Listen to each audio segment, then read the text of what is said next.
gentlemen, welcome to a Dungeons and Dragons stream. I hope everyone's doing well today. Hello, hello, hello. Let's say our hellos. Hello to Crazy Anime Gamer. Hello to our guest of honor today, Dee. Hello to Faith. I hope everyone is having a wonderful night so far. Hello, hello, hello. Oh my goodness, tonight's about to be very exciting. Oh, and the music is coming through perfect. I hope everyone is excited. This is gonna be very entertaining. We're gonna have a lot of fun today.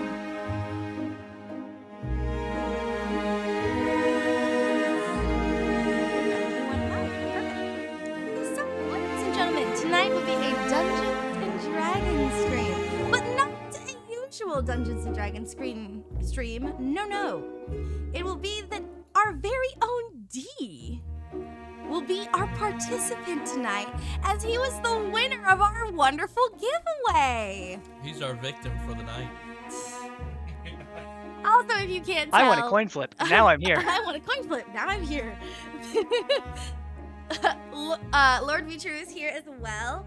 But we will be running a D&D session tonight, which will be... let's see and make sure. Can everyone hear Dee right now? Say hello, Dee. Hello, Dee. Hello, Dee.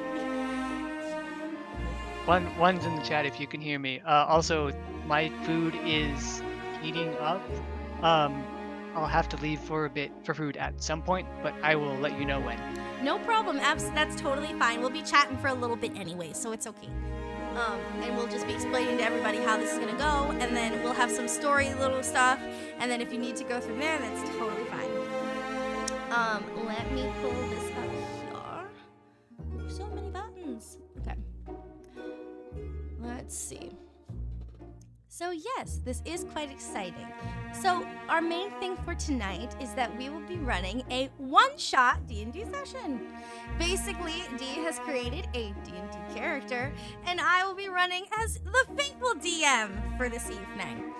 Basically leading him through the world I've created for him today so that he can experiment, have fun, win puzzles, and do all kinds of fun stuff. So, are you ready?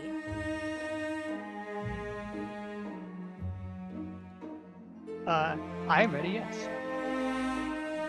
And just to clarify, all DMs are evil, Joe 2020. That's true. Prior to this stream, we were discussing a couple of things, and I did say that all DMs are evil. We're all a little tad evil. Just a tad. Just a tad. Right? So we have a lot of things going on tonight. And just want to clarify, do you mind saying your name and a brief description of your character for the chat? Yeah, so the character that I will be playing tonight is Arvanis Liator. He's an Eladrin bard, an Eladrin. Bard focuses on storytelling, and he is a fancy boy. He's a fancy boy. He had a decent life, but he took to card games after some interesting nights in taverns, and that is how he meant to gain some of his fortune in addition to his performance. Because there's some soft skills that cross over there. So he performs, and then he takes his winnings and goes out and gambles, and he aims to be among the high society. If y'all are familiar with the aims of Celestia Ludenberg from Danganronpa 1, it's not exactly that, but it's pretty close. Wants to be in high society, wants to be alone. Yes, which is very, very exciting. And so, from here, we will continue onward, deep into the world of Dungeons and Dragons. Our night starts off like a pretty normal night. It is about 9 p.m. as the moon has now started to rise. In the sky, it is full and beautiful and bright as it glistens over a place place known as Celestine Bay. Celestine Bay is out of the corner near Baldur's Gate. It is a tiny alcove of a town full with beautiful views, scenery, and even more beautiful people. Not only for their hospitality, but the interesting cavalcade of individuals who walk around during the day and go out at night. Question, D. Where would Arvanus? Arvanus. Arvanus, yes. Where would Arvanus be right now, this evening? That depends. If he's slated to perform somewhere, he would be there. But assuming not, he would probably be along the streets, wandering near some of the higher end places of the neighborhood, trying to get any of the local gossip, perhaps worm his way in to conversations and speak with the nobles of the society. Alright. So, as the evening continues onwards, as you walk down the streets of the Celestine Bay, you are walking towards the upper crest of this lovely city. As you notice that they have started installing things of a bit more technological nature. You see that there are magic lanterns being lit to light up the different corridors and alleyways of this beautiful city. People are running around, children are heading inside, as people are heading out for their fun evenings. And you notice that a large number of people seem to be dressed particularly nicely for going out. There seems to be more of a exquisite taste in design today. A lot of the ladies seem to be wearing much more expensive clothing than usual. The gentlemen seem to have slicked everything back. They all look ready for some fun. And they're going not only in like one or two people, not just couples, but big groups, heading up across the hill to a top of a cliffside where there is a large, stately mansion-looking house up top. You're pretty sure that you know whose house it is, but you're not sure. And you hear, as you go by, some people whispering and gossiping. What would you like to do? Is my character dressed in the clothes of the picture that you sent me? Yes, he is, currently.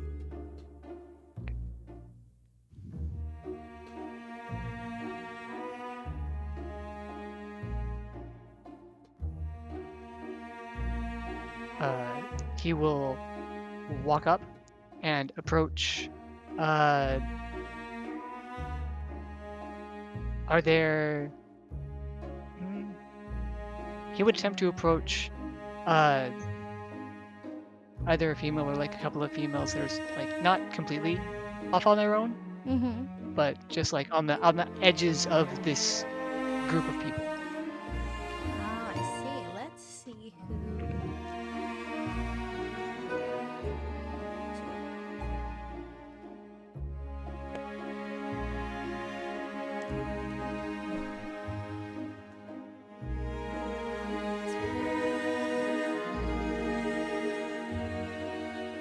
Okay.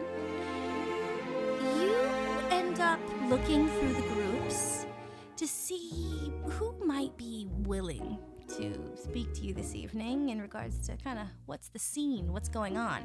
And you notice that there is a group of 3 ladies who are dressed quite nicely, climbing up the hill in some very high heels.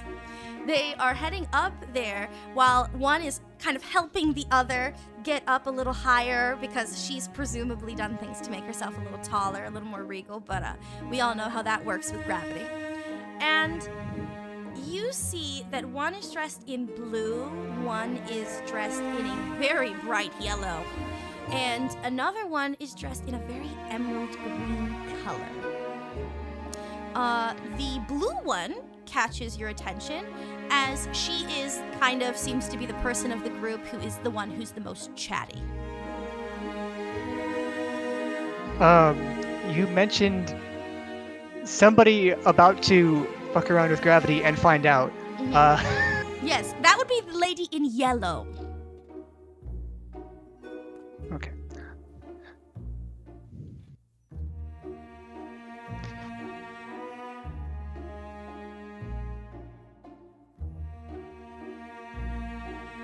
Arvanis is going to approach. I'm assuming the blue one's kind of at the center and the yellow's kind of out to one side. The yellow, she's actually kind of in the middle. The blue is on the side closest to you, while the red is the one closest to the buildings on their side of the street. It's more like the girl in yellow is trying to hold herself up, while the other girls are on either side doing the girl pop of holding her up by the hip, trying to like help her up the hill without looking too obvious. That's kind of the setup that's going on right now. Okay. Arvanis is going to walk up and start talking. Wonderful. You see as the girl in the blue dress is trying to help the girl in the yellow dress, while the girl in the red dress is trying her best to... Oh, actually, I lied. It was a green dress. She is trying to help her keep her steady. And you hear, see, Claire, I told you, you shouldn't have gone with these silly shoes. It doesn't matter. It doesn't matter being tall, Claire. That is the girl in blue talking to the girl in yellow. As the girl in yellow looks very shy, and she's like, I'm so short. And the other girl's like, you're not. You're really not. The girl in blue sees you out of the corner of her eye, and she looks at you, and she says, can I help you? Hello there. Is everything all right? She looks at you and looks back at her friends very quickly, and she says, we're fine. Just heading up to the hills. That's where we're heading. Seems too good.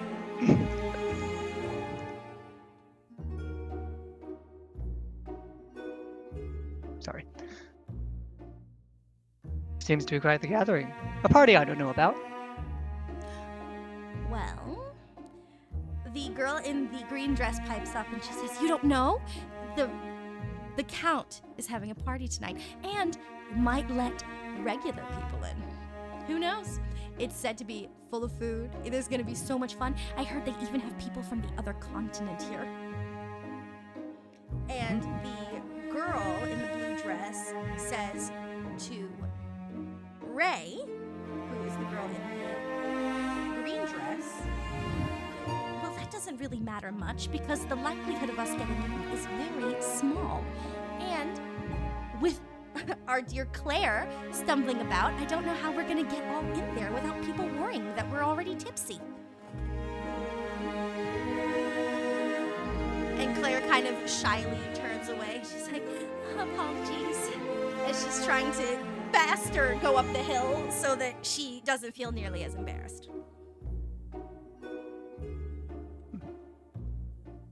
Well, I think we can come to some sort of agreement. I am very skilled with my words, and I think that if I were to accompany you, that we would all have a better chance of getting into this lovely little soiree. The girl's interest seems to be piqued. Let me see.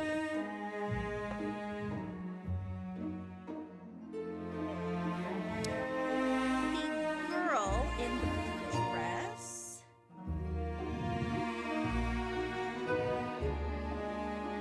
The girl in the blue dress. Let's see. She accepts your offer. She basically says that she and her friends are more than willing to accompany you to the top of the hills. Would you like to make a perception check? Sure. Let me pop this over here. Perception. Yep. 19. Oh, fantastic. Uh, from what you're perceiving of the situation, these women could not be older than, I'd say, 23, maybe 22. They're pretty young, right? They're young ladies. And it appears they are trying to look for very wealthy husbands.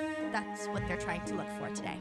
They have gone out on the prowl to find nice-looking men that they can maybe talk to and entrance with their charms. That's what they're trying to do today. But this seems to be a bit more of an upscale party than what they have been to before. The girl, as I mentioned, in the yellow is Claire, and you recall from the conversation that the girl in the green is Ray, and the girl in the blue is Daisy. That's her. Sorry, Daisy? Daisy is the girl in the blue, the one you've been talking to. Her name is Daisy. Okay. You cut out for like a syllable. I heard the easy. Yes. Just making sure I got the. Okay. Yes. So Daisy is the confident one. She's kind of the leader in the blue. The more talkative friend is the one in the green, who is Ray. And the clumsy girl in yellow is Claire.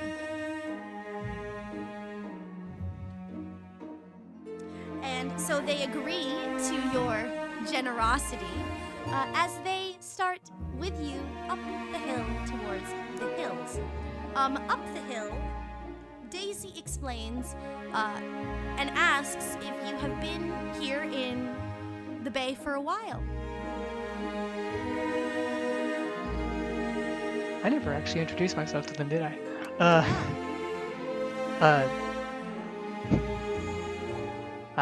But I forgot my manners. Avana Ciliator, at your service. One of the girls perks up and she says, "Wait, you're a performer." You recognize me. How lovely. Yes, she Yes. seems very excited.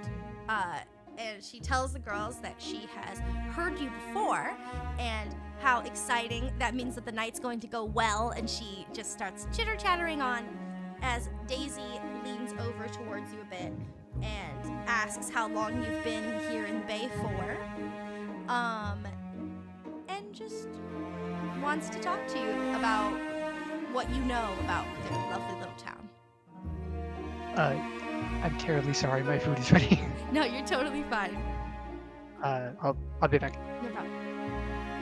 Oh, welcome to Burnsley. Hey, some of us are not here. We just want to have some fun. Is it our fault that fun consists of cursed gold and haunted castles? I mean, that's the truth. I got my first gig as a musician this coming Wednesday. Congrats! Congrats, Tom, and welcome into the chat. While Deke grabs his food, the Gemini snack of the night are pork belly sliders. Barbecue pork belly sliders.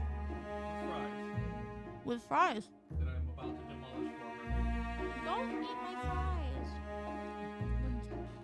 I shall eat all the fries. You want drink? Water?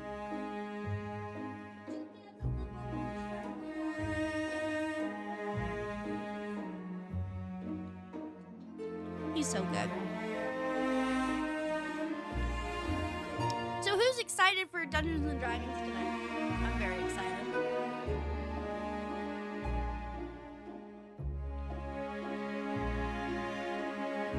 Ooh, very nice.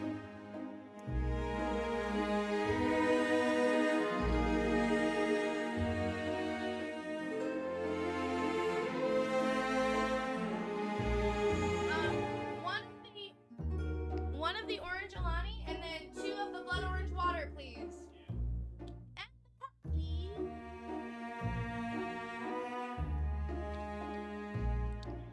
Welcome, Lieutenant Walrus. Yeah, I cook a lot, and I decided I wanted little sandwiches tonight because we're going to a party, so what better than some finger food? So I got some fries and made little pork belly barbecue sliders, which I personally like. I actually had someone the other day joke about all the food that I have eaten and consumed and made for stream. And so everyone has, because I sometimes post my food on Twitter, and so some people have asked for the Gemini Audios cookbook. So who knows, maybe bust out Gemini Auto's cookie with sometime and just put that in the shop.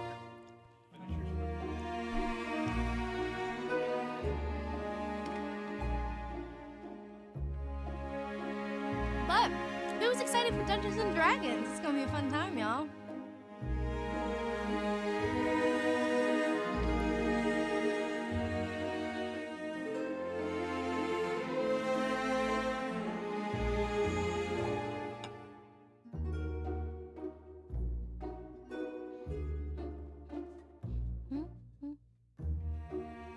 I'm excited to listen tonight. Thank you. I kind of fixed it. As soon as you started describing, I'm like, too much RPG. Wait a minute. This sounds too good.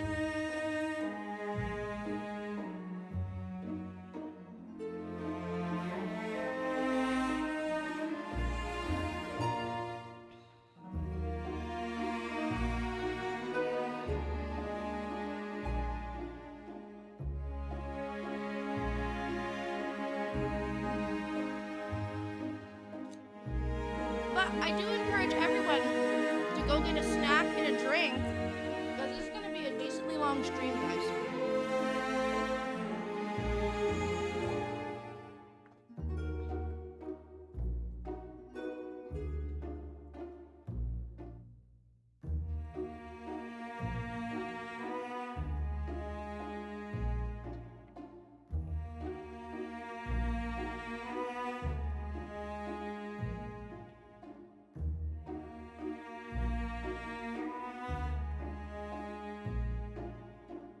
Oh my goodness.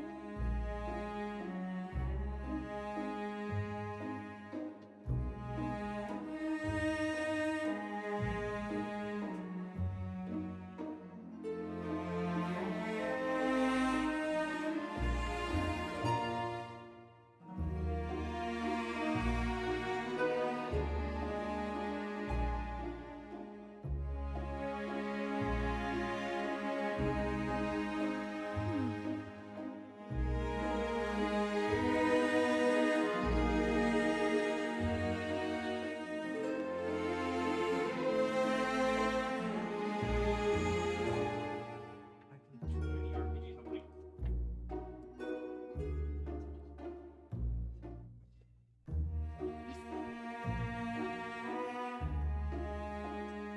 I'm putting my playbook preview for your rock basically. That way you can here on media. Key. Do you mind having this sticky tabs?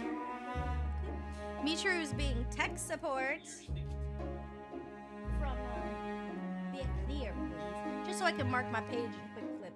I realize I didn't mark this one. Yeah, or the little blue ones, either one. I've lost the sticky pad.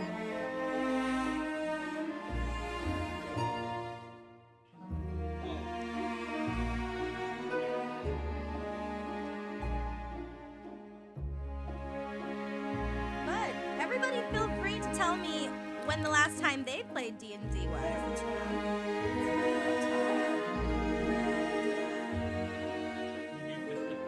Goodness.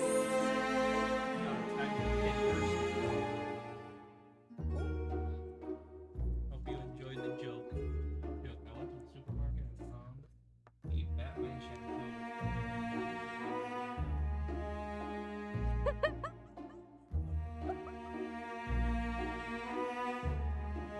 Damn.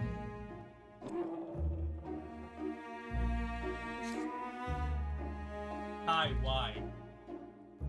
Why, Ty? Why?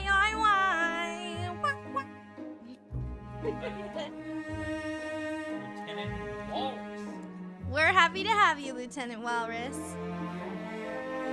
Alright, I'm ancient. Oh, wait, that's Captain. Sorry. Last Sunday. Last Sunday night. Oh, wrong fuck.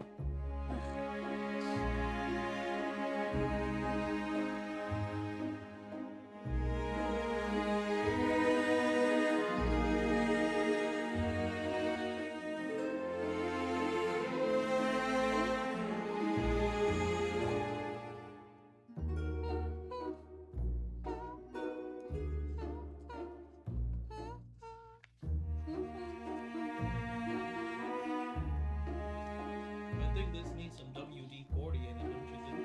What, the fan? Yeah. Are they gonna hear it on stream? Can y'all hear the fan on stream? I can lower it when you lower Let's see. it.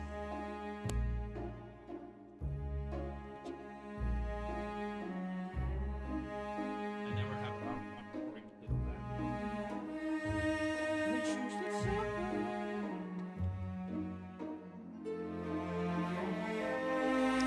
I'm so excited. So fun to yes.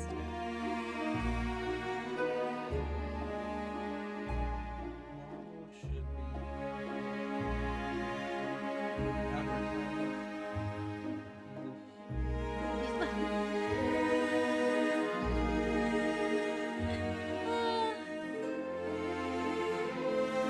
You don't hear it. Okay, that's good. That's good. Thank you very much, Faith. But there's no a dying like velociraptor in the background, huh?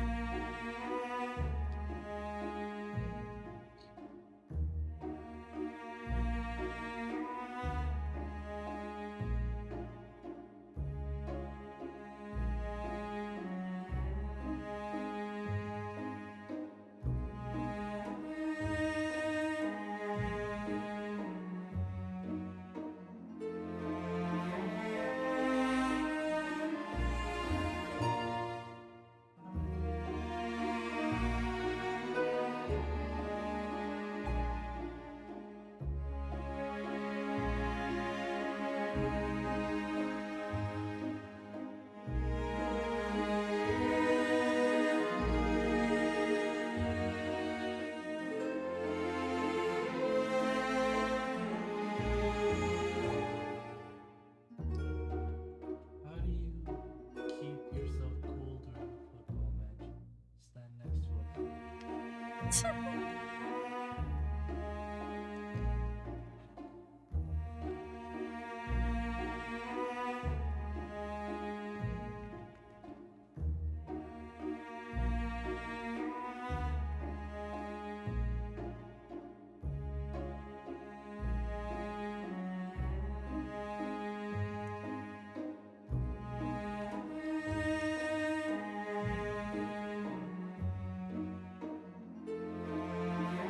Pardon me 1 second, ladies and gentlemen. I have to do some sneaky talking.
That's the one I was trying to get the tab for because I realized I didn't have it. And I was like, oh, and then just completely forgot it. yep.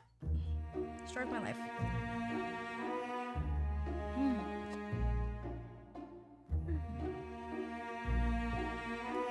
Ladies and gentlemen, we can play a fun little game in chat really quickly. Sorry, back. Oh, you're back. Ready to check? Perfect time. Perfect time. Wonderful. I was about to do a game with chat in case, but we're good to get. You're welcome to. I was gonna say, if chat would like to throw a letter into the chat, I will read off a random monster.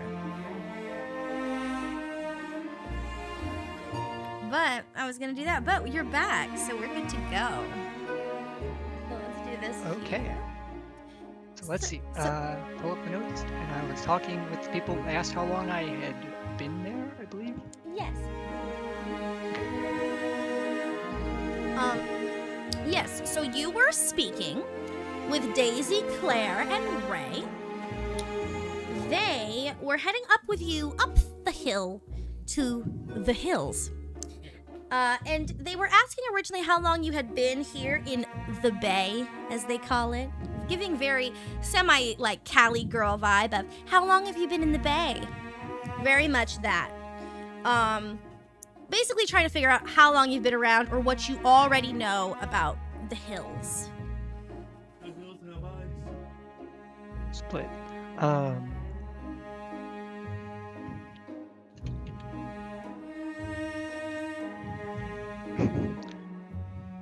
Well, I've been here for most of my life. The storytelling has taken me to many wondrous places, but I always seem to find my way back here. Oh, wonderful. Ray is most happy to hear that you have been here before. She said it can get a little overwhelming, with all of the different people here, but I promise it's always so nice. Daisy, the girl in the blue dress who we spoke to originally, she mentions that the Hills has recently increased its tenancy. That the mansion over at the top of the hills has recently, expanded. There has been a lot of individuals who have been joining the upper echelon of the Bay recently, including the gentleman that they call the Count, who lives at the top of the hills. Apparently, he is a gentleman who has a nice family. He has a daughter who's there, and a wife who is there as well. And that they just live in this very fancy manner, host fancy parties, and they go around flaunting money and having a good time and inviting all the rich and fancy folk to come gamble and party and drink and eat and, have a great kind of night. You see a lot of people passing you by, men who are carrying bags of coins, who are excited to go forth. Not the one lovely lady, two lovely ladies. The Count. I'm trying not to tangent during your storytelling, so I was... Lovely ladies. Two lovely Okay. ladies. So increased... okay. Well, I've always thought it nice that we've gotten more people here recently. I like to think that everyone has their own story, and I do love a good story. What's yours? What brings you here tonight?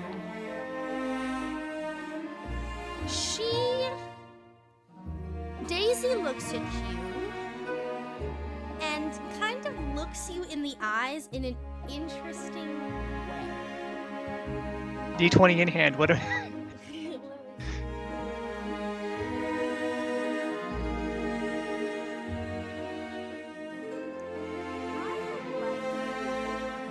To make a Constitution check for me. Just flat constitution. I'll allow you to add. Do you have bonuses? My con is 12, so +1. Okay. Yeah, just do a flat con for me. That is 5. That's a 5. Okay. Thank you, Ty. Have a good night. Let's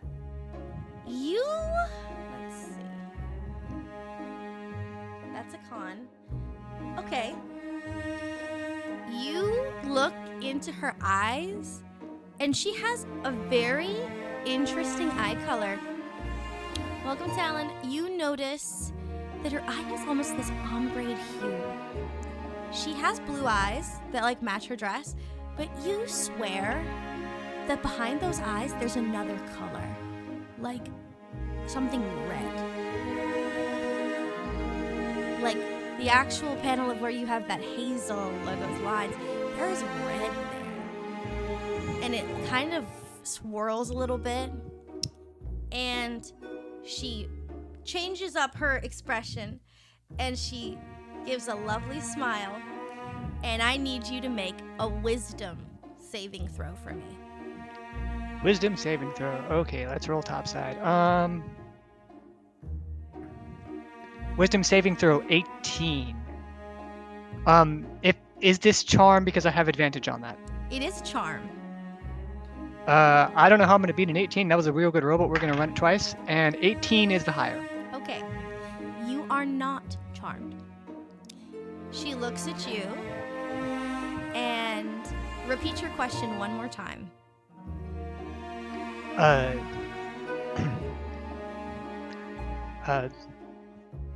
I've always thought that everyone has a story. What's yours? And she looks at you, and after our little interaction, she stops and she chuckles and she says, "Nothing unusual. Just 3 girls looking for a little fun is all."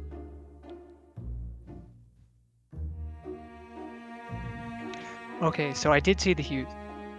You definitely saw when she looked you in the eyes. So something about it to you was unnerving enough where you're like, okay, something about that ain't right. But with your wisdom check, you were able to avoid a charm. Can I roll? Okay, what roll do you tend to use for I think this person is lying? Because usually it's perception, far as I can tell. I will allow you to use perception or insight. Oh, I'm sorry, insight, right. Never mind. I was going to say, Insight if is you usually the think right one. because you've seen her in her eyes, you can use perception. But if No, that was just me, the player, being a derp. Insight roll. Do I get a bonus? No, that's not those skills. I rolled a 2, that becomes an 11. Okay. You definitely know from when you stared at her eyes that this is not a normal lady. But you can't place what about her is not right. Even when you And Daisy's the one. Oh, sorry. even when you look, so Daisy's the girl in blue. Claire is the girl in yellow who was stumbling in the heels, and the one who is in the green is Ray. Is Daisy the one closest to me? Yes, she is. That's how she looked at you. And she was the talkative one. She was the one who you originally approached. Okay, and Daisy and Ray are still trying to assist Claire, like they're still physically holding on to her to try to get her up with the heels. Yeah, you're kind of getting closer to flatter ground, but you know when you're kind of going up a hikey hill and it's got a little bit of that elevation where, like, if you're hitting the wrong step, you might slip just a tiny bit. Because she's not on level footing, everyone's kind of holding her a little bit.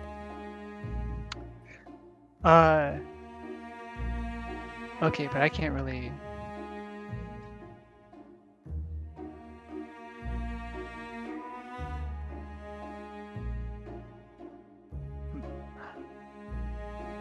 I want to switch sides over to Ray, but before I start with Daisy, I'll go, oh, well, I'm sorry. Well, you do seem to have some lovely compatriots. I'd like to speak to them as well for just a bit. And then just kind of slink on over towards Ray on the other side. Okay. She gives you a smile as you slink over to go and talk to Ray, who is on the opposite side.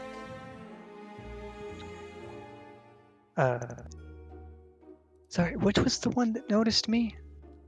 The one who That- noticed you as a performer is Ray, the one in the green. Right.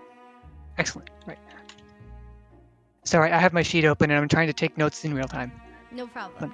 Oh. Okay.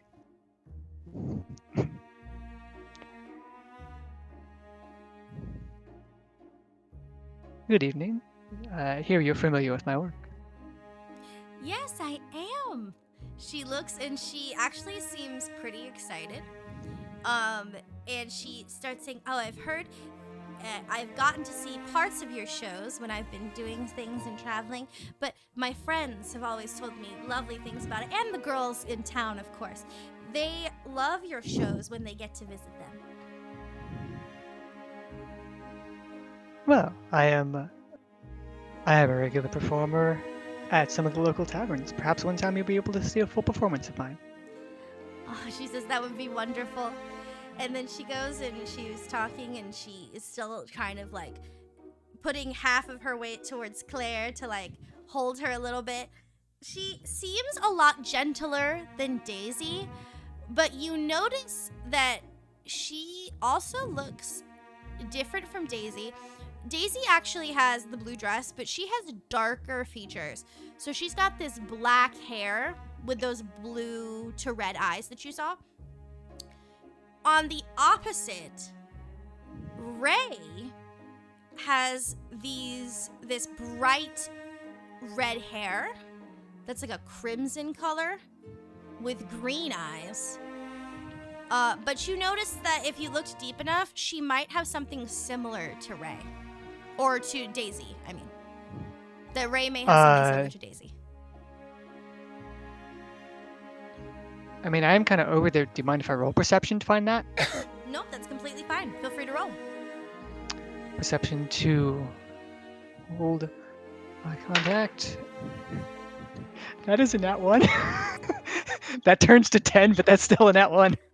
I will say that you just see that Ray, much like Daisy and Claire, is a very beautiful lady.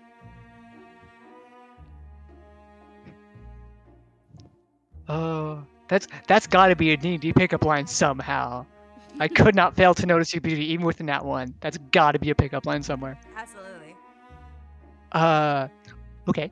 Well, as I wander along, I assume we're going to get more.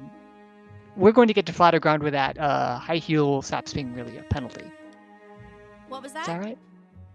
I assume as we keep going, we're getting closer to the mansion, and The high flatter heels ground. will stop being a penalty. the high heels will be fine. Yes, yes, The high yes. heels will be fine. Yes, she actually probably as of like a couple more feet, you start feeling the ground get to like that level section of the cliffing.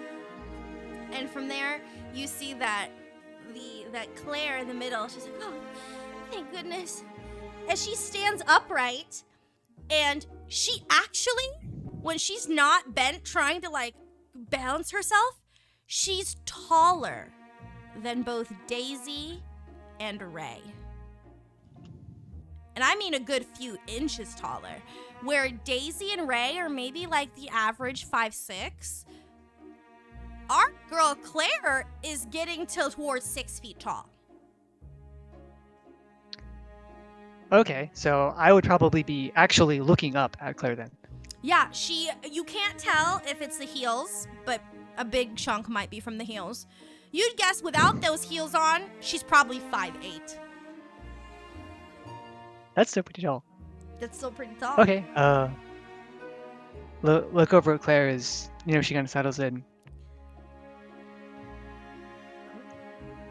Well then,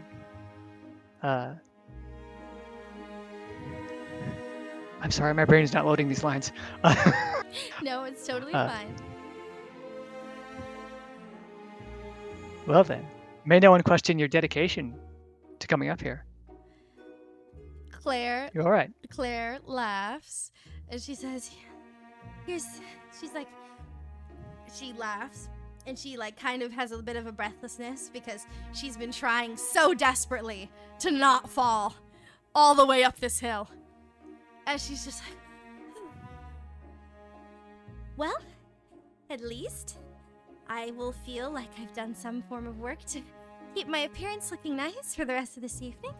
She looks over at Daisy and at Ray, and she goes and she's like, thank you again. She goes and she's like, but I appreciate you for trying to get us into this party. I am excited though. Usually we do know one of the guards who's here, but I don't see him anywhere. As she's even looking, because she's so tall, she can see over the heads of most of the individuals here. Ah, interesting. Okay. And that's honestly what I would be looking for as well, because I don't right well think I'm invited to this inherently. So I'm gonna look and see either if I can recognize. I assume there are guards at this party or at the exterior. Yes, so a brief description of this lovely mansion area towards the hills. It is a beautiful area that has a very large courtyard that has a sprawling courtly garden that has a lot of hedges and fountains. It is in the dark, of course, because we're at night, so it is lit up by fairy lanterns. You can see that there are gentlemen in guard uniforms with masks, pointing ladies in the correct directions, gentlemen and their wives leading people to the correct direction as to how to get into the mansion, or they are being escorted in by groups of individuals as well. They all seem to have come here. Some of them have cards as if they're supposed to go somewhere, but some obviously do not have invitations and they're being allowed in. So there seems to be a mixed group tonight. Okay. If I am able to tell that the uninvited people, for lack of a better term, are going to a particular guard or in a particular direction, I'm going to go that way as well. And I'm going to be going with Claire, Ray, and Daisy as best I could. Wonderful. Assuming they'll still have me. Yes. So they follow you as you have agreed to go forth with them to try and get into the party. As you walk towards the main thing, is all of everyone is heading towards a particular part of the courtyard garden. Actually, you realize that the hedges are like a maze. Like it's a garden maze that leads to the entrance. It's beautiful, it's intricate, but they have guards inside to tell people how to leave. And you see there's one person who is there who is directing that and taking, like, I guess giving them tickets and having carriage drivers and people that took carriages or other things, having them basically pull up into valet. He has them valet. on the other side of the valet. building. He's like, oh, and when you leave, you can leave through the west corridor. That will lead you to the carriages. Things like that. Basically has them going to the west side of the mansion, and so letting them know that you will want to leave west once you exit the mansion to get to your carriages. The people that are walking or coming from the town who walked, they are actually going through the hedge maze. And being led through with someone holding fairy lights. It's very, very ambience, very nice. You can already hear from the outside quite a large gathering of individuals. There's a lot of people here. Okay, but these people aren't. They're just trying to get into the party, or they might be stopping to chat kind of outside of it. Some of them are stopping to chat. It seems like there are some girls who are like our Daisy and Ray and Claire, who are here to find eligible bachelors. There are some older ladies and gentlemen of the town, we would say, who are walking through, who know exactly where they're going because they've been here before. There are some individuals who have these little plaque cards that came in red envelopes, and they are being escorted off somewhere else, right? But they are going to the building. You can see, but they're going a different direction. And then The Smash Bros. Invites. yeah, some people seem to have like got them VIP tickets, while people got walk-in tickets. That's what it's giving. And it doesn't seem like people are being stopped. It seems more that there's a little bit of a holdup because there's a hedge maze. Which is interesting because, as you said, there are people directing them through. Yes. And I'd be able to see that there would be these guards coming up to the maze, or is it that obscured? Yes, people are walking. So there's guards outside the entrance of the hedge maze on either side of the opening. There's a little stone step that leads up into it because it's elevated. And then there's a guard who comes with a lantern and leads ladies and gentlemen through it. Or some people, they just say, oh, I know where I'm going, and they just go off through the maze. Okay. I didn't have special invites. So I would wander with the ladies, and we would try to get in through the normal non-invite method of just going through the maze as normal. Wonderful. Let me check something. I want to see what guard's on duty real quick.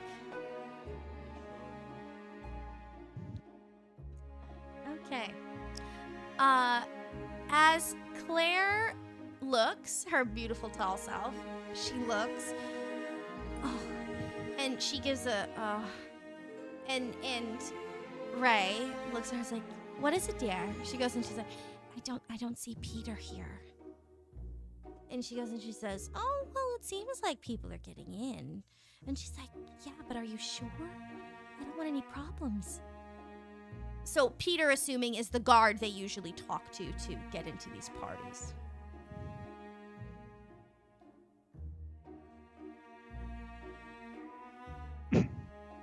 Well, you needn't worry. I'm someone well known around here, and I can always put in a good word or two. I think we'll be able to get in just fine. And by this point, you have started walking up towards the opening of the hedge maze, and you see a particularly normal set of guards asking if you were invited or are you a guest. So he's gonna walk up to the guard, and he's gonna give a little bow. Introduce himself. Irenaeus Iliator. No invitation. No invitation. The gentleman looks and he's like, and these ladies, because they're kind of behind you a little bit, trying to listen, are with you, sir. Yes. Some lovely company for a lovely place. The gentleman looks and says, ladies, are you invited or guests? Asking if they have invitations or are they just here to try and get in. Oh, I figured they would answer for themselves. But they kind of look and they say, just guests. As they kind of like go thing, and he's like, okay. And he basically stands there and says something under his breath, and then a man comes out of the hedge and from around the hedges, to explain.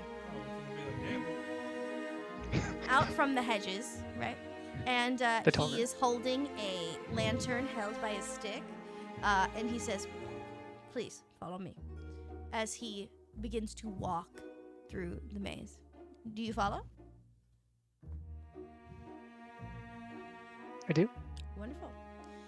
The girls follow you as you are led through the winding turns of the hedge maze.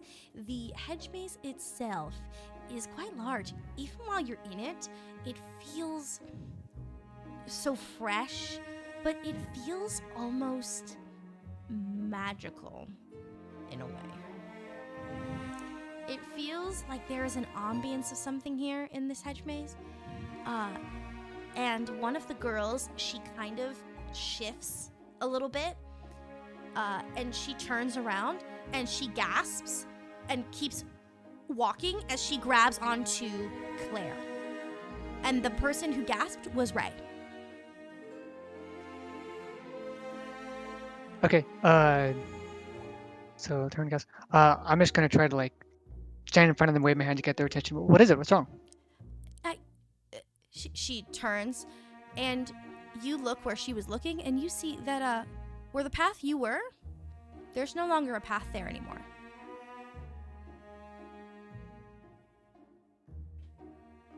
So like it looks like a drop off a cliff. It looks like now there's a piece of hedge where you just walked through. There is now a piece of hedge there.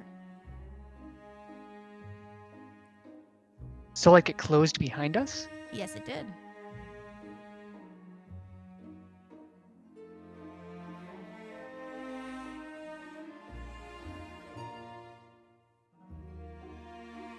To be Okay, more specific, if you'd like to make an Arcana check, you could. Or you could make maybe a intelligence check, wisdom check, anything under Arcana or any of that. With your perception, you would have heard some noises of like plant life. Probably just out of your perception, from what I know your perception is. You would have heard movement of plant life, but until you turned to look at what Ray gasped at, then you would have seen that. Yeah, I'll run an Arcana check. Let's see Okay. what we got here. 19 plus 3 is 22. You take a deep breath in. You are an Eladrin, right? You are Mhm. an Autumn Eladrin. And one of the big things is that because you are connected to the environment, even if this is not the autumn time, you know magicalness, the magic of nature. And what you do get is that you are not in a normal maze. Oh no. You are in something that is definitely Fae. You know for a fact that this maze is moving on its own. And you're probably guessing that the reason people have those lanterns is to keep the guests from getting stuck in the maze. Yeah, because you said there were fairy lanterns. Yes. Yeah. That is what I, the player, put together. Because fairy lanterns, fae, it's magic and magical protection in some course. And I'd be able to tell that about the lanterns themselves. Is that something that I would know by looking at them? I would say with a 19, you would realize that the gentleman who is walking you through is some form of entity that is Fae. He looks humanoid. He has the pointed ears and very slender features. He may be mixed with something that is directly Fae. Maybe something that is a little like, I would say maybe, I think the best way, what we would say, he's like a mix of a pixie. That's what I would say. He's holding that Okay. fairy lantern, and the reason he's holding it that tight is his eyes are moving, and he can see where he's meant to be going. Because he's a Fae. Okay.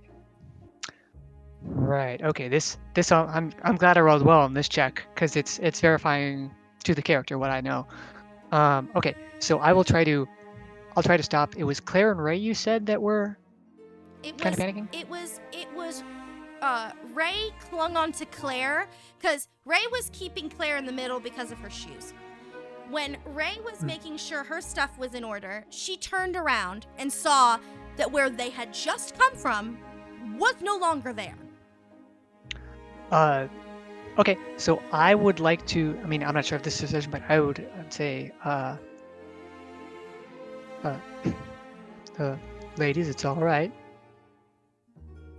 This maze is magical in nature, but that is simply so that unintended people are not allowed in.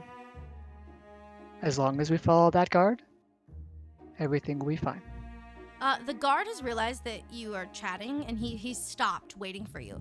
So everywhere around you is lit because of the fairy light, and he has stopped, and you realize that he is waiting, but it seems like he's used to this reaction. Oh, that's good. Okay, yeah, and I try to gesture with my hand, let's go. Would I need a persuasion roll for this? I doubt it. Okay.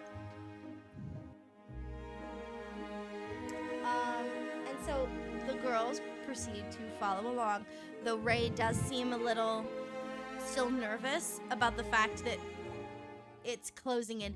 It appears that Ray does not like enclosed spaces. Okay. So, that being the case, I would stick kind of closer to Ray than the rest, Mm-hmm. and just be. Yeah, I can run this line. Mm-hmm. Perfect. If you need something if you need something lovely to look at, you can always look at me. She lets out a little chuckle, and she just moves along, and she says, "I just wasn't expecting it. It just feels odd. I feel like I should have noticed this the last time we were here, but I didn't."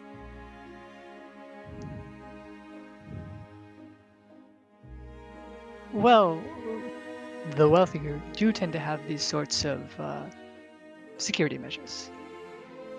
She nods and she thinks about it, but you can tell that even though she is like talking to you and she's fine, she's doing like the nervous hand gestures. She's actually playing with a ring on her hand, that, and it's not a wedding ring, but she is playing with something on her hand as if something about that just isn't sitting right with her. Yeah, she's stimming. Yeah, she's stimming. We'd say that. Uh, And as you are continuing this conversation, about 2 minutes later, you exit the maze. Once you get out, it's like there. See, all better. She exits the maze, and you see her kind of like do a little, like a shimmy, like she got out of something she didn't like. And then she keeps walking forward. She's like, "I appreciate your time for doing that." And she starts heading up the stairs with Claire. A good story can be a wonderful distraction from the world around us, if it has to be. Mm-hmm.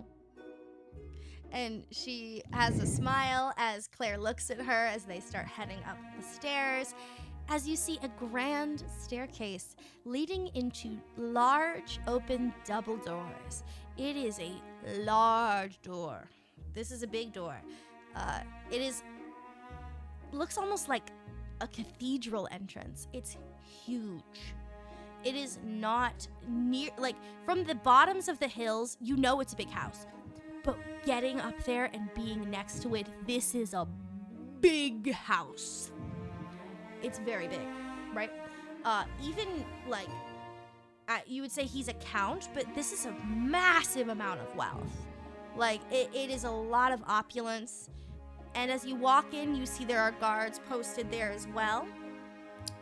And the man with the fairy light takes a bow, walks back towards the maze, and you see the maze close behind him as he continues back into the maze.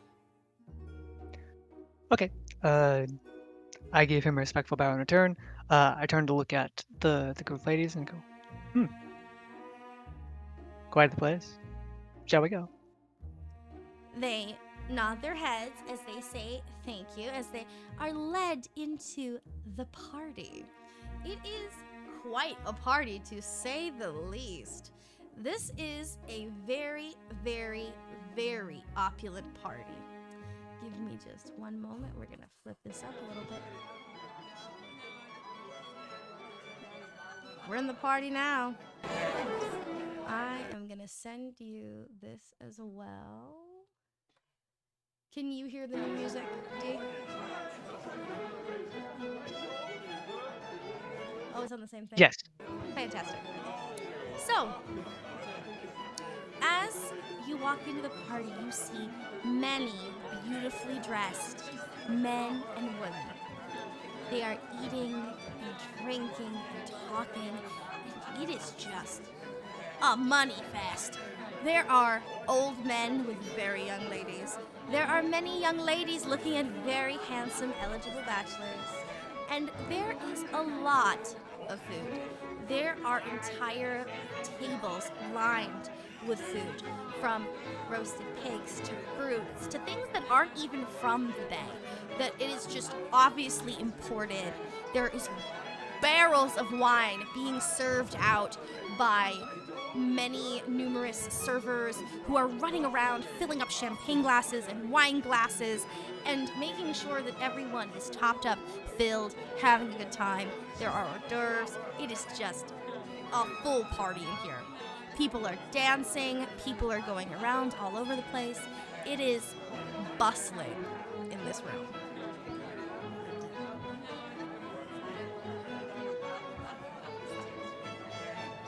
What would you like to do? It seems our host has put on quite the show. Is there somewhere you'd like to go first, ladies? The ladies themselves are very excited as they're looking around the floor. Ray immediately is like, I could use a glass of wine, to be honest. And Daisy nods her head in agreement as they consider to go on and to go get a glass of wine. And they motion you towards the food area. You see many large groups of men and women who are chatting. There is a couple interesting fellows who are around the tables and around the wine as the girls go up to go and grab glasses from serving trays that are being filled. What would you like to do?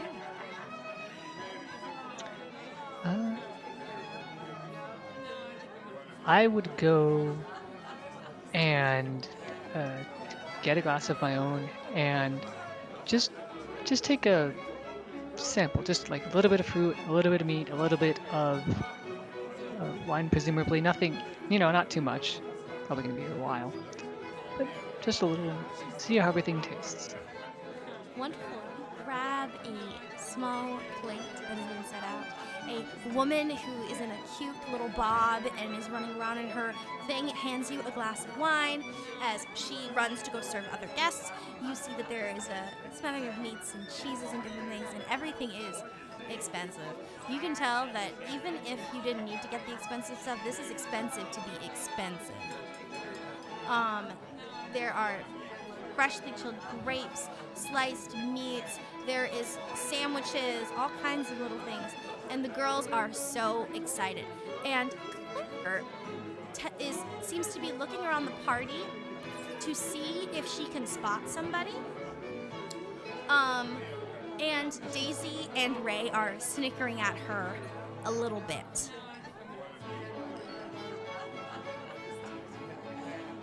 Looking for someone? She looks at you a little shocked and blushes a little bit as Ray goes and says she's looking for her charming tall man that she saw last time. So she lets and explains that the last time she was here, when there was a party of this nature, she met a very tall man here. And based on her description, he is humanoid, but he might be, and she mentioned that he has ashen skin, like he's got gray skin, which to you would indicate that this man is a Goliath.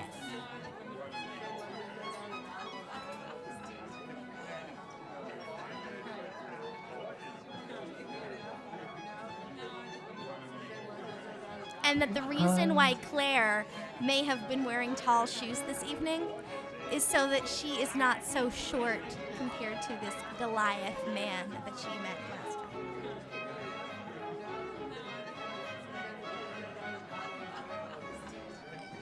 time. Okay. Well, based on your description, I'll keep an eye out.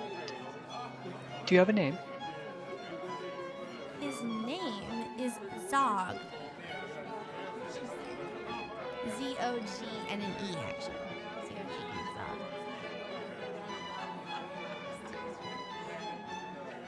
Zog. Alright. I'll keep an eye out for you. I'll make my way among the various partygoers. See what I can find. The girls say thank you as they decide to drink some wine and munch on some little munchies. as they kind of, prepare themselves to go out and dance a little bit. As you look around, you see a couple different areas. You're actually in the main hall, which is filled with all the foods and the main party guests where everyone's chatting and kikiing and having a good time. But what you also notice is that there are some side rooms. You're noticing that there are some side rooms where there's a lot of gentlemen and a couple ladies heading towards a smaller room that's off to the left-hand side. To that left-hand side from that table is a room that you would know quite well. You smell the smoke and the drink, and you hear the loud, boisterous activity of people go on as people are going. That is the gambling room. And then to the right, you see a much more sultry-looking room. It is a deeper color, but you see a lot of gentlemen heading towards that room and a number of very beautiful ladies that are over there. I'm just putting brothel in my notes for right now. And then you see that the main hall has an upper floor where people are perusing on the balconies and looking down as they're checking things out. And you see just a lot of people talking. And in the crowd, you notice that a group is gathering around one particular man. He is quite tall. He's about 6'2", and he has a woman next to him. She's quite beautiful herself. She is I'd say about 5'6", and she is got jet black hair and yellow eyes, like topaz, very yellow. And he has jet black hair, a goatee, very well manicured, and they seem to be the hosts of this party. And next to the woman with the beautiful topaz eyes appears to be a little girl. She seems to be in a very Victorian, old-school kind of looking dress, holding a interesting-looking doll. In your personal opinion, it's a bit odd-looking, but she's holding a child's toy. I'll be back in just a sec, sorry. No problem. Pumpkin spice. So funny. Okay. Hello, Joggle Boy. Hello, actually, Dee, who is on here, won a Dungeons and Dragons session with me. So we're currently playing that out, but I may do more Dungeons and Dragons sessions in the future. So that'll be fun.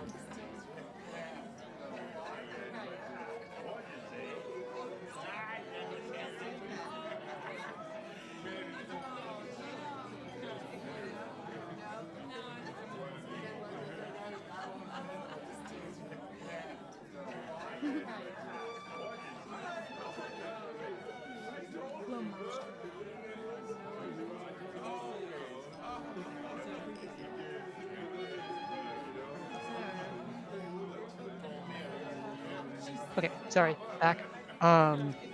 Okay, so left side is gambling, right side is horny, top side is people chatting. There's a very tall man with a lady, black hair, yellow eyes. They have a crowd drawn around them. There's a little girl, Victorian dressed with a doll. They did all that right? Mm-hmm. The little girl, she's in like a very Victorian looking outfit, and she has a very, to you, what you would consider an odd looking doll. But it is a child's toy, so you assume maybe it's a little weird. Chucky ass nonsense. Okay.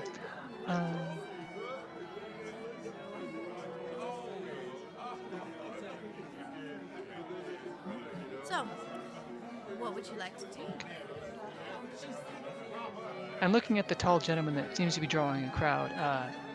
That doesn't appear to be Zog, is that right? No, it is not Zog.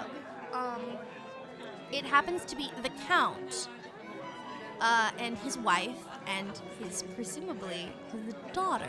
who are being surrounded by the crowd of gentlemen who are there to shake his hand and thank him for his hospitality, and the ladies are praising his wife for all of her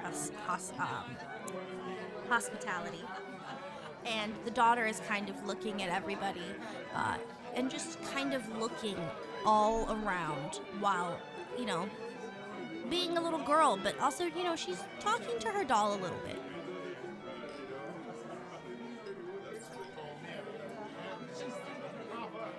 And there's a bunch of people, so there's a bunch of people. There's a big old crowd around him. So I probably can't really go with him just yet.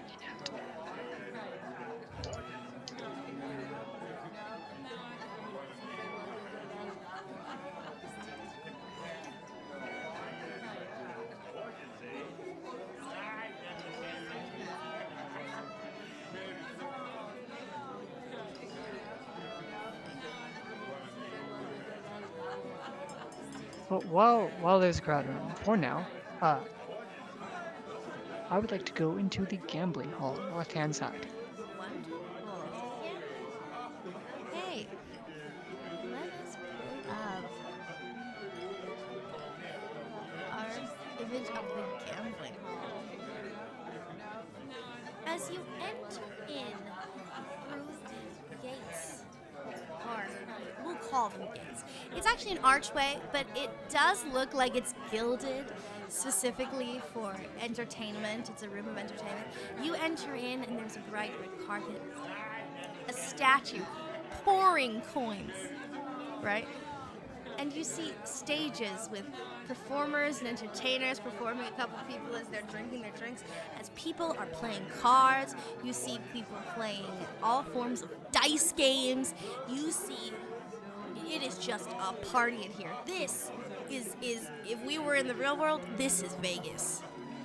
And people are spending big money.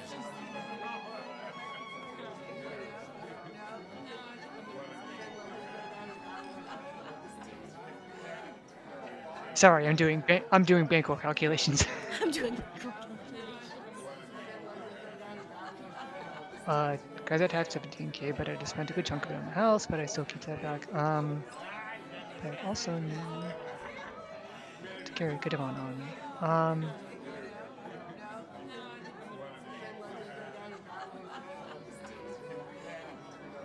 50 gold to a pound.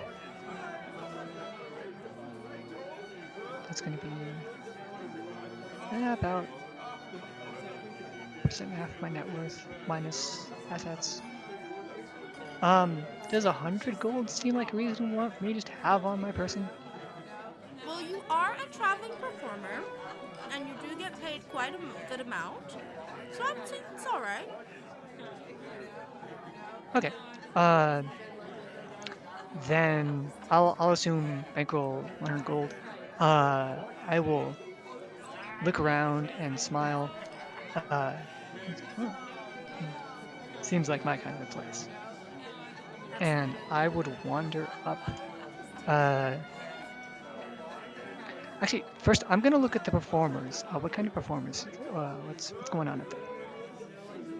You see a couple of interesting things. You see currently on stage that there is a dancer on stage. She is dancing and twirling with swords. That is what she's doing right now. She's a sword dancer. And there are a lot of gentlemen who are looking at her in awe as she is moving very fast. She is spinning and twirling and moving her swords around. She has white hair, very pale skin, right? She has red eyes, and she is dancing and twirling and moving these swords around, actually scimitars specifically, as she's spinning around in this almost white flowing underdress that has a layer of this red on top as she's spinning and moving around, and she's just dancing, she is running the gig. She is moving fast and making money. The men, every time she stops at the end of the dance, men are throwing coins, and then there's a little guy who's running and he's sweeping up all the coins and then putting them in a pot and then leaving it on the side.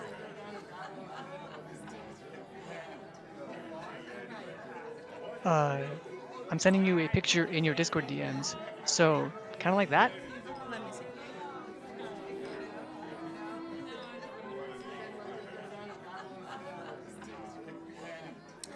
I would say similarly, except white hair, and she has a form of like ornamentation in that gold, and also in silver. And she has very long hair. Okay. All right. I will observe the performance. Is there a seat open at any of the card tables? Is there currently a seat on the card tables? Yes, there is. There is a prime middle seat at the second card table in the room.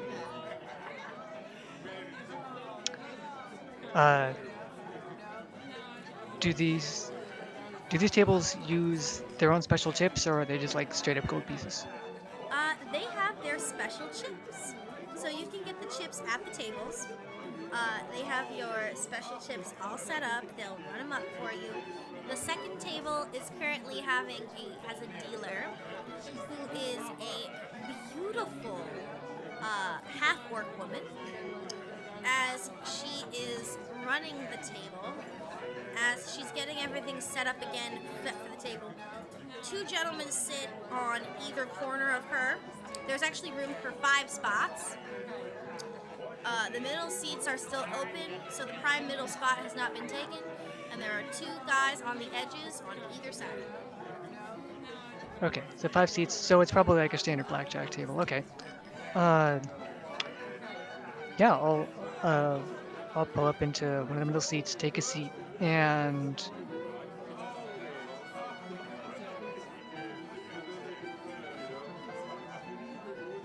I'll buy 20 gold worth of chips. Wonderful, 20 gold worth of chips. She hands you a stack of black chips, a stack of blue chips, and a stack of red chips. That is for your 20 gold. She goes and she says, "Welcome to the game, sir." She basically tells that you're playing Dragon Ante. Very similar to what we would say, like 3-card ante. But what we're gonna do, would you like to start the round or wait for more people?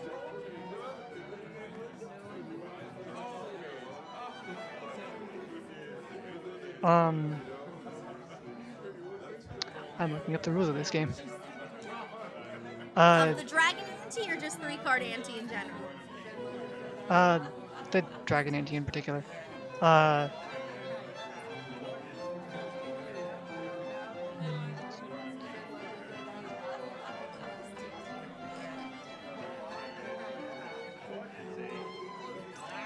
If you'd like, we can do it like the regular game, or we can roll for it. I figured in practice we would just that these games would be just decided by rolling dice. Just kind of speed up the pace of actual play. So, would you like to start a round now with 3 players or wait for 5? I'll start with 3 and I'll kind of chat to the people. I assume I don't know the other people at the table. You do not. But you will say the other gentleman there, one looks like a normal human man, and the other, he does seem to be some form of elf. Maybe even a half elf.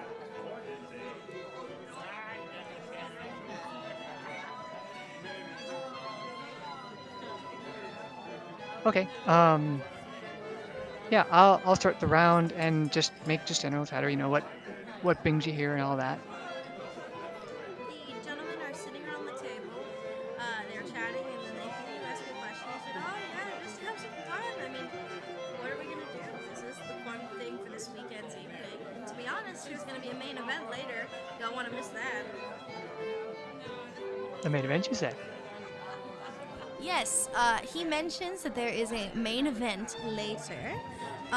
He states that he was one of the people that received an invite. And he says that there is an event for people with the invites later.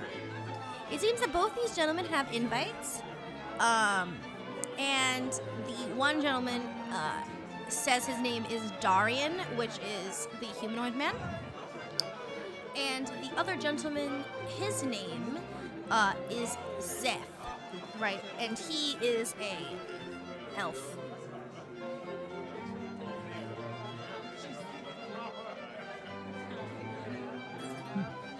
Well, I'd be quite intrigued to see such sight, but everything here is quite wonderful already. I'd give a little, like, nod to the dealer.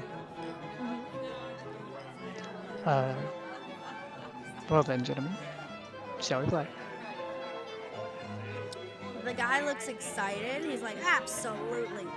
Because he's like, and he says, deal us in another round, Cleo, which is the dealer. It appears they've been playing a few rounds with her already.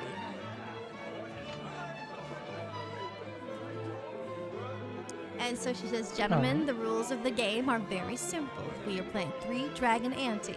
First one to lose all their chips loses, right? If you would like to reconcile your chips or back out, feel free to tap on the table. If she says, if you have any other questions, feel free to let me know. And then she starts pulling the cards. Please, if you would roll a D6. D6 is So that is for Darren. 5. All right. And how much did you put in for this round? 20 gold. 20 gold for this round, or just in total of your chips you put in 20? Oh, for this round. Yes. I'm not martingaling in a D&D game, no shot. I'd wager half of that, so 10 gold. 10 gold. Okay, so you've put 10 gold in.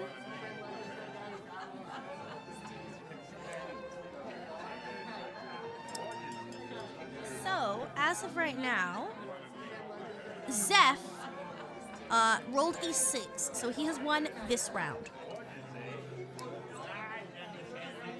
Zeph is quiet as he looks through, as he pulls in his stuff there, as he sets it up. So he's taken 10 from you, and he's taken 10 from Darren. Ready for the next round, gentlemen? Sure. I will wager 5 gold this round. 5 of the remaining 10. 5 gold. Darren also wages in 5 gold. Zeph wages in 5 gold. D6? Yep, D6. D6 is 3. Okay. Darren wins this round with a 5. So he takes the 15 gold from the center. Well, one more round, gentlemen. It appears luck is not on my side tonight.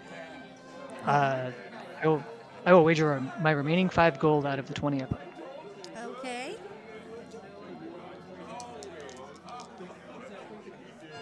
Next round begins now. 4. 4. Okay.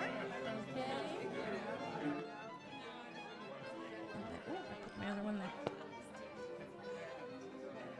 Congratulations, sir. You have won this round as you are able to grab your 15 gold. Okay, so I lost the first 2, so that's 5, so I'm at 15 in play.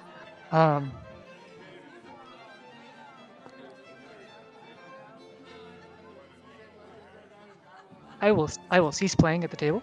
I will thank the gentlemen for their time. And I said clearly, such lovely company was easily worth the price.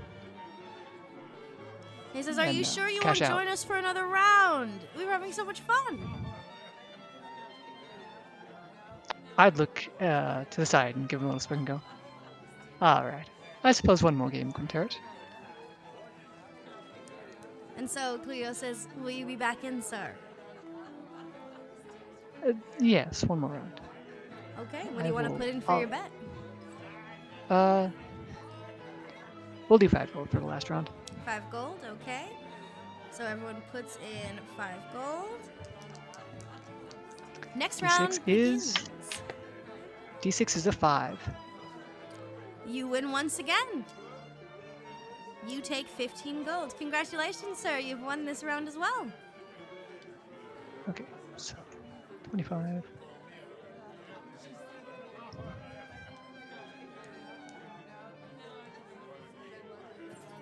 Something like that. Apologies, gentlemen. I do not mean to hit and run, as they say, but I would like to disperse some of these profits for the host and the patronage. Perhaps it is a drop in the bucket for them, but perhaps I can make someone else's night a little better. So I'm gonna, let's see. So I am 25, so I'm plus 5. Can I tip Cleo in the chips or the gold? Like what? You can I- so you can ask for the chips to be exchanged back into gold, and then you could tip her if you would like. Okay, I will exchange my tips for gold and the 5 gold profit. I will send. Well, the Nancy deserves them too. Nah, that can be the rest of all. I will give Cleo the 5 gold profit that I have, so I am completely break even on this session. Okay. She thanks you and she asks you to wait just a moment. She looks Maybe. around, and from underneath her table, she pulls out a red envelope. She hands you the envelope and says, "Thank you for your contribution," as she starts up the next game for the gentleman and some other people who've joined the table. And thank you for your service. And I will take the envelope and leave my seat at the table Yep. and back to wandering around. Yep. I will look at the envelope, As you but not open it. but not open it. Oh, is You're that- going to look at the envelope? Yep, just looking at it for now. You notice that the envelope is very similar to ones you saw earlier this evening, and that it has a lot of gold scrawl on it. It's got a beautiful calligraphy, and it's scrawled all over the top. Can I look back and see if the envelopes that the gentleman had at the table were those opened or not? They were opened. Okay, so now I know that it's safe, or at least somewhat, to open it. I will open the letter very carefully. That calligraphy, I'm sure, is very lovely, and I will read the letter with the invite. Inside, you see a card as well as a letter. You see that the letter is addressed to you by the Count, but his full name is on this letter, which was Edward Van Imes. You open the letter as it dictates, "To my most esteemed guest, you are cordially invited to my youngest daughter's birthday. You are invited to celebrate alongside our family as she makes her mark on the Van Nuys name on this date in particular, right? Feel free to bring your family and friends, as this is a gathering of multitude of high society."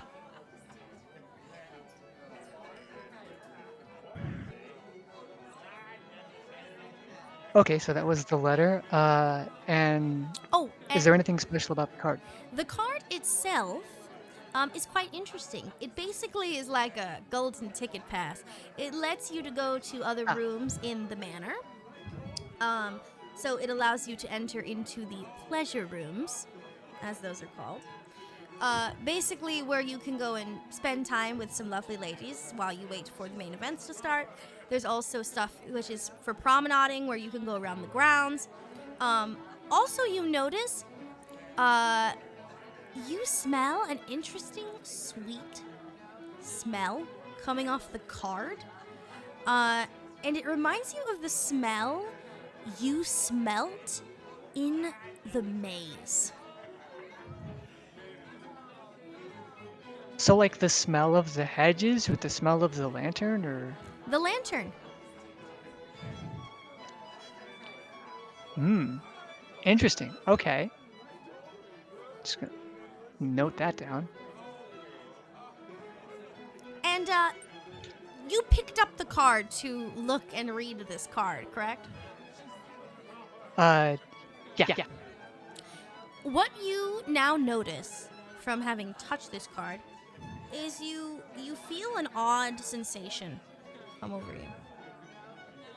And as you look up, you swear that it can't be right. It's like everything in the room has got a new brightness to it. And that people who you saw in this room earlier do not appear to be how they looked when you first entered this room. Like different races? Yes. Like, are they all fucking Fae? You actually see quite a menagerie of individuals. You see a very large man. Now, actually, you can see him. At first, when you first walked into the room, he looked like a very large humanoid. He is not a large humanoid. He's actually a large Goliath. You also see a bunch of the ladies who you had passed on the way into the gambling rooms, and you knew they were just young ladies chatting and giggling away. They actually have little wings and horns. You see as well some other individuals that you know were humans when you walked in, and they have blue skin. You are seeing everyone for their true form.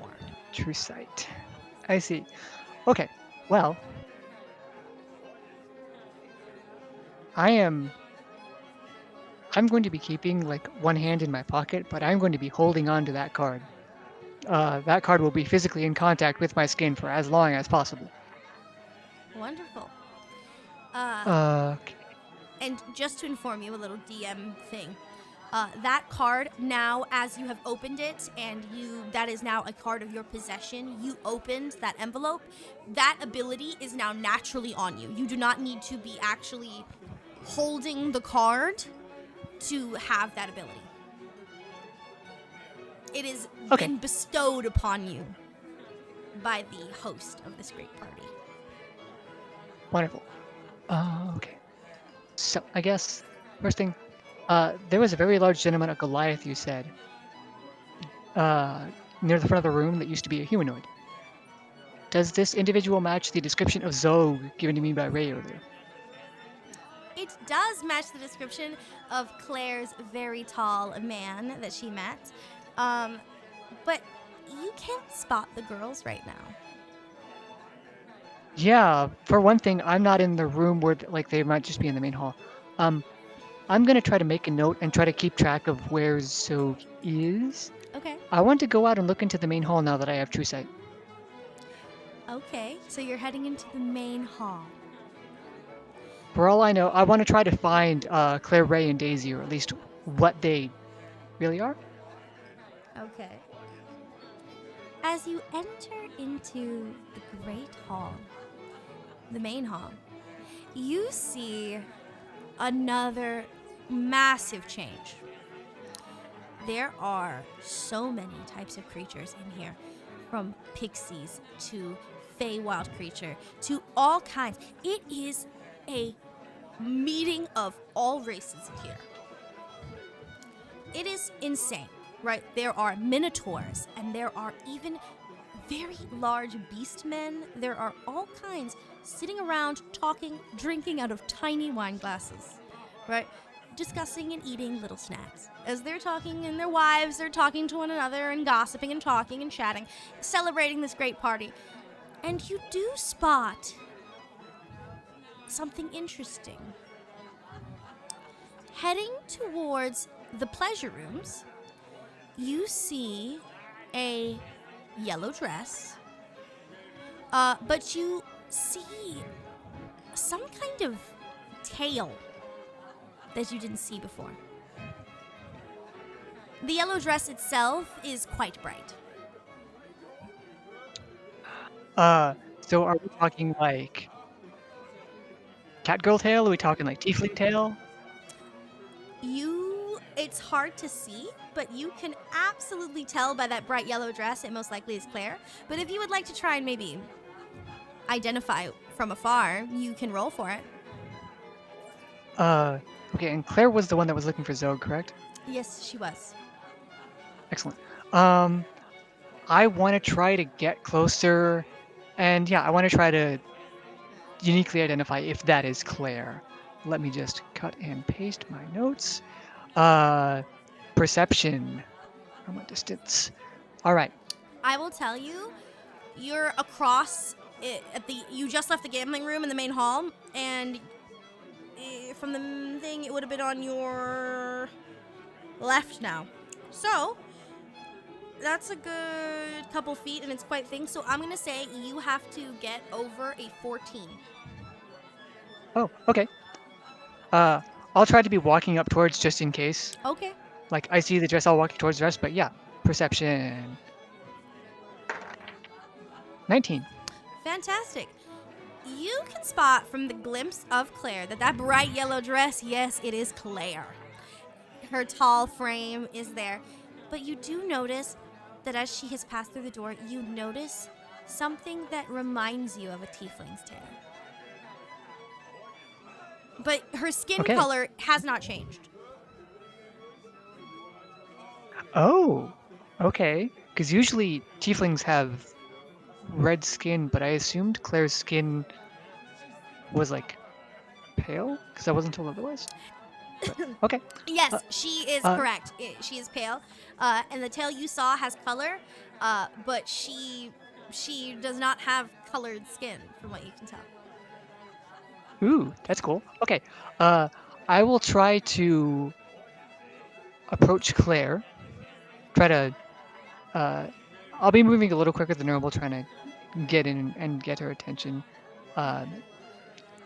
Excuse me, Claire. And she turns around towards you, and as you walk up on Claire, you realize that Claire, beautiful tall Claire, has wings. Like a bat. And as she turns around to you, you notice that she has little horns as well, just peeking underneath the curls of her hair. And you see her eyes in their true color, which is a red color. Okay. So. Would you like to make a Arcana or a check? Yeah, well, I want to try to discern what race she is. Uh-huh.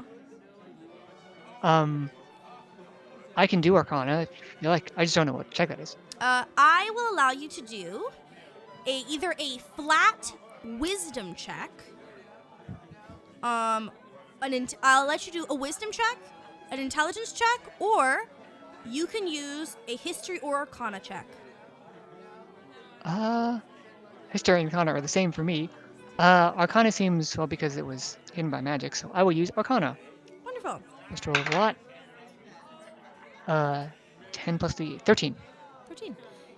You are certain that from the tail and the non-matching skin, and by the horns, that she is some type of fiend. Okay. Sorry. She does not seem hostile towards you, but she is definitely some type of fiend. And her wings are definitely demonic in nature. Or fiendish in nature. Thank you for answering my next question. Is she actually mad? I didn't think she'd be, but, you know. From her perspective, since you did not spot her as this earlier, she does not think you know.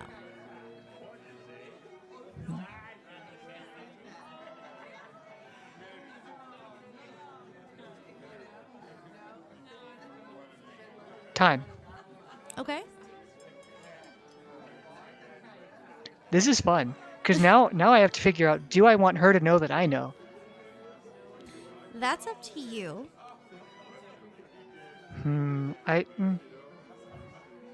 Well, these invites were only given out to specific people, and they seemed pretty just they wanted to go up and have a fun party. I didn't see anything too weird about them except for literally trying to be charmed. Do I still play? Well, not in front of a group of people because this is in the entrance of a very busy room. I want to try to like gesture and have her come out into the hall, kind of be like alone with her a little bit. Claire, a word.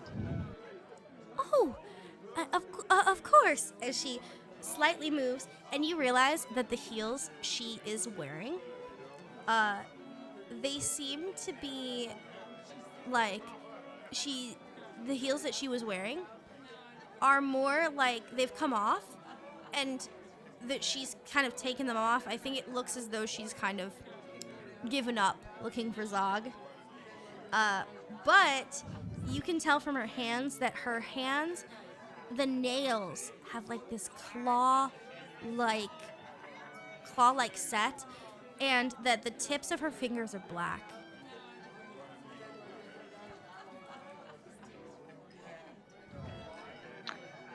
Okay.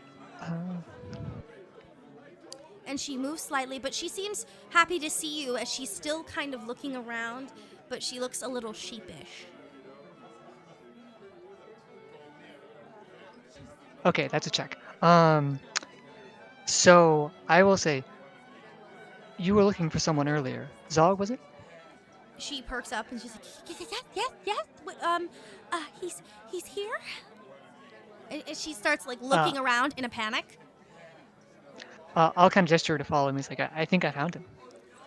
Over by the gambling hall.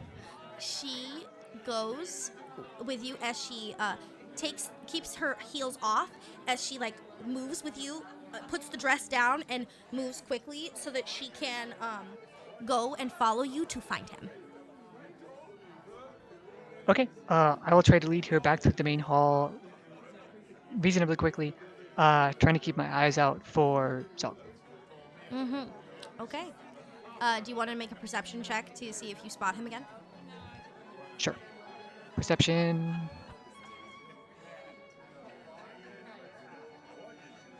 $15. Okay. You do spot him. He's moved a bit from where he originally was, but he is not in a crowd of people. He's more off to the side getting another glass of wine.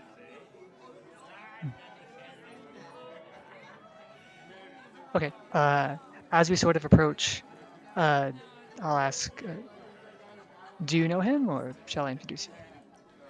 She does. She says, thank you, as she starts trying to put the heels back on.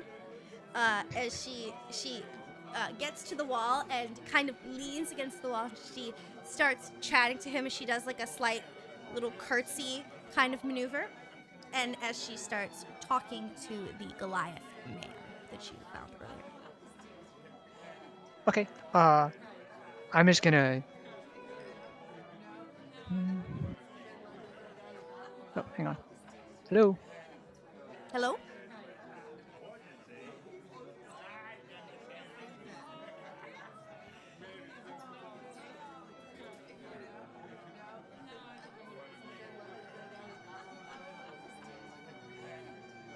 Sorry, knock at the door. Okay.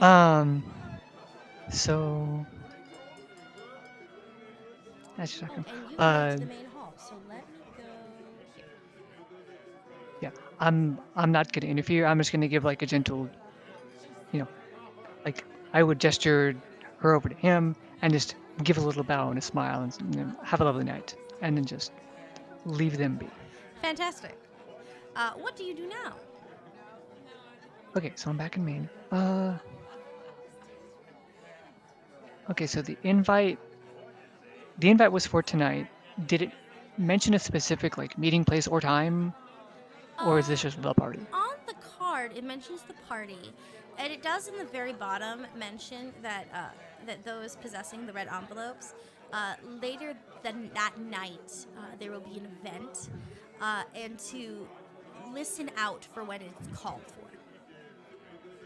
Okay, cool. So I'll know. Yes. All right. So did that. cute side quest done. Um, yeah, I think check most of the replay there.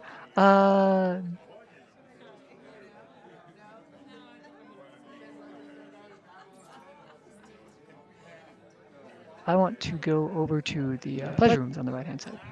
So you're heading back towards the pleasure rooms. Mhm. Okay.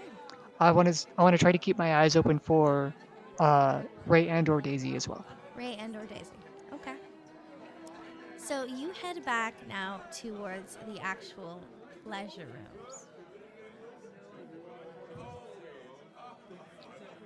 So now as you head towards the pleasure rooms, now that you're kind of in there, you got to Claire before you actually got into the pleasure rooms because you stopped her on the way in. But inside these pleasure rooms, you see a number of beautiful, beautiful men and women. When you first came in, you saw that they looked humanoid, right? But there are humans here, but it is not just humans here. There are beautiful elves, fae. There are so many different beautiful people in here that it's actually kind of overwhelming that there are so many in here. You notice that there are rooms on the upper floors, but you notice the people on the lower floors, they seem to be doing more chatting and a lot of flirting and chatting and discussing things of such. And sometimes they're led to the second floor. Though you do notice that some people that are leaving the second floor, they look a little dazed. And not even in the fun kind of dazed.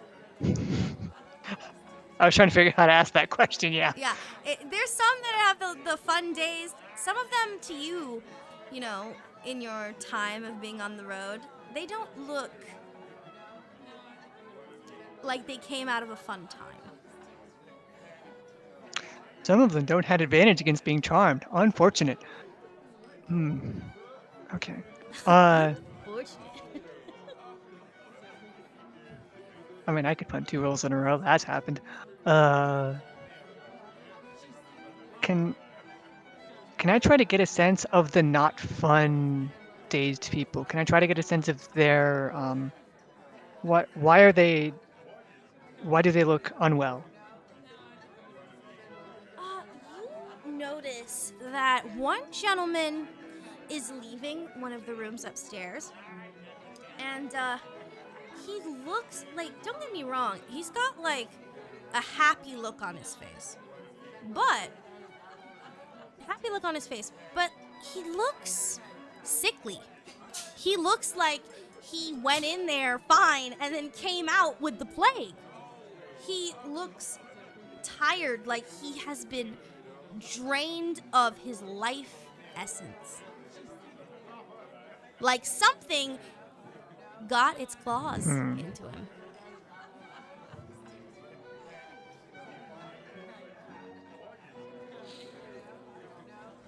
Well, don't stick it in crazy, they say.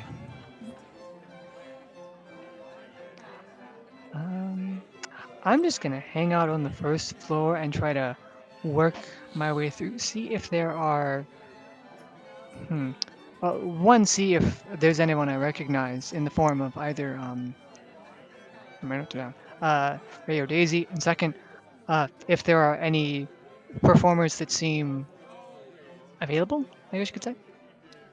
Okay. You do notice on the first floor there are a number of ladies and or gentlemen who are willing to talk to individuals and spend time with them this evening. But you do also see that some of the rooms upstairs are taken, and you do notice something interesting. When you were speaking to Daisy, Claire, and Ray on the way up the hill, they had matching accessories to go with their outfits. They're going to a dance, they're having a great time. You do notice that Ray's green shawl that she had is in the pocket of that gentleman you just saw. The one that left looking sickly? Yeah. You would recognize it because you walked with her up to the hills.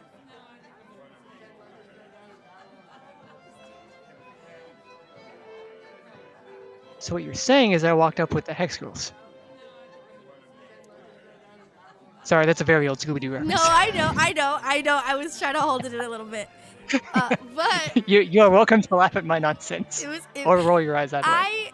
I would say that you know about Claire and them.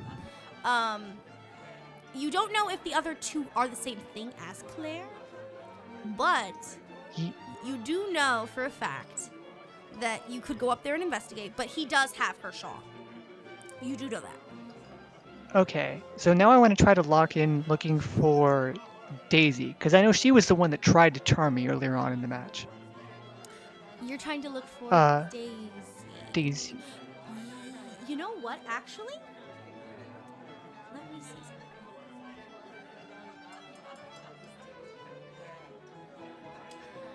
She didn't charm you. Okay, so we can't use She it. tried but failed. What was it? She tried but failed. She tried but failed. That's what I was saying. There might have been a way for you to know where she was, because if she had gotten you, but she had.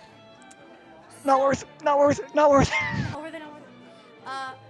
But you can ask around if you would like. There are a number of people on the first floor. Yeah, I'll give that a shot. You said they had matching accessories. Does anyone else on the first floor have accessories that match theirs? Let's roll and see it.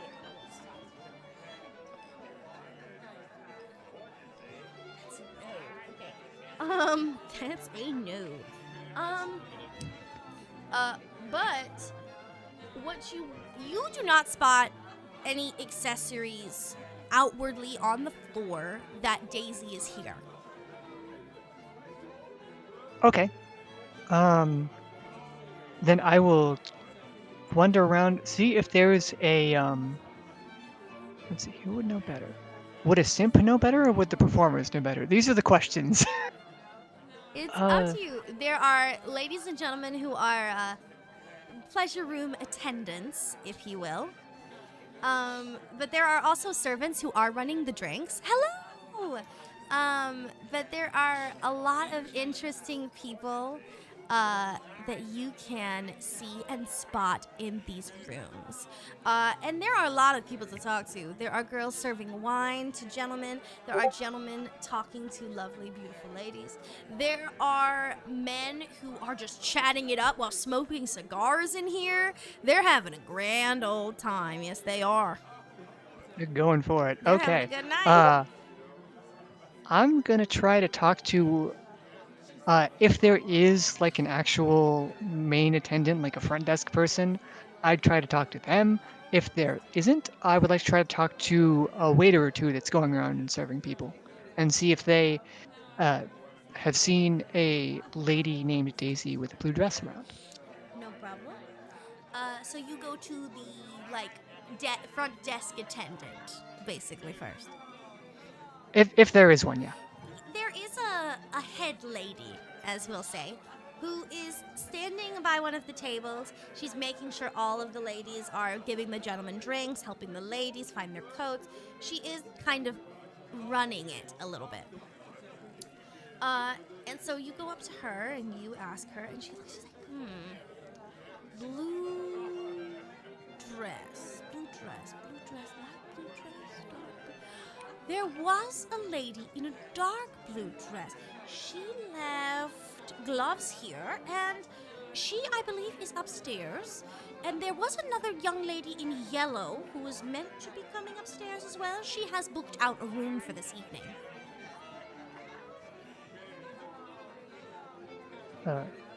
And is the lady with the blue dress, is her room currently occupied?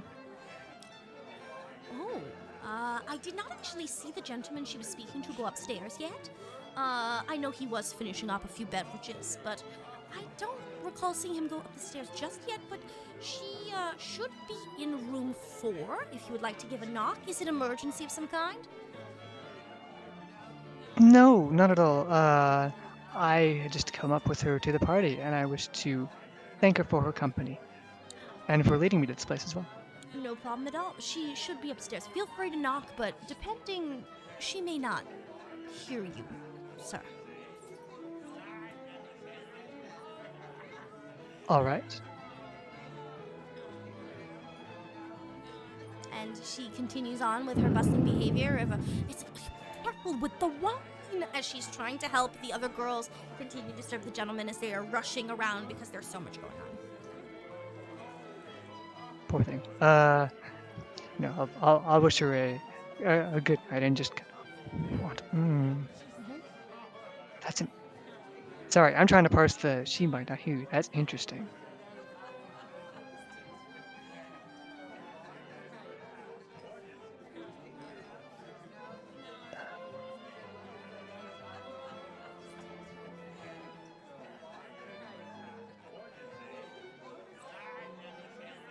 Bold. I would actually not attempt to go further down that line. Normally I'd be okay with it, but she tried to charm me before. We just met. You know, you gotta buy me dinner first. So I'm gonna go back out into the main hall. I'm always gonna be trying to keep my eyes open for Daisy's dress, of course, but with the understanding that she might not be there, you know, it's not a big deal if I don't see her. And you said there was a balcony up top. There is a balcony to the second floor. The pleasure rooms, they go up to the second floor. So there's two entrances, one from the second floor, one from the bottom floor. So you could get to the balconies from the pleasure rooms as well, and then wrap around.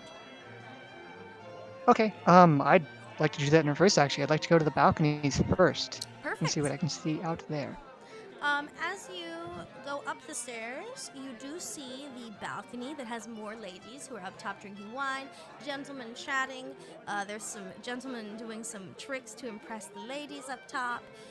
There's a couple different dancers, as well as some people talking, smoking, having a great time. You do notice as you pass room 4 that you do notice one of Daisy's blue items there. Okay, so that's just confirming. Okay, that's great. Thank you much. And you also notice that on door 5, there is a yellow item. Okay. And on door 3, you notice that there is what appears to be a green item, and you hear some movement in that room. Okay, so don't come a knocking. What would you like to do? I take a note of each of those items in their respective locations. Post-it note. So I'm gonna go. Just gonna keep going to the balcony and see what I can see. See who's chatting there. See what the general vibe is, and try to get a view out there. Places that probably has a lovely view. Yes, as you reach the main areas of the balcony, you do see a beautiful view. Not only does the balcony have doors that outstretch to the outside of the building, so you can technically go on the balcony, which wraps all the way around, so you can see everything. And you can look from the outside. But you do see that on the inside, the balcony wraps all the way around the main hall, so you can see everything from an upward view down. So you'll basically, from the up top, you can see everything that you saw up top, but more from looking down. So you see the patterns on the floor that are intricate with these extra gold detailing. It has almost this magical, look to the patterns on the floor. And you also... Do the patterns... sorry. It's alright. Do the patterns on the floor match the patterns on the card? Like the invite card? Yes! Cool. Sorry, please continue. No problem. You also notice something a little odd. You notice the daughter of the Count and his wife is going around the party with her doll, and you notice just something odd. With your true sight, you're noticing there is an omnipresent aura coming from the doll. And everywhere the daughter goes with this doll, you see the once happy people that were chilling around the table. there seems to be like fights breaking out. Like gentlemen who were once like shooting the shit and having a great time and were just chilling out, having fun and drinking and smoking, are now at fists with each other. They're angry. Like they're fighting. They're getting angry. There are women trying to calm them down. Some other ones you see that the men themselves look as if they are in perplexed and terrified thought. And then even some other ones where they start to itch as if they are being wrapped in something malevolent.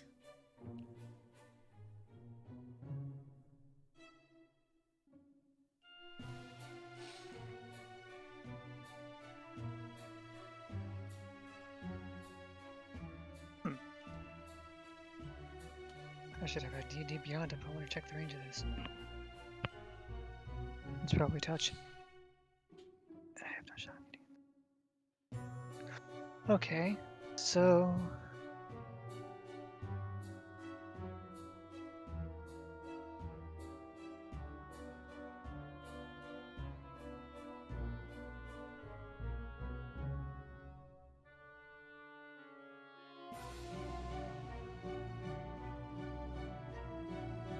Would you like to make any Okay, checks? so we- Would you like to see anything or try to get a closer look?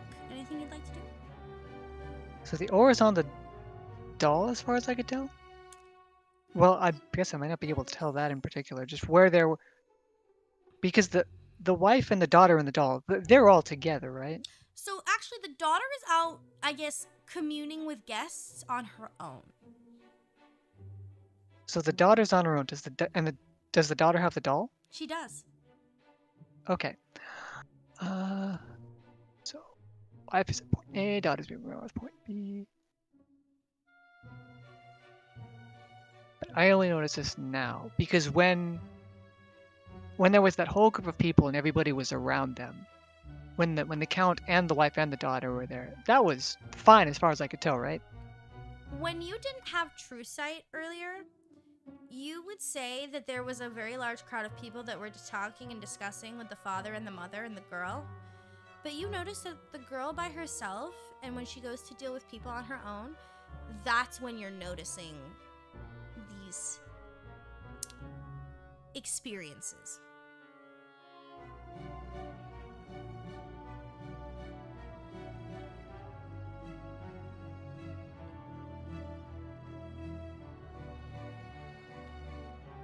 Okay. I want to try to make an Arcana check. Try to focus on the doll and see if I can figure out what that doll do.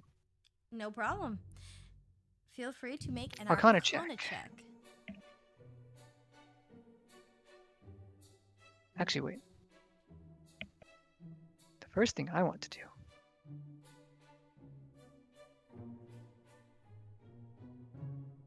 I can guidance myself, right? Yes, you can. Actually, yeah, that would be interesting. I want to try to guidance myself. Okay, so you cast Guidance. And then now with Guidance, you would like to cast an Arcana check? I assume guidance resolves? Yes. Okay. That was part one of, now magic works in here, at least to some extent. Fold. Where was that? Yeah, Arcana check with the 1d4 from guidance. Let's see, Arcana check to see if I can figure out if something is wrong with that doll, and if so, what. Guidance is... Okay, 9 and 4 and 3 is 16 total. Okay, 16 total. So with 16 total, you can tell that definitely this doll is not a normal doll. This doll has something about it. Like, it is just, something is not right. You can tell. It's directly coming from the doll. You can tell. You can tell that the daughter herself, you can't tell if the daughter entirely knows what's going on with the doll, but she is laughing a little bit, or chuckling, not outwardly laughing, but she is chuckling as she watches these people fall into paranoia and misery. And for the oddest second, it's almost like you see that the doll is looking on its own. What animal is this doll? What does this doll look like? This doll looks like a little girl. It's like a little baby doll. Like, I Okay. wouldn't say a baby doll, but it's a little girl doll. Okay. And does the daughter, since I have True Sight now, do the daughter and the wife of the Count look the same as when I did not have True Sight? They do not look the same. You can tell by their faces that they are the same people, but they are not the same. Oh, what race are they? The race that you spot, the Count, his wife, and their daughter, they are vampire.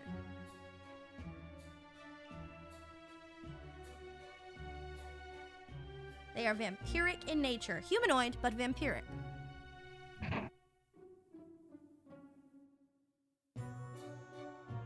Okay. And I am not a cleric. Let's see. You will see that the father and the mother themselves seem to be having a good time. But it seems interesting as the mother seemed to have been trying to keep a tight grip on the daughter this evening. When you saw her earlier, it's why the girl was with her. But now the daughter is off on her own.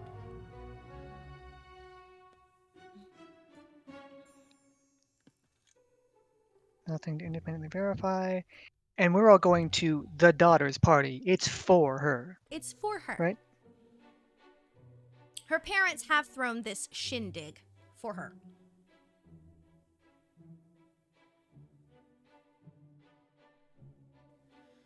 So originally on the invitation, it specifies that it is the blessing day, or like a very important day. Think of it almost like a bat mitzvah, all right? It's the bat mitzvah Okay. for this little girl. She actually, it doesn't specify, but I'll say from what you've heard around, the girl's about 10.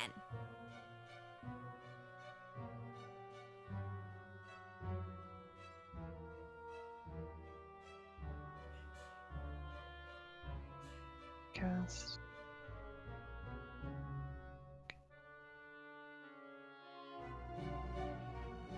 And now that you have True Sight, you said you were looking outside of the windows earlier, correct? Yeah, I want to see. Yeah, outside the windows. If I'm up on the balcony, just kind of out onto the coast on the outside of the building as well. Based on your Arcana check, while also looking at the daughter and just your surroundings, you realize that the mansion itself on the inside looks very, like, warm, welcoming, royal, very good, right? Now that you look a bit more on the outside, it's like a darker shade. You notice there is even a gentle fog surrounding the house. You also notice that outside of the giant hedge maze, which is basically the front gardens of this house, that the creeping fog that's around it, everything there is like, not per se withered, but it's like this interesting plants. Like, it seems like deadly plants. Things you'd see like mandrake, or you would see like belladonna, or like just things that are around that are not usual plants. Like the hedge mage could actually fuck a motherfucker up. It's more like the hedge maze itself is its own trap, but it lures people in to the house with a false sense of security. We'll say that.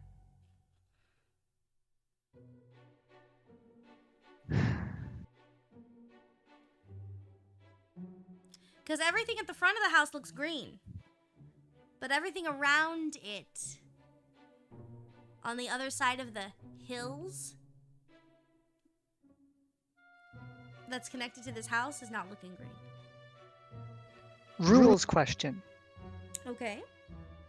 Dispel magic. Choose one creature, object, or magical effect within range. Any ongoing spell level 3 or lower ends. Every ongoing spell level 4 or higher, make an ability check using your spellcasting ability. Can I guidance that roll? I will allow you to. Okay. So, we're gonna gamble. We're gonna go for it all here. Dispel magic range is 120 feet. So what I want to do is I want to try to get into a place where there's already a lot of noise but no physical fighting. I want to try to no, because everyone that touches those invites and cards has true sight. Mm-hmm. And at the very least, it removes magical enchantments to hide one's appearance. Mm-hmm. So if I try to disguise self, for example, that would probably get borked. Mm-hmm. That probably works on invisibility too, and I don't want to risk that. Cast guidance on self. Okay. Guidance lasts 1 minute. I want to try to get into a spot where I have a clear line of sight to the doll. From up But top that's also or on kind- the first floor? Actually, this is a perfect time, Where- I think. Where is the daughter going around? So this is what the back garden is starting to look like, except this is withering. Yeah, let me pop that. I don't know more than we got. I see.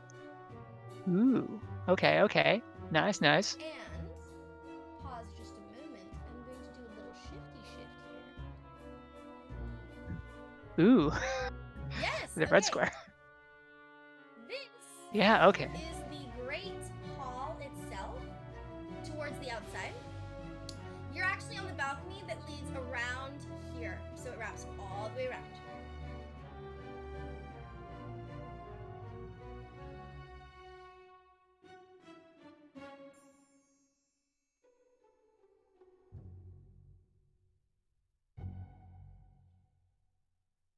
So I would say right about here is where the doll and her are. They were towards the tables here, but they're about here, right?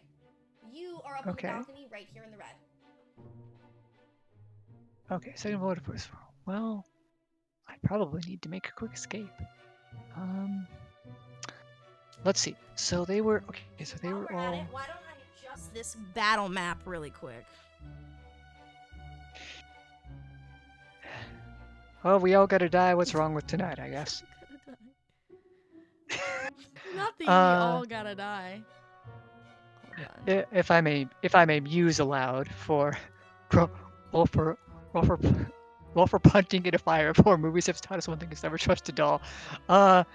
Yeah, I'm not rolling it for actually punting it into the sun. That's Hiyoko, and that's a different stream. So you are technically up here.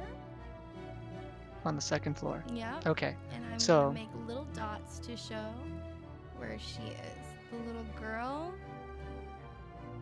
And we'll put yellow here. Not to be confused with Claire. But Yeah. this little yellow dot is where our demonic beauty is over there. That's lovely. That's great. Okay. So now that I know that the people that brought me here were not, oh, I'm just looking for a party. They were in the pleasure room. So they are probably employed by the establishment.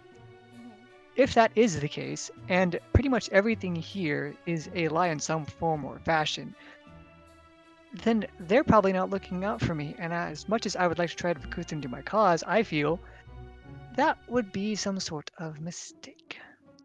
Well, what's interesting to me about this entire situation so far is that you have given everyone true sight. everyone And who they're is seeing- invited. with the invites, and Has we're yours- all invited to go to the particular place where the demonic child with the crazy doll is going to be front and center, the guest of honor.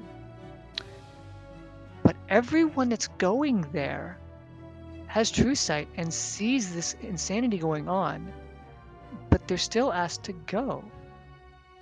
Is there some sort of check that I could see if I know the name of the count from somewhere else? Yes. Maybe, You can make okay. a history check, an arcana check, or a religion check.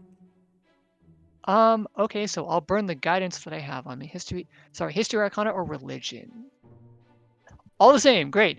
I feel like history would be the most apt here, so I'm gonna roll burn the guidance, d20 plus 4, plus d4. 11, 1, and 3, 15. Okay. You think back into your memory. If you have heard of this gentleman before, you think and you think and you think, and you do recall that he is quite a renowned count. He is quite renowned for his wealth. That even for his young appearance, that he is vastly wealthy. That his father was apparently the count before him, and they were very similar, and the fact that they have accumulated wealth over a very long period of time. That his wife is also a very well-known and beloved member of the town. She doesn't tend to go out often. The town thinks that she has some form of illness that prevents her from. But she does do a lot of things to help the town when it comes to trade and other things and such. But you do know that it was only a couple years ago, right, that they had a daughter, but they were pretty certain that there were 2 daughters for quite some time, and now there is only one. That you have seen today, at least. You do not know the ages of those girls, but you do know that there originally were 2 daughters, but you see one today. There is also a large portrait of the family that currently in the center that you didn't notice before, that does contain the picture of the father and the mother, the count and the countess, but it also includes their daughter with the doll. There is also a great deal of, what would I say, chatter and gossip that you heard in the past of the fact that the little girl is very sweet and very polite, but that it's quite odd that she talks to a doll, knowing how old she is, and that she is said to be quite gifted. Thoughts in no particular order. 1, that is some Children of the Corn ass nonsense. 2, Creeping Fog. I haven't played Persona 4, but I've seen Persona 4 be played. I know how this goes. I know what to do. So, third, the invite. That is for the daughter who's with the doll, right? Like, that's that one? You recall that there was originally a daughter named Josephine, and that there was another daughter named Claudia. You do not know which one is which, but you do recall that one of the daughters was named Claudia and the other one was named Josephine. Okay. What is the name on the invite? It To what daughter? states for Claudia. Okay. So, I'm going to reapply guidance to myself. So, guidance stack live. I want to, let's see, I'm just on the 2nd floor, but I'm almost directly above her, it seems. Mm-hmm. I want to try to make a, actually, yeah, I'll burn my guidance. I want to make a perception check and see if I can hear whomever is speaking to the daughter if they say the daughter's name. Is that something I can do? Absolutely. Okay. Feel free to make a roll for it. Let me just pull up my skills. Perception from high up. Plus D4. Gonna run that. 16, 25 total. 25 total. Okay. You do hear a good chunk of that conversation. She has moved on to a new table. And the table, when they first see her, they say, "Oh, Miss Josephine, we are so happy to see you today. Are you doing well? How have you been?" Right? And she is very polite for a 10-year-old, where she goes and says, well, she'll sit and she says, "Oh, thank you very much. We are so happy for your presence today. Aren't we, Claudine?" To the doll. Claudine, not Claudia. Well, pardon my French. Claudia to the doll. And she says, Thank you. and she says that she is so happy for them all to be there. And she waves a hand of the doll towards the gentleman who was speaking. And all of a sudden you notice that the gentleman himself is kind of, looks like he's going in and out of it a bit. Okay, bro's going through it. That was my other comment. And now that the name of the doll matches the name on the invite, which is the name of the other daughter, this is FNAF, right? this is some remnant. Okay. Okay, so guidance, reapply guidance to self. Then, and they're still down there, I want to take the quickest route down to where the child okay. So Josephine is the daughter that has the doll. Yes. So I want to go down to the first floor, try to mingle in and among the crowds. I want to try to make a stealth check to avoid being seen by Claudia, or I'm sorry, by Josephine. Okay. Oh, that's right. I will hold guidance. I will not use the guidance for that. I want to use the guidance for the Dispel Magic check. I'm probably going to do in a minute here. 24 for stealth. Fantastic. You slip down the back passage through the pleasure rooms and out into the crowd, unseen, unheard, a moving shadow as you weave through the crowds towards the very young Josephine. She has not noticed you as she starts to walk her way through the crowd towards the outside, towards the back gardens, like you saw before. As she is talking to the doll, would you like to listen in on her conversation?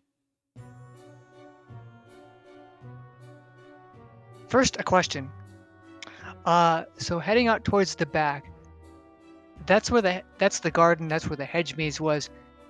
Is there another way to get out and down? Actually, sorry, corollary question.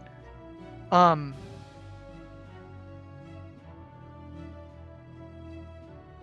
guess I would like to follow Josephine because she's heading out towards the garden, which is the one I want to look at and verify. Because I'm given true sight now, does that make anything different about the hedge maze itself?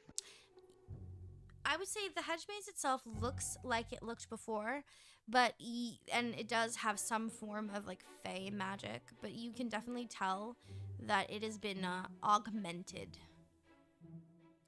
It is definitely more dangerous than it first let on, which may be why, in what you think, based on your insight and your perception, that might be the reason why Ray panicked when she first saw the hedge close.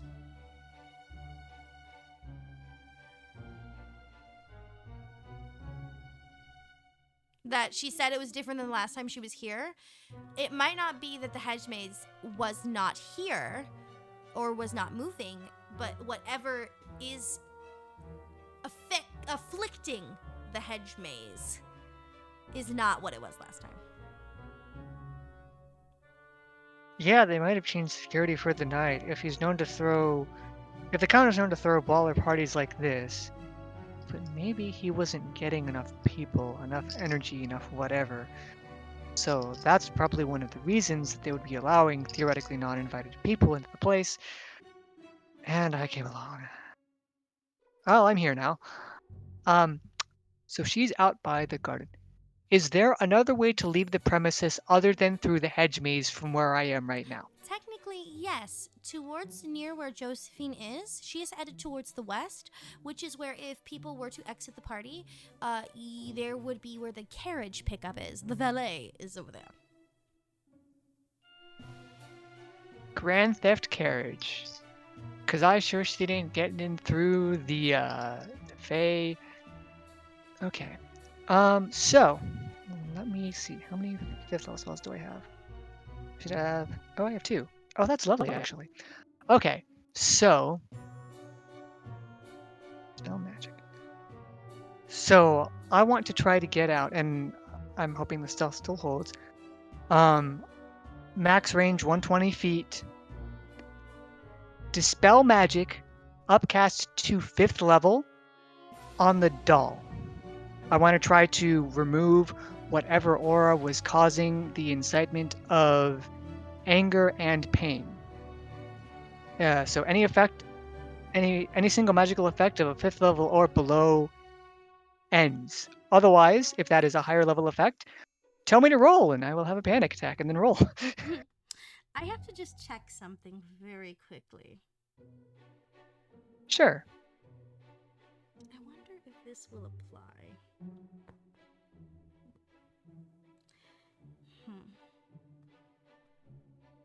I mean, it could also just fail for, DM rules and such.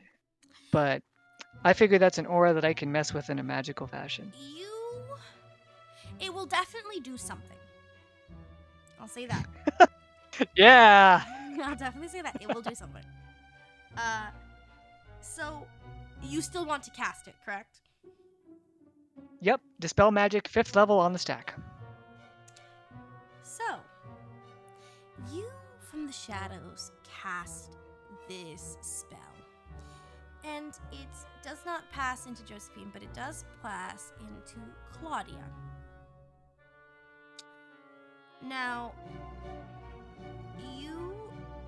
prior to the spell going off, you see that Josephine has walked into the garden and gently put Claudine on a little, stone table. Back patios, they sometimes got the little stone tables, very old school garden patch kind of thing. She puts her on the table as you see that as your spell hits, Josephine was talking to Claudia, and she was saying, Claudia, soon everything will be all better. I promise. I'll make sure it's all better. Surprise, motherfucker. And as the spell hits, the doll begins to shriek. It shakes violently and begins to shriek. And you notice that the doll that was once small, right? And Oh no. like an actual doll, right? Is now growing. It is now forming to the height of, I'd say, a 15-year-old girl, maybe 16-ish. Oh. Okay, so what one might think a daughter might be. So the doll. Okay, doll's growing. She grows, but still maintains this doll-like appearance. And the big thing is, she is screeching in pain. This actually draws the attention of some people inside the patio. They do not see you, as you have done at 24. They do not see shit, right? But they do hear this cackling shriek coming from outside. And everyone else, how close would you say you were to Josephine? About 115 feet. I'm max ranging this Dispel Magic Max just in range? case. Okay, that's So fine. max range is 120, so I'm probably 115 feet away. Guards, as well as their mother, heard something, ran out to the patio. And I must make some saves really quick. Let me Do I see. need to make any saves? You are actually outside of the range, so you are fine. Oh, hell yeah. Thank you, max range. Let me see. Let's see. They would need to make. Yeah, they're gonna have to make a Constitution save. So let's roll Ooh. for the mother, the guards, and Josephine.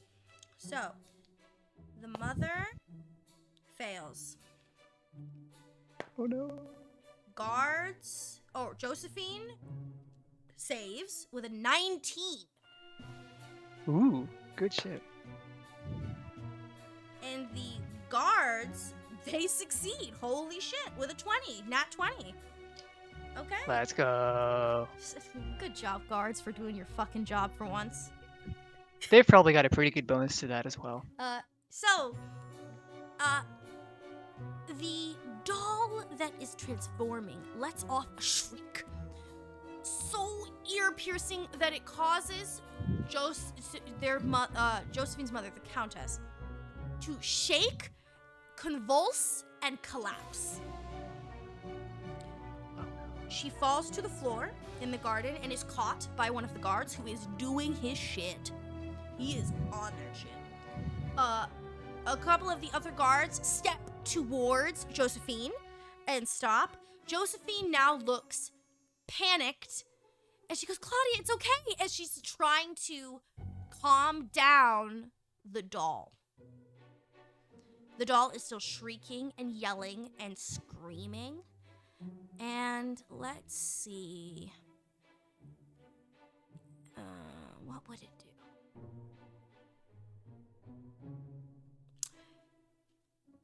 It is now a combat scenario. Because this living doll will now attack Josephine and the guards.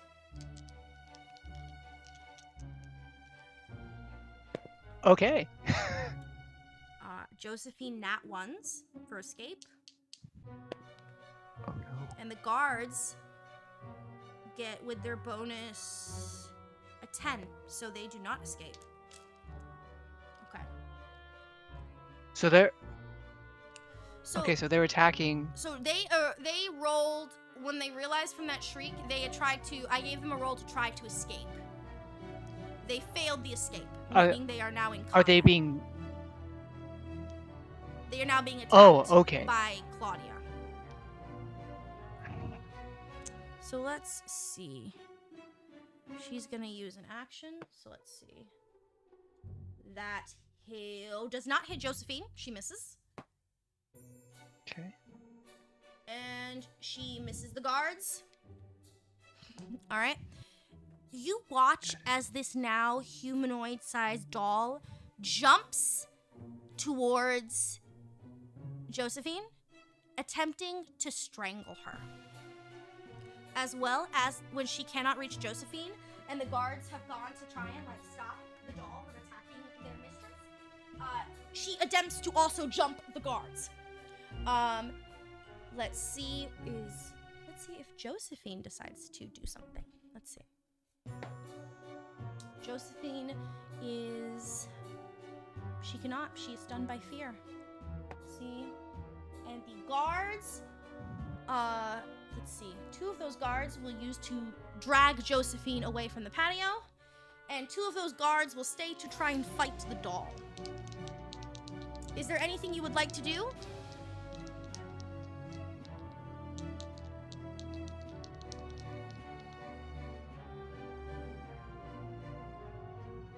I'm gonna keep rolling for the battle just until if you want to do anything. I'm looking through my spells.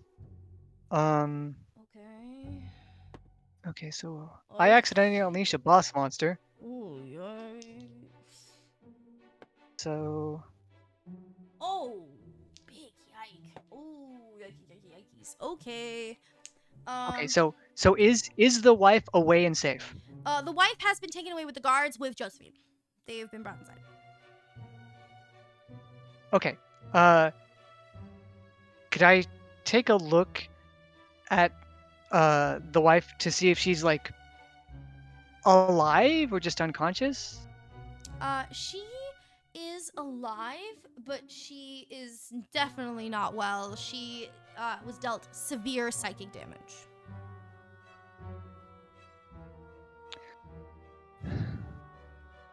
Well, I caused this, but charm person won't do much. And I gotta close for any of that. Thankfully, it looks like everything else got missed. Um,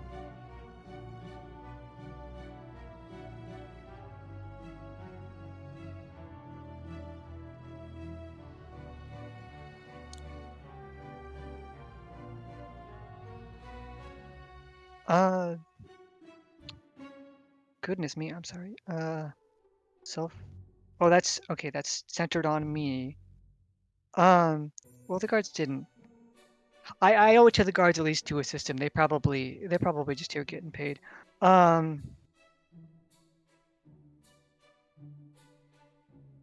30 feet.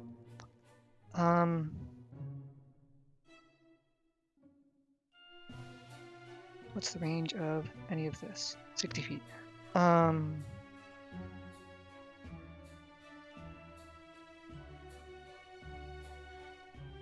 Oh, it covered that. Okay.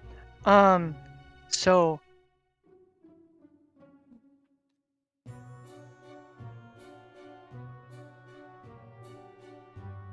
I'm going to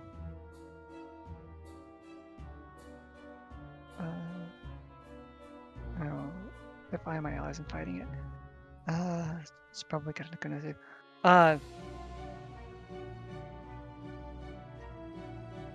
Is there a guard that's like taking point? Both the guards have attempted to position themselves to block the door and take on the now life-size doll. But they are getting their ass handed to them at this current moment. Let's see actually. Who let's see if they even survive to do this. Let's see. Oh shit. Oh shit! One of them does not survive. He gets he gets choked by the doll. She latches onto him, gets around his neck as she begins to squeeze. And while he does that, the other guy tries to hit her, where she definitely takes damage. But the doll lets off a cackle, and he must make a DC Wisdom save, which he fails. So, And I'm not close enough to them for any of this. yeah, and so he begins to laugh.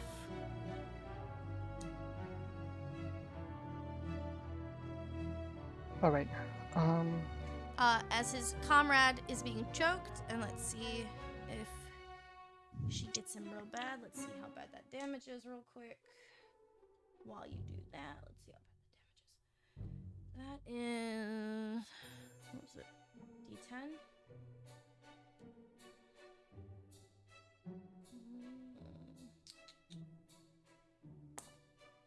Ooh, yikes. Okay, that is max damage. Okay. So is the guard like dead? You watch as one of the guards, his neck is being gripped by the doll, as she snaps his neck. And the other guard is stuck in a fit of uncontrollable laughter.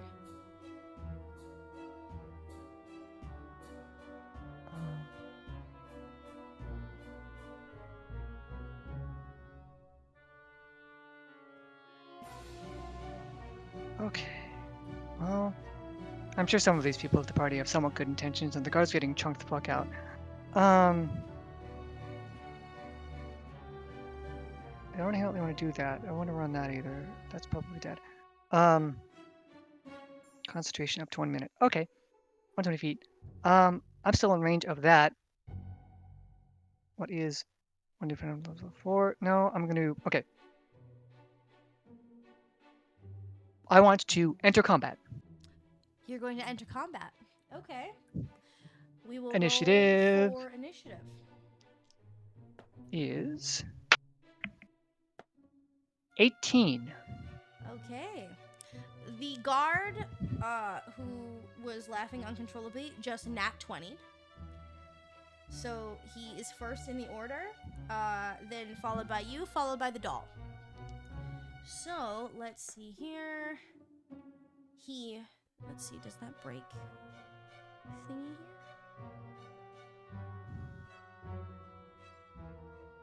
here? It beats the break. So he returns, and after he gets out of his fit of laughter, he sees that his friend, the other guard, has had his neck snapped. He begins to make a plan of attack.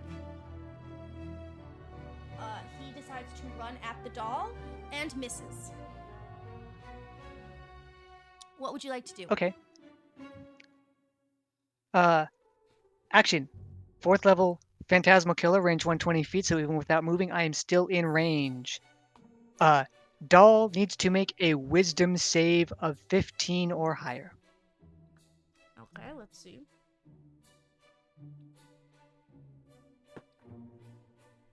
It makes a 19. Qualifies. On a successful save, the target takes half as much damage. So, you take 2d10 psychic damage, and that's it. 2d10 psychic damage, okay. So how much damage is it taking? Okay, I'll roll that. Let's see. Oh, and I have my ones too. I can just do that.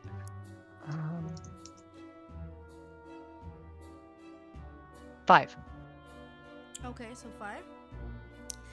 You watch as this phantasmal killer spell hits the doll. She shakes it off, but she does take damage. And then it is now the doll's turn. It has now seen you. I'm 115 feet away. Let's get, well, probably closer because she's moving towards the guards. Mm-hmm. But I still, okay. So it's looking at me. Pythagorean theorem. The escape you said was off to the west side? Yes.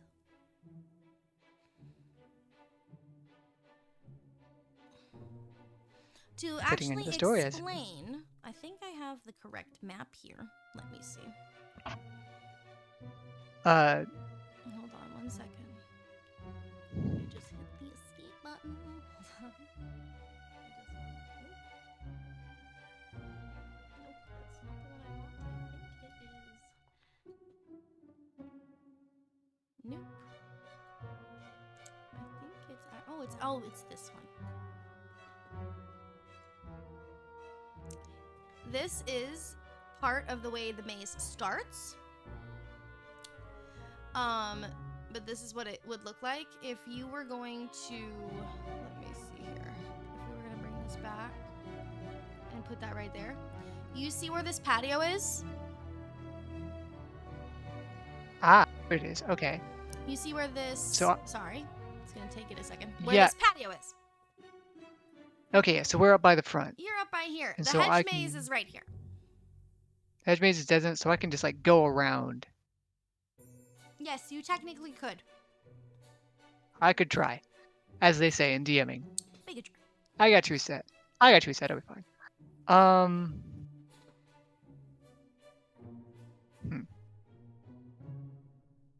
Okay. I want to move 30 feet. On the map, it's north, because I'm assuming that we're both kind of near that table. Mm-hmm. On the very far left-hand side, dead center. Yeah. I want to move up. I want to try to pull it away from the manor, so that the guard can get the, well, the other guard said, but so the guard can like try to get to safety, and maybe they can tend. Well, Hold on. Let me. I don't want to bring it into the party. No Let me just not do that. So you were saying that it's right about here, right?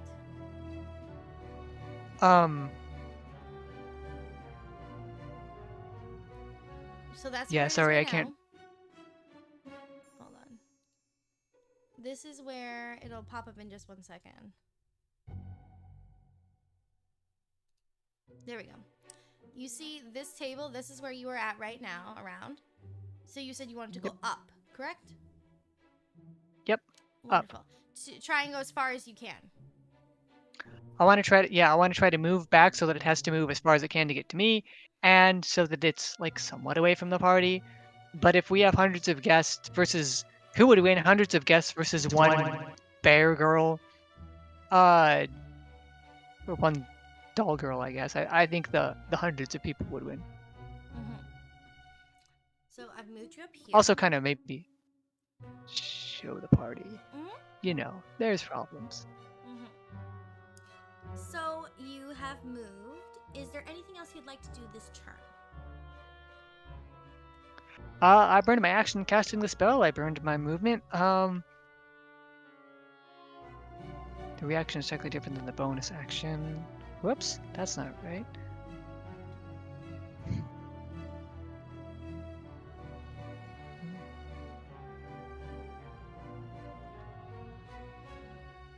I'll hold on to that. End turn. Okay. Let's roll for our delightful guard here.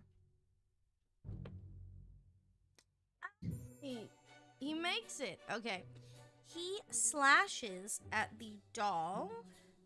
And with that, she's going to take... How much damage is she going to take?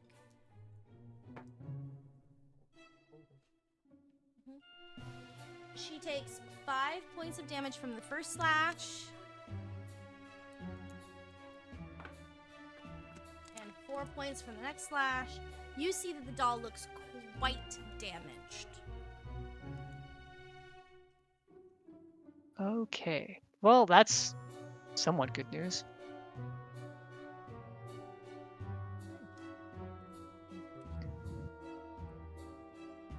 Okay, so the doll is getting chunked, and thankfully it doesn't seem to be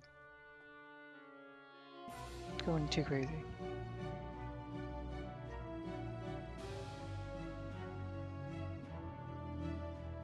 And I'm just kiting.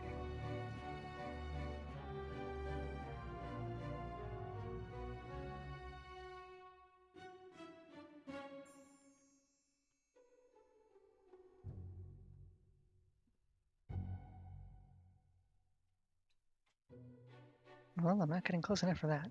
I'm sorry, is it my turn? Yes. So you are before the doll, but you can take your time. Okay. Oh, okay. Oh, so the doll went and more or less missed. The guards are reasonably safe.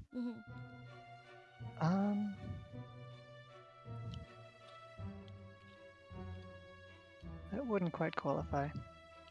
Well, if I may be taken in for murder, at least I may be taken for saving the party as well. We're gonna try another 4th level phantasmal killer. Wait, is the doll heading towards me? It's currently stagnant because it was slashed up by this guard. Okay, so I want to keep it there. That's irrelevant because it doesn't affect AC. Yeah, we're just gonna try for a second Phantasma Killer max range, 4th level. Wisdom save DC 15, please. It fails. Oh, baby.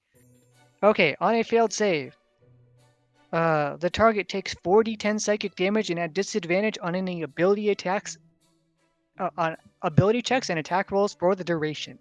4d10, okay. 4d10. Let's roll that up and add it up. We got, oh wow, that's a high. So 17 plus 27 psychic damage. Fantastic.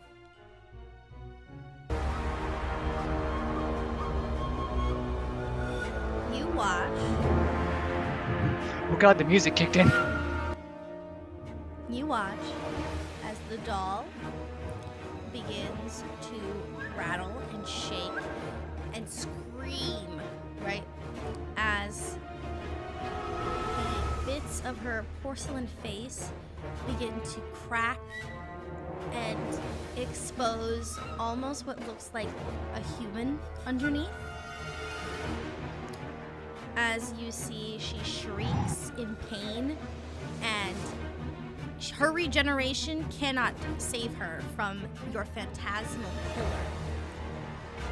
She was regenerating at the beginning of every round of combat. So she was. Thank God I rolled high. Yeah, you rolled very well, and it got rid of her. Actually, if you had hit that on the first one, she probably would have been gone. Because of the type of damage it is. And as that happens, as she crumbles, you see a spell crack out from her body like a lightning bolt, spreading in a circle as now on the ground, instead of a porcelain face, there is still bits of the porcelain. You see the body of a 15-year-old girl laying there. She is damaged and is hurt. She was hurt by that slash, but she doesn't have any more physical injuries that could not be healed. As she is clinging to life, but in a human form. That is not a doll. Do I detect the same aura that I detected before of the malice that was spreading from her? The malice that was originally spreading from the doll is no longer present, but you do sense that the magic was not originally emanating from her. Like, the magic was there. That malice you were sensing was feeding that magical energy, but it no longer resides within her, but you can tell that someone else's magic was there.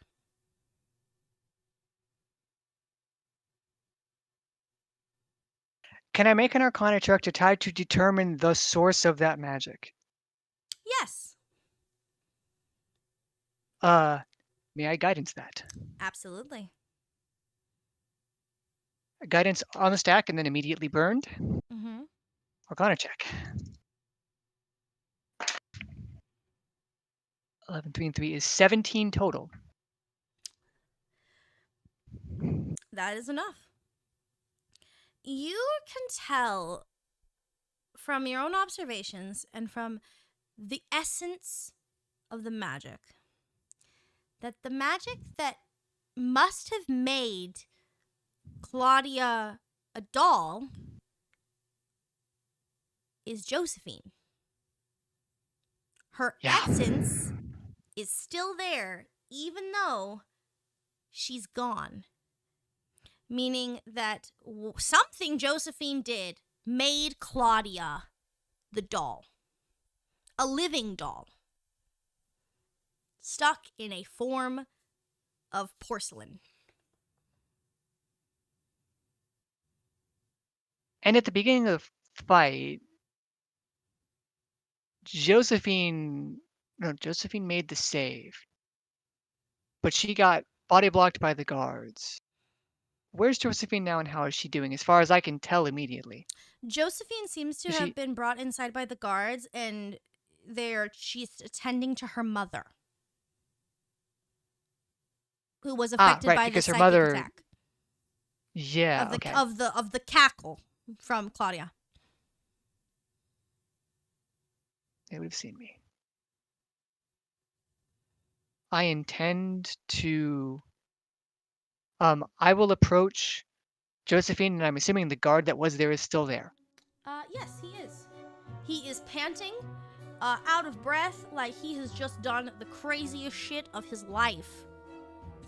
Because he probably has. Yeah, like he's tripping out. I will approach the guard and ask him if he's okay. He is panting. He looks actually humanoid. He looks like a half elf. And he's like, as he's trying to like catch his breath, as he's trying to like think about the fact that he's glad he wore the brown pants, and he's trying to figure out what the flip just actually happened. He is panicking as he's like, oh my god.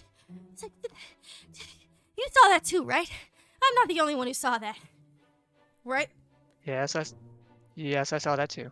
And I think I have some explanation as to what's going on, but we'll save that for later. For And- now, we must end. yeah, Uh, he runs over to the other guard and he tries to drag him inside to get him out from the outside. And he calls out to some other guards to come and help him, try and help his friend and see if there's anything they can do to revive him. I'm gonna check that. And Claudia looks unconscious and like a little harmed because there was physical damage taken, but otherwise fine. Yes, she was technically killed with psychic damage, so she did not experience physical damage outside of the slashes she took from the guard's sword. But if you were to cleric like size her up, she's maybe hanging on by 1 life point. Yeah, that's what I was gonna see, like pulse and breathing. Yeah, you can tell. The physical body, is alive, however. The physical body is alive. She is clinging to life. It's more that her spirit is holding her there, trying its best to keep her there. Right? It's trying its best to stay within her body with her own will and conviction. Well, I might have screwed this up royally, but I have outs. How close can I get to Claudia? She's currently what I would say unconscious. She cannot attack you off the rip. I will say that. Okay, but she's not being like tended to. She's not being taken away. No, the guard is trying to figure out what the flip is going on because this doll that just attacked him turned into a woman, turned into a girl. I'm going to turn to the guard and I'm going to tell him to back up, Okay. just in case. He has backed up and he has his guy in his arms as other guards run out trying to take his friend inside. Okay, so they're tending to that. And I'm assuming there's a scene in the party because what the fuck? They don't exactly understand what's going outside. They heard yelling, but they saw that the Countess had collapsed, and it's a bit more of a stir that she's collapsed.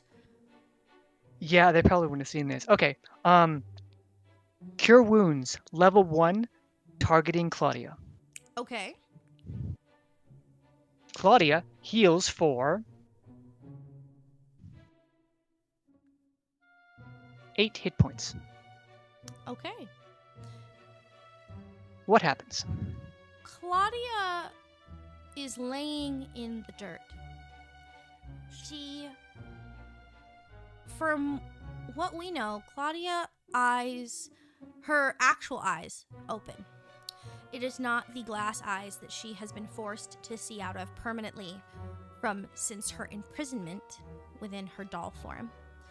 Claudia, because while Claudia was a doll, Claudia did not need to eat or sleep or drink, just to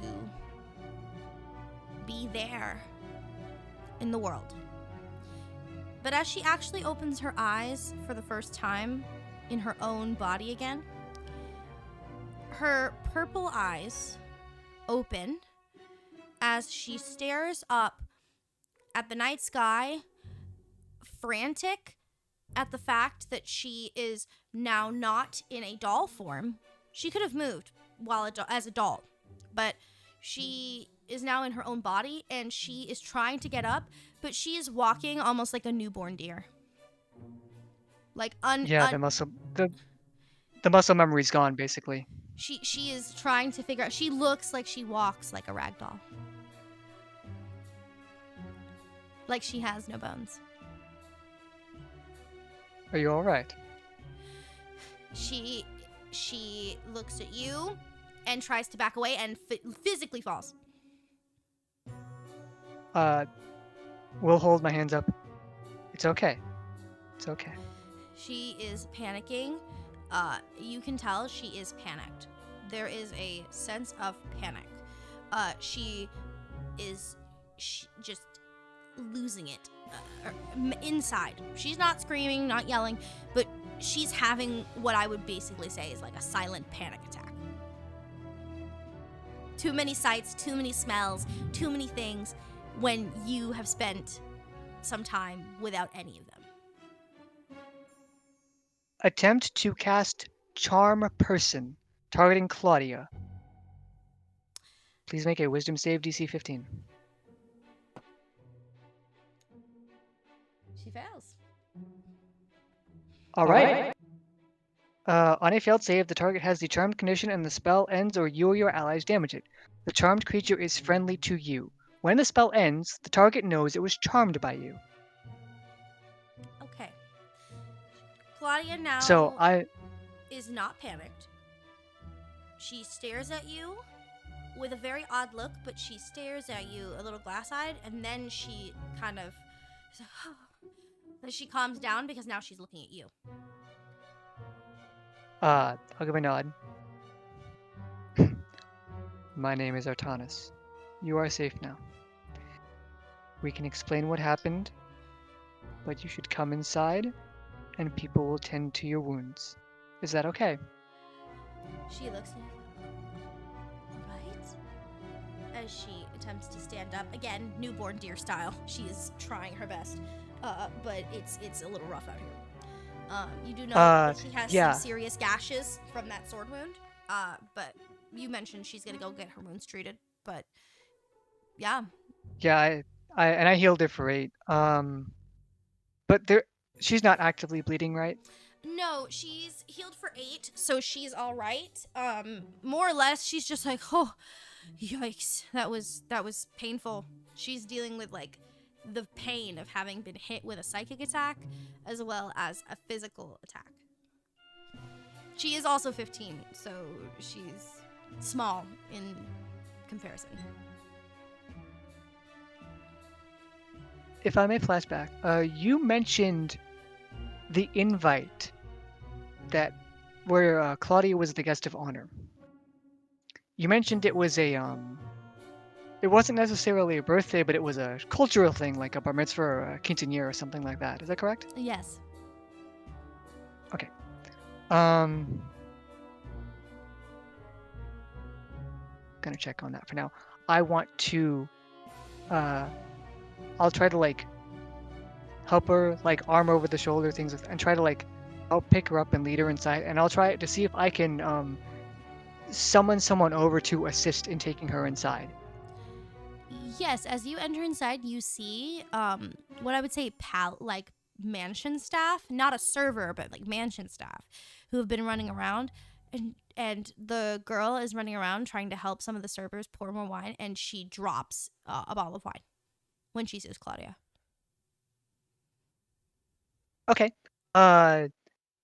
Whomever I guess is the first one over, like, I'll call out that she needs help. She's okay, but she's weak. She needs to be tended to. The woman immediately runs over and speaks in a question. Do you speak? Hold on. Let me double check just to make sure I'm not talking out of my butt. Do you speak? Let me think.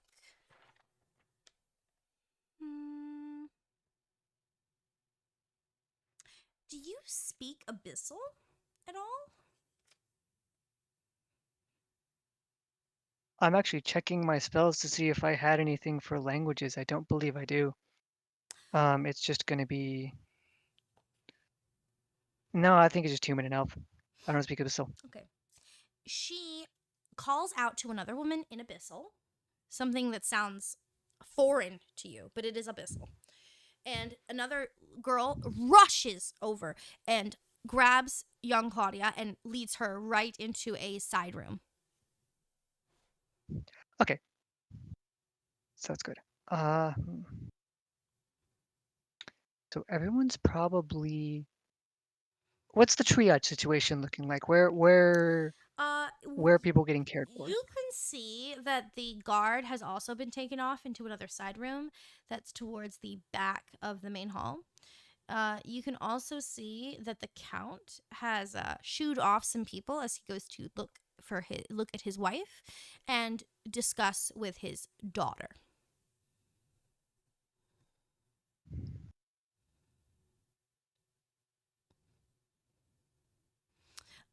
Can I have you pause for just one moment? I'm gonna be right back real quick. Hold on one second. Absolutely, I need to think for a minute, actually. No problem. If you want, you can feel free to talk to chat about your thoughts.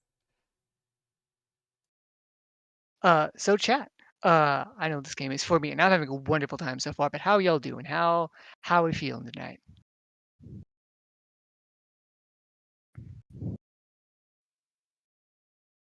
And I guess for thoughts, what I'm thinking is, I have information that the magical effect that caused Clutter to be like this was from Josephine, and I want to relay that to the Count. However, Count's not looking to be too receptive. He's got a lot on his plate. Not to mention, well, I don't know if he would have done that normally or not. And they are certainly not letting me in to try to go after the daughter that did this. Hmm. So that's an interesting balance of information.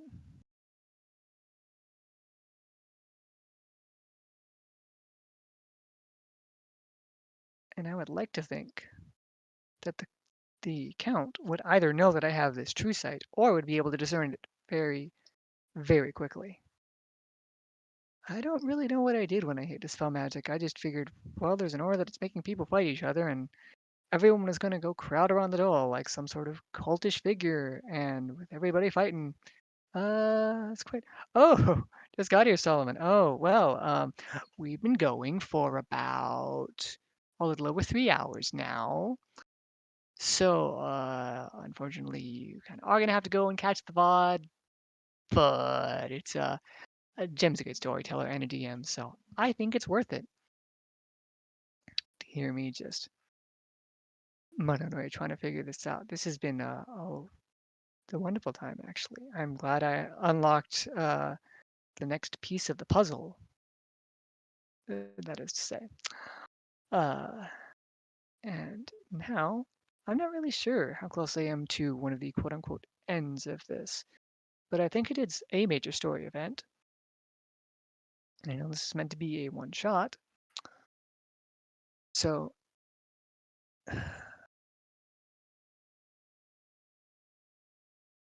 well, I at the very least owe the explanation to Claudia as to what happened. Um, I'm gonna figure out how message works while I have the time. Hello?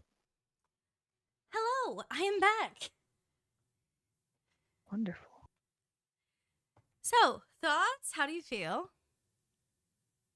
Um, I'm surprised that I could take something down that just straight up one shot a guard, but that's what I get for max kiting at 120 feet with psychic. Yeah, I'm psychic thinking was of not her specialty, babes. I also got pretty lucky that you failed to save and I rolled pretty high on 4d10. 27 with the average is going to be 22. So I'm sure that helped. Um, and now I'm just thinking of how because I have been given a lot of information and I want to see who should be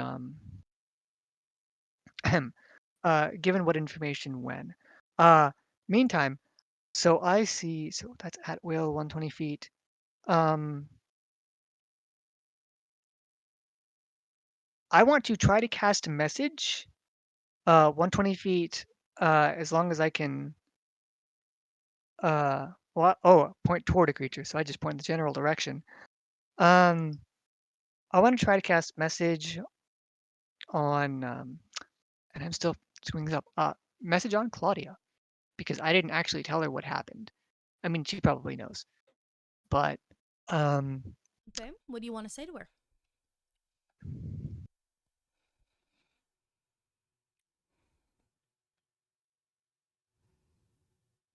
Josephine did this to you you were making guests. Oh, sorry. Your magic made guests fight. I tried to save you. End message. And she can respond back, correct? Yes.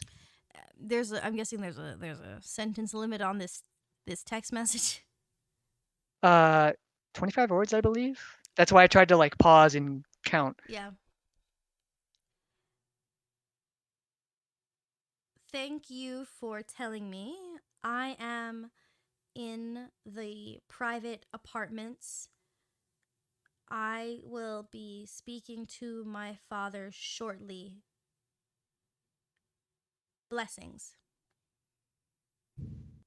Okay, wonderful. Because that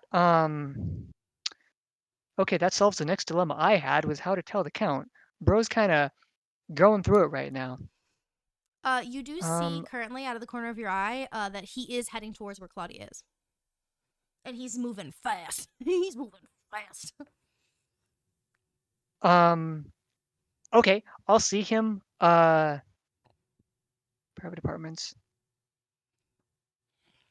I want to try and tail him and get as close as I can to this conversation.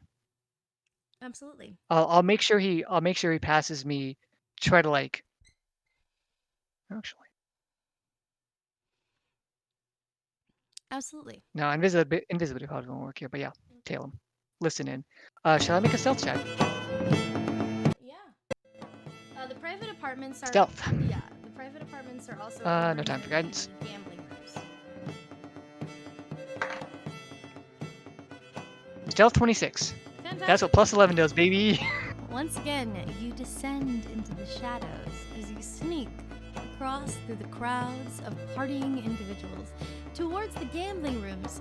And on the sides before you notice that there were people gathered there, but these lead to some private apartments, almost like VIP rooms that are offshoots of that second area. And as you walk inside, you see a lot of stuff going on. Maids from the castle running in and out quickly. They are moving so fast. They are bringing buckets of water. They're bringing changes of clothing. They're moving as quickly as their feet will humanly take them. And they are just as the younger maids are just running, right? They are just bulking it, and there is one plump older nursemaid kind of looking lady who is just running to go upstairs and grab a trunk that she mentioned to one of the girls that she was going to grab with Miss Claudia's belongings.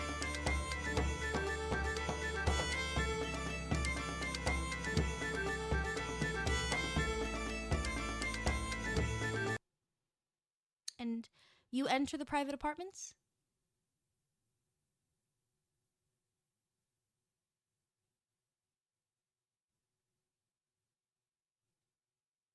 D?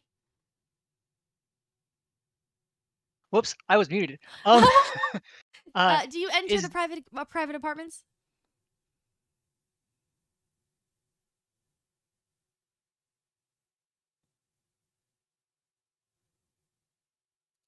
Can I cast invisibility on myself before attempting to do so? Of course. You may absolutely. Actually, let me see. Sorry, let me double check the duration on that.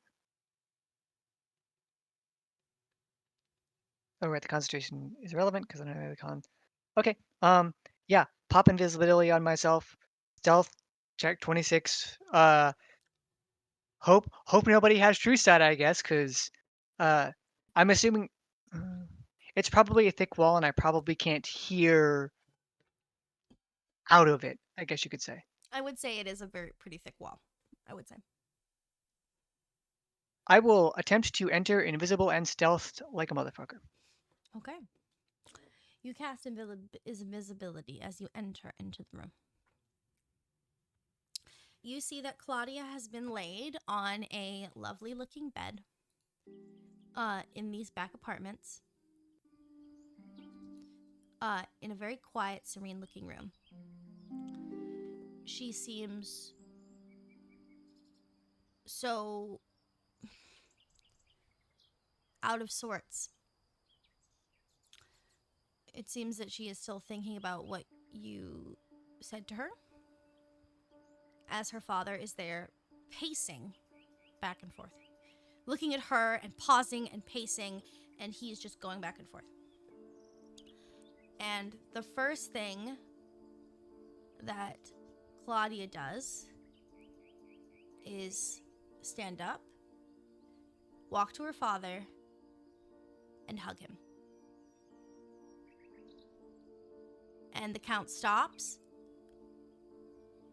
unsure how to respond, holds her, and sheds a single tear.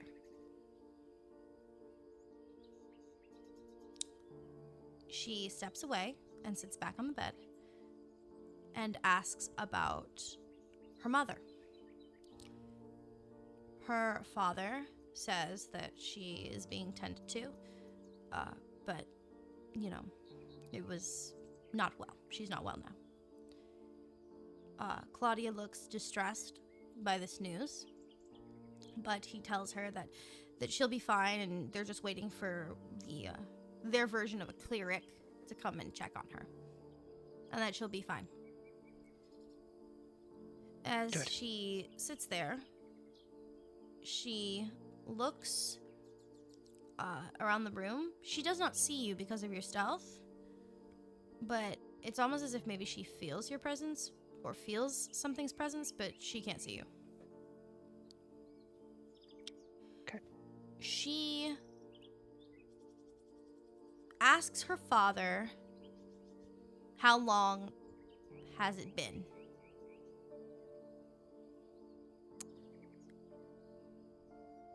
Her dad looks at her, and with an expression of sadness, her father says, 5 years. 5 human years. And their age difference is 5 years. Yes. Ish. So Claudia Oh, is shit. 15. The daughter is, Josephine is 10.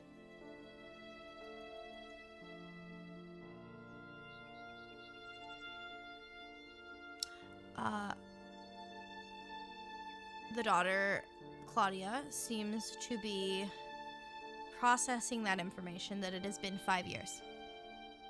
Explaining why she had such a hard time standing up in her own way. She looks at her father and says, "Where is she?" to her dad. He says that she is in the apartments with their mother, as she was very upset that their mother got hurt. Claudia kinds of does a tightening of her jaw at this. As she sits there, you notice that Claudia looks more like the mother, though her eyes resemble her father's. Her father's eyes actually are the same purple. And that Josephine shares her mother's yellow eyes.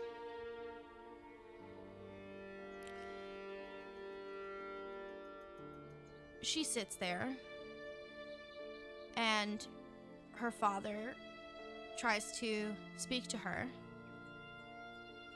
and she asks a question before he can even reach out a hand to sit with her. Why was it 5 years? He looks at her,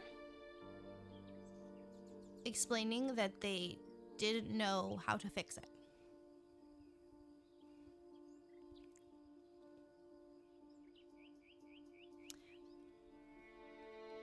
Claudia, at this statement, looks angry but in a reserved kind of way. As she looks at him to see if he's being truthful. And, let's see. Am I allowed to make a perception check from invisibility? Yes, you are. Can't run a guidance on that, so I'm gonna see. I want to, because that's the thing I want to know too. Like, these are very wealthy and very well connected people, and you're telling me for 5 years, I dispel magic 5th level, and that got for you real quick. Insight, 20 plus 9, 23. Okay. Based on your history check, as well as your perception, right, as well as everything else you know so far, this is what looks to be the case. Or would you like me to continue the statements with her father and her before I give you this information?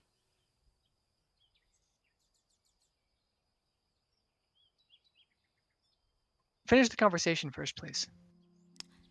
She looks at him, and she tries to read him to see if that is the truth.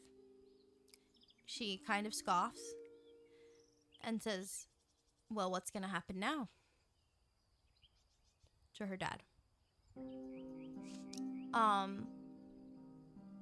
The dad says that we will get you dressed and ready, and you'll go and talk and speak to everyone.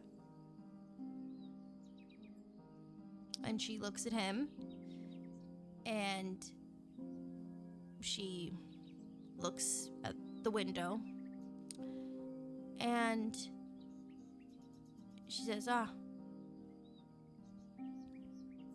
and he looks at her, and she says, 5 years and nothing's changed. She goes and says, Damn. thank you. I will get ready, and I will be down shortly. He leaves the room. From also, a maid comes in. The actually older maid I mentioned, the plump older nursemaid lady. She comes back in, and she, once the count has left, she runs over to Claudia and hugs her very tightly. It seems more of a motherly embrace than she even had of a connection with her father. And she's checking her over and making sure that she's healed up and that everything's fine. And she tells her, it's fine, Marjorie, it's fine. And she says, it's been so long. And she said, and the nursemaid, she just breaks into tears. And she tells the nursemaid, Father wants me to go downstairs and greet everyone. It's my party after all. I need to be ready. And the nursemaid looks shocked. She looks absolutely appalled. He can't be. His lordship can't be. He can't be serious. And she says, he is quite serious. So she runs and helps her get ready, and she asks the nursemaid to update her on the last 5 years.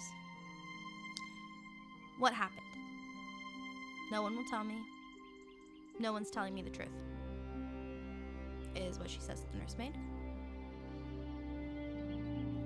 And the nursemaid proceeds to tell what happened a bit for the last 5 years, but also with this information of that role that you did, you will be able to piece together more information than what this nursemaid actually can provide. The nursemaid tells her, Marjorie tells Claudia, that 5 years ago, while the girls were spending time together, they got into a fight. Right? That Miss Josephine was just so angry. Apparently, young Josephine had a tantrum. Her mother was not always a vampire. Her father is a vampire, but her mother was not born a vampire. She was bitten. That's why they do not share the same genetic per se. But her mother and father had her, and she is the eldest, right? When they realized they would not be able to produce another vampire daughter, they took in another girl similar to her mother who had magical ability and made her a vampire. The mother trains Josephine to harness that ability like her own. The mother actually has magic. It's explained through there. But it's more like she was training Josephine so that she could be similar to her in that way. That she could be a mage. Actually, her mom is classified as a necromancer. Or necromantic magic. But Josephine's innate abilities did something that day 5 years ago. Josephine basically cast a spell that took her body and her soul and trapped her within the form of a living doll. One of her own dolls that she possessed. Similar, they believe, to a homunculus spell, if you know that from the D&D lore. Homunculus spells are beings that are created within jars, and they are formed out of organic parts, basically making her a being inside of a shell. They tried to originally break her free from the spell, but Josephine's powers, even though she is young, they were too strong for most ordinary mages of their town, of the Bay, to deal with. And at the fear that Josephine would be harmed for these abilities, it appears that the Count and Countess stated that their eldest daughter had gone away to study. That she was not staying with them and she had gone to go see the world and study. And it just so happens that their youngest daughter, who missed her sister so badly, named a doll after her.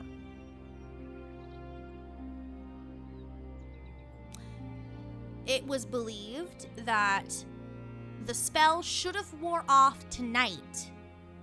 Based on what happened 5 years ago, the spell should have worn off tonight, but there was no guarantee that the spell would have worn off. Okay, so that's why the party was in her name tonight, of all nights. Yeah. It's believed that based on that, they noticed that some of Josephine's spells from when she was young have started to wear off. So they assumed by this point, Claudia would return to her original form. But by casting what you cast, due to the anger and the resentment, the malevolent energy that was affecting the people around her was from her own anger and rage. It made her a malicious entity. Her emotions... Okay, so the emotions became a magical aura, and that's what was causing all of that. Mm-hmm. Okay. If you look through it, so interestingly, to create living dolls, you need to have a mean spirit, something that wants to spread its own suffering. And even though Claudia says that she cannot recall much of when she was in the form of the doll, she does recall anger and rage. And never sleeping. That it was all one very long nightmare.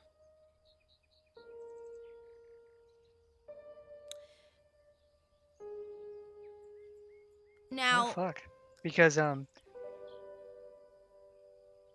now currently, what Claudia was asking her father about is what will happen to Josephine after what she did to her.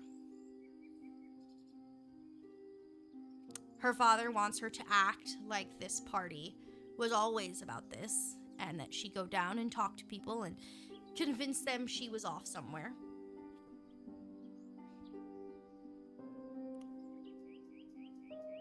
But there was no guarantee that she would come back. That is what you've caught at this current moment in the private apartments. So she is expected to come back as if nothing happened.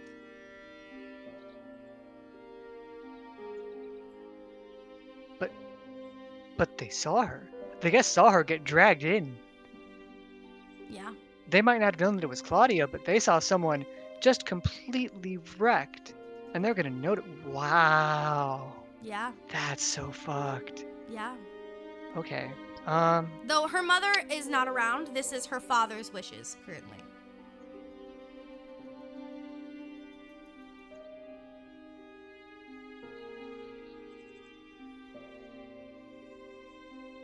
So that is what you have currently learned in the private apartments. And the older nursemaid is still with her, is that right? That is correct. Marjorie is still with her.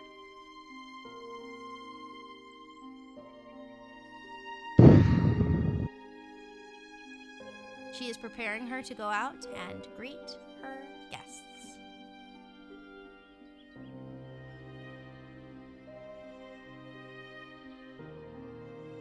Well, with the invisibility, I would like to.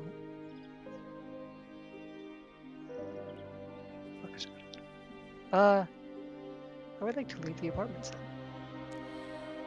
All right. I try to do it where there's some form of noise to like muffle the noise, because I still gotta open the door. Yes, someone else has run in to grab towels and bring more stuff in for Miss Claudia as she is getting Perfect. dressed and ready, and so you can slip out the door as they've opened the door. Hell yeah. Okay. And so now you are so- back in the main party room.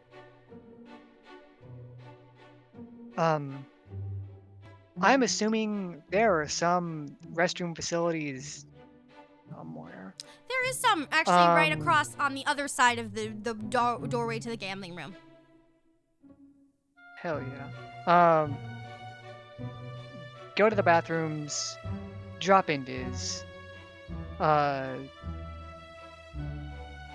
walk back, looking so fresh and so clean, and like I just didn't hear about the nightmares and the horrors and the everything. Mm-hmm. But that's what performance is for, baby. Mm-hmm. Okay, What would you like to do so back in the party proper. Well, I'm not check jamming a vampire count. I don't think I can win that fight. And he's busy. He's tending to his wife.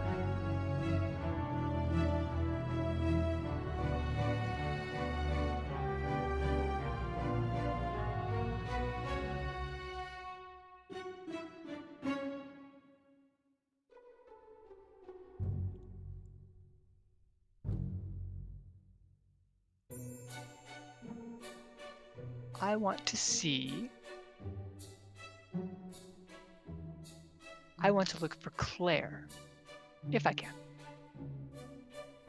You want to look for Claire? Yes, please. Okay. I mean, I would just wander around, like, sort of observing everyone, the state of things, but looking for Claire in particular. Other than Claudia, she's probably my best ally at this point in time. You see that Claire is talking to a very handsome Goliath on the upper deck, on the upper balcony where you were, roughly. But she's talking to a Goliath man. And they are Zog. getting quite friendly.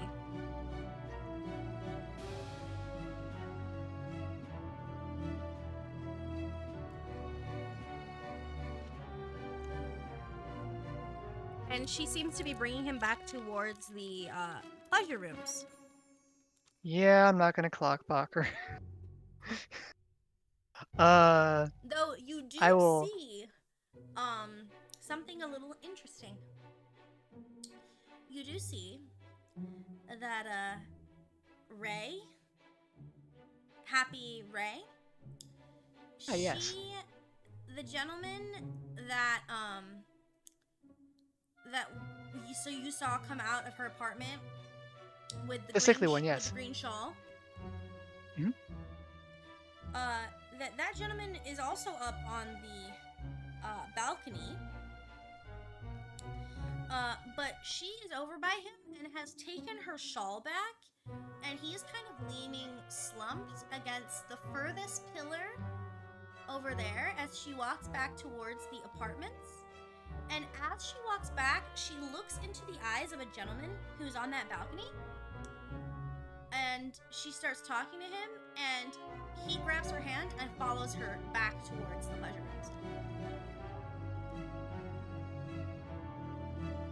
Okay, and everything in that interaction looked to be on the up and up. Like there's no, no forcing.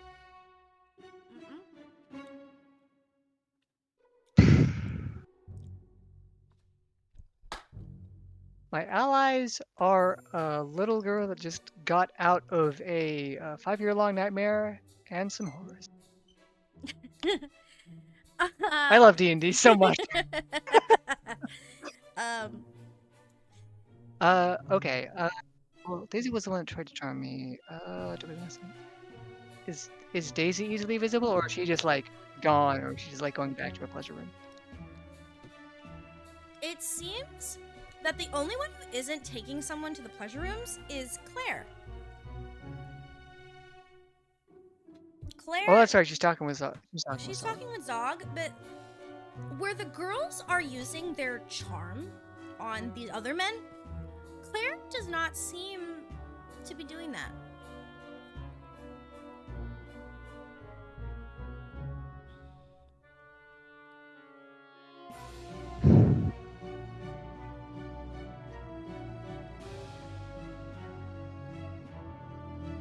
Claire seems to be actually having a genuine conversation with Zog.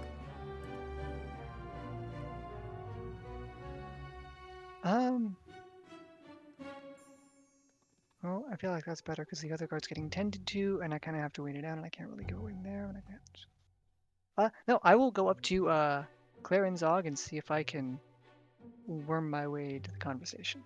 Sure. So you go up to Claire and Zog. Claire is currently talking to Zog, and basically he's complimenting her. As she says, "Oh yes, I remember you mentioned that when I wore a different dress the other thing. You mentioned that you thought that I would look very nice in yellow." And I thought, well, I saw this beautiful yellow dress, and so I said, maybe the next time I spot you, I'll wear yellow. And they're talking and having a really cute interaction.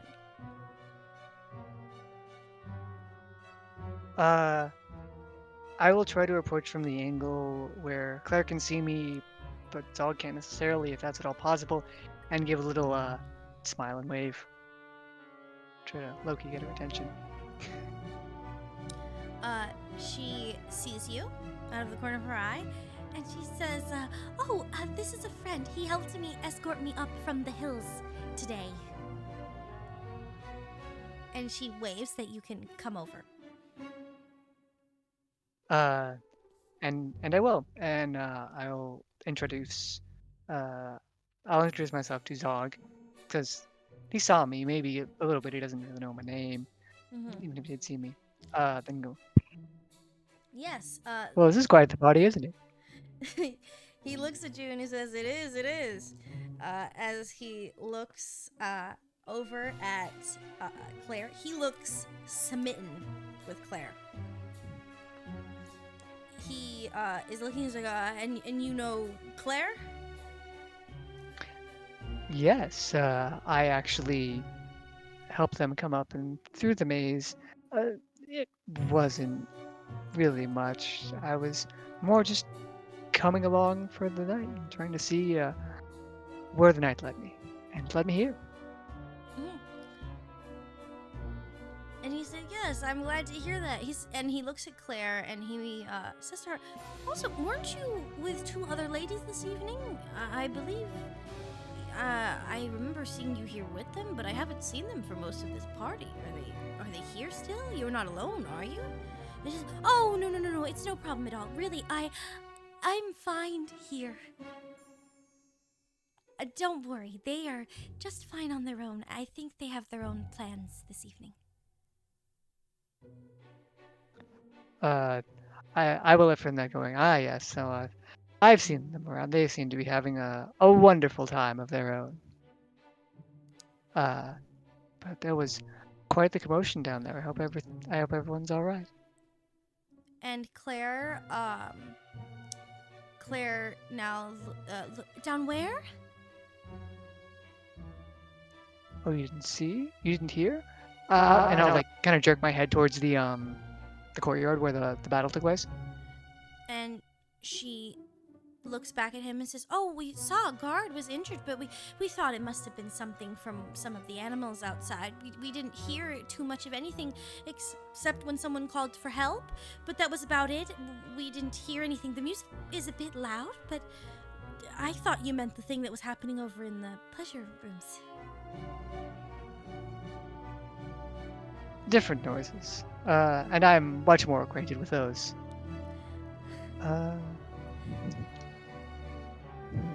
And Claire has a look on What? her face where you can tell from your base perception that she's trying to cover up that she is panicked.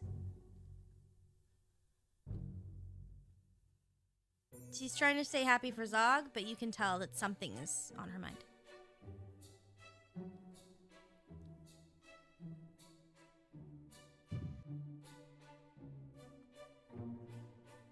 It was I'm sorry. I'm looking through my spells real quick. no problem. And it was definitely on her mind. And just to clarify, it definitely came up when she started acting like that was when he brought up Daisy and Ray.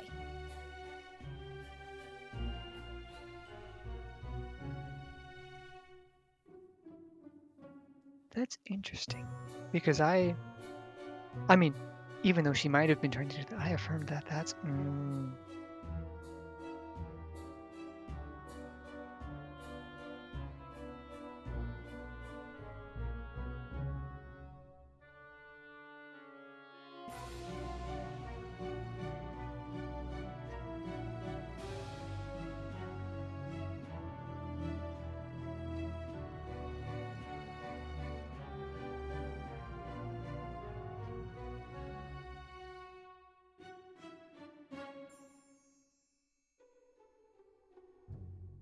That probably won't end well. Well, I'm actually going to leave this particular instance and be like, well, everything seems to be all right. People are being tended to. I should make my leave. I hope you have an enjoyable rest of your night. And Claire curtsies to you and she says, "Thank you."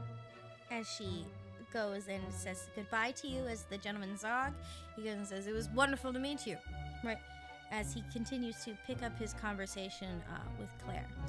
And you see that Claudia is now descending the stairs to greet the guests. As she's greeting guests, the hours trick on, and the party slowly begins to wind down.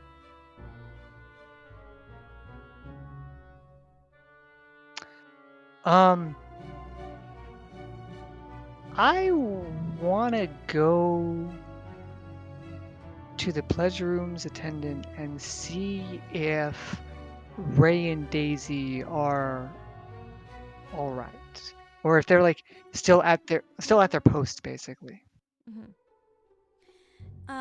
The current attendant for the pleasure rooms is one of the young girls. She's not running around at this moment because it's slowly winding down. And when you ask her about Daisy and Ray, she says that they still have not left the rooms themselves, except to peruse the balconies.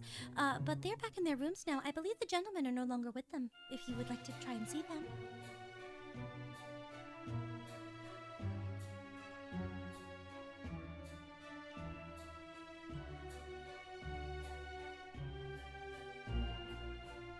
Bet. Daisy is in room 4. Mhm. Is room 4 available? She looks and you see that Daisy's belonging, like the little like color thing, is still there. Claire's is no longer there. She actually, it's been removed. So room 5 is completely open and blank. It has no one in there. But 3 and 4 still have Ray and Daisy's colors affixed to them. But you do not hear any sounds or any noises. You hear like that someone is in there, but nothing like crazy.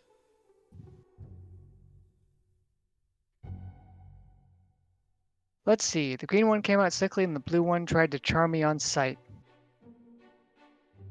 Yes, so the green one came out sickly and the blue one tried to charm you on sight. That's right. Which, pick my poison.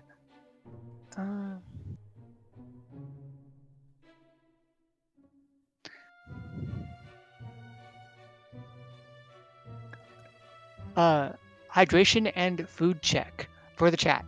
I'm just fine. I assume Jem's just fine. I have But, you know, a big old water cup. Yeah, same. I'm gonna get snacks later. I want to go and well, they've just been there the whole time. They wouldn't know.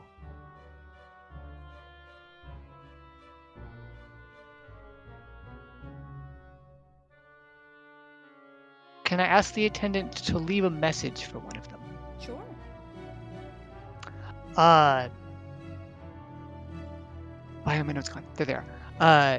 For Ray, Mm-hmm.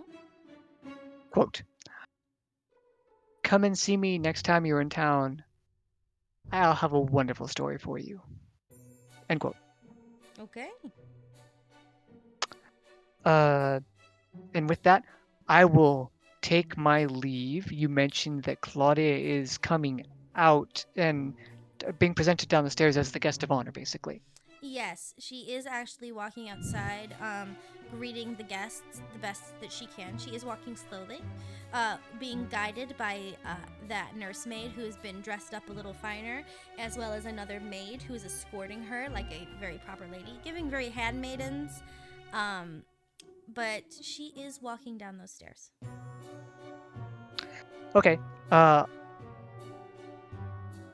I want to be at an angle where not only I can see her, but I can also get eyes on.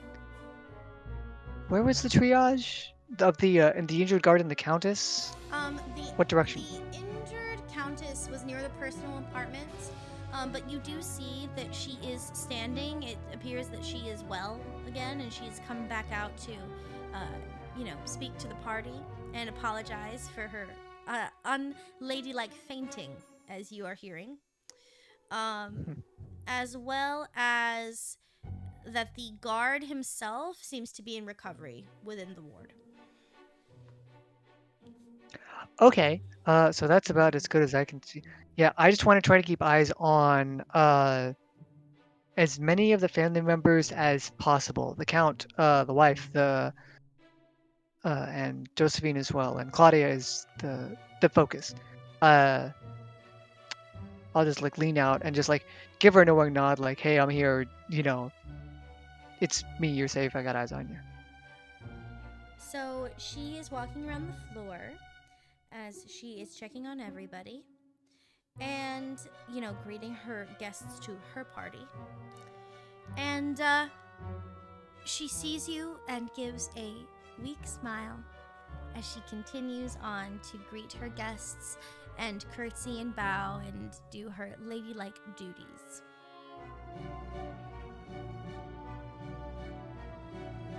Okay.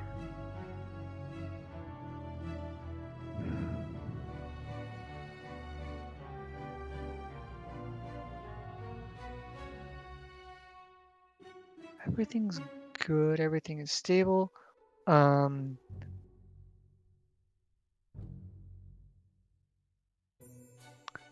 don't want to inherently venture down the other story threads. I think I would just be a noticing participant of the party as much as I can. Mostly just trying to keep an eye on the family members again. Hmm. While you're looking at the family members, you realize that you no longer see Josephine.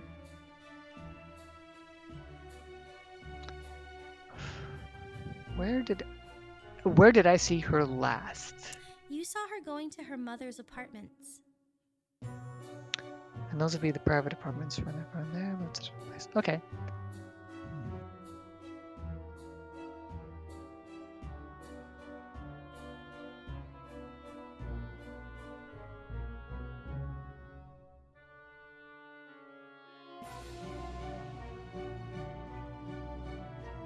I'm gonna try to make my way over towards those apartments.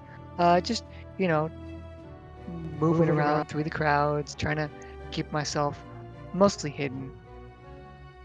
Just in case. Okay. As you head towards those apartments, because you've had such a great stealth score this game, I'm just going to have you move through the shadows once again, through all of the individuals towards the private apartments. You do see that the Countess's apartment is slightly open.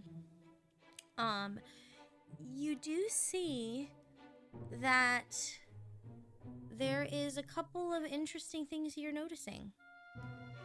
You don't see Josephine in there right away. You see that, you know, this is where they brought her when the mother had her collapse, that you see there were people running around. You do notice something interesting. You do notice that Josephine is nowhere to be seen. And even when you were walking over, that you hear that the Count, he was talking to people, that Josephine has been sent to bed.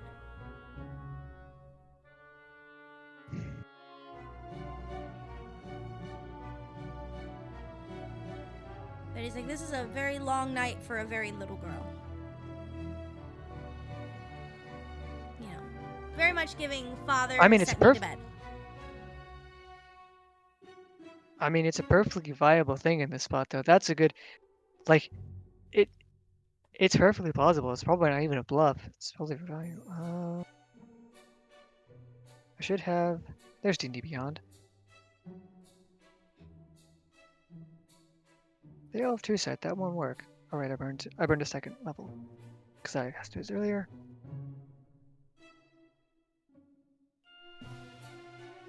You do hear. Were you using your perception as well still? Oh, I can roll for that. Yeah, if you don't mind. Let's see what we got. I'll guidance that. Perception with guidance. 15. 24 perception. You hear some of the maids talking about young Mistress Josephine. You hear the party's winding down and the maids are taking away some of the plates and some of the dinner things and making sure that people are taking the wine glasses back. And you do hear, I said, what do you think they'll do about Mistress Josephine? Do you think they'll do something? And one of the maids looks a bit skittish, and she goes and she's like, well, if I was the Countess, I wouldn't even know how to respond. Can you imagine? And they're talking back and forth. And finally they said, is really Mistress Josephine gone to bed? Has she gone to bed? They said, that's what we were told. Right? And to not bother her. And she goes and she's like, what we're told? And she's like, well, I know where she really is. Right? And the other maid perks up and she says, he said, she never left the mistress's apartments. And now no one's seen her.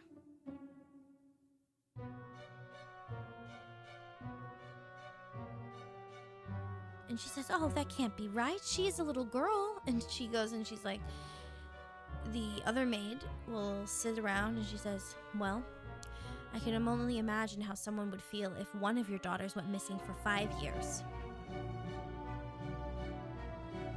That is the end of that conversation that you pick up.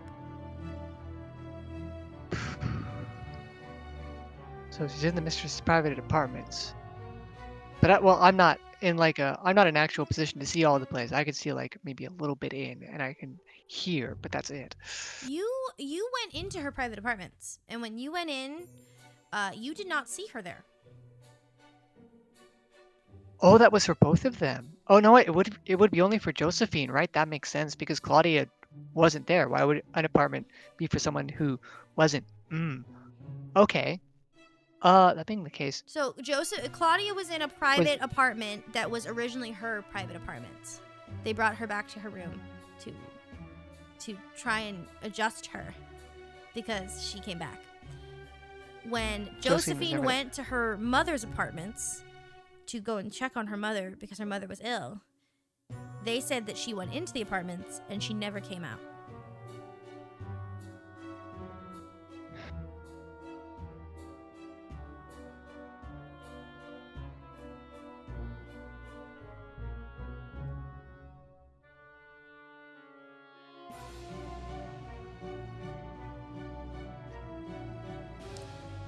Let me actually see. I'm gonna roll and see what time it is really quick. can't run any bluffs. Let's roll and see what time it is. Oh. Nat 20. Okay. What does that mean for time? You hear the bell ring as it strikes midnight. What was the time on my invitation? Your time on the invitation for the actual party said that it started at 8:30. Okay, so that was still there, and that's. It is still now been pretty midnight. You now hear that people who are not guests with red envelopes are to bid adieu, as individuals with red envelopes are allowed to stay. Well, end game it is. Let's go. I will reveal that I have such an envelope and letter associated, so I get to stay. You watch Now as what? Claire and Zog walk out of the party, arm in arm. She looks at you and says, Are you not coming along? And what would you like to do? Oh, Claire and Zog. Well, I guess I get to turn this face up now. I will reveal that I had an invite, and I will also reveal the card associated with it. Not like hand them to them, but just like show them in my hands, like I have these. I get to stay. And And I want to see if her expression changes when I reveal I have the True Sight card.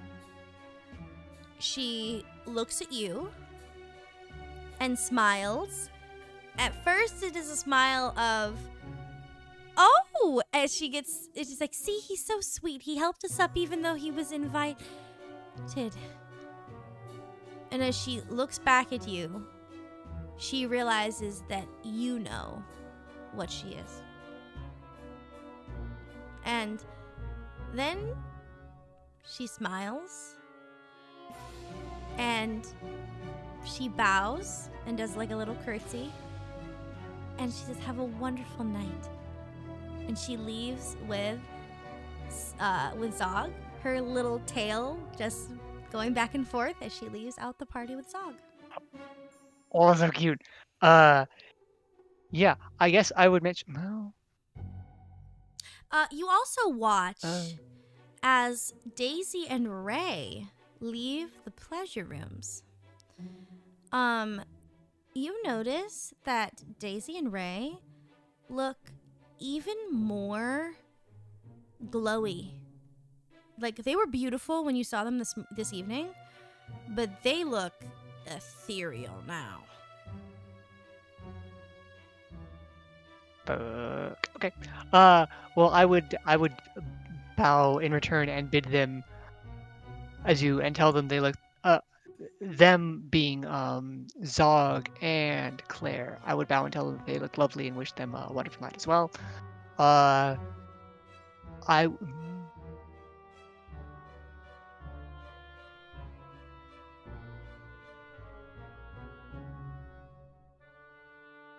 Well, no, because that one implies the existence of the other.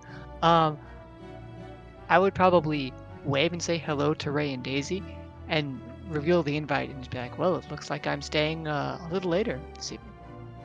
The girls themselves, uh, who are not as smart as our young Claire, do not realize that what the card means for them. But Ray looks at you. You now see Ray in her true form. You see that her horns are a little larger and curlier than Claire's. She has the same whipping tail, the same claw with the dark fingertips, the same eyes, but her eyes, her eyes are this deep red, even darker than before. There is no hint of that like green ombre, like there's none of it.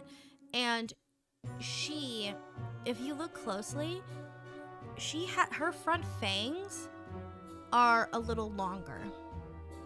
Claire looks more humanoid with a small amount of that like fiendish presence. Whatever was going on tonight, Ray and Claire look way more fiendish. You even see little like parts of them that shows like a scaly kind of look.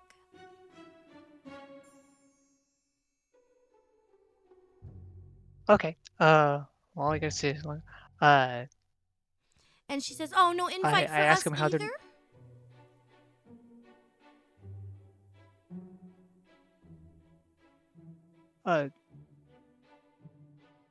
Artanis would just shrug. It's like, I found this at the gambling table. Oh, so you won it. I did win a couple of hands, yes. And Ray, being sweet as she was, she smiles and says, "See, I told you, Daisy. We spent too much time chasing after men this evening and not enough time winning. Or we could have stayed and had more fun." You see now Daisy has walked up, and similarly to Ray, her horns are more curly. She's got her fang, and they don't know that you can see them for what they are. But when you look close to her, she has this etherealness that is like another level, right?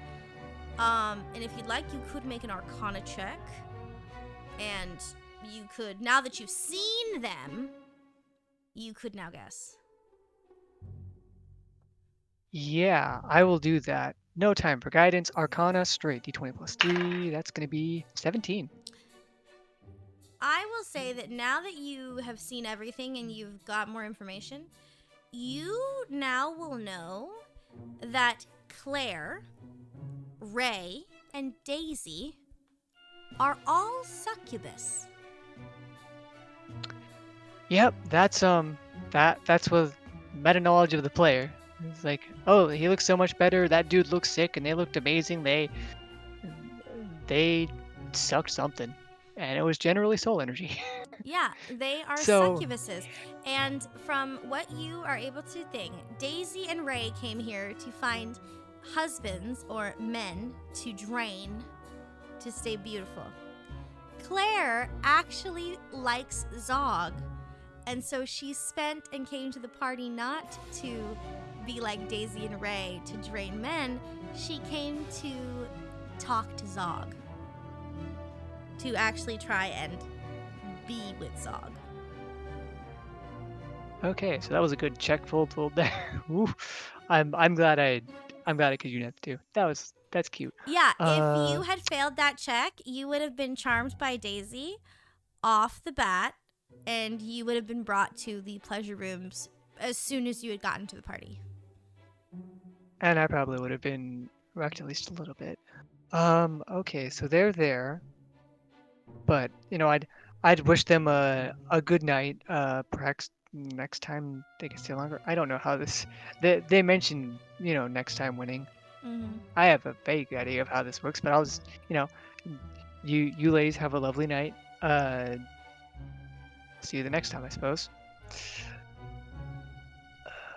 And they- I guess I get to stay for the after party. Yep, they walk off and head out towards the exit into the night. Now, the party has wound down a bit into our Red Envelope Club. Red Envelope Gang! So, the Red Envelopes are now out in full force. You see the two gentlemen that you had played cards with earlier this night. They are there just having a good time themselves. They're like, ha ha, there he is. Right? As they pass by, and it says, good to see that you stayed, friend, as they keep going to go grab more wine. You see some more individuals. With your true sight, you see more vampiric individuals. You see way more people than you expected.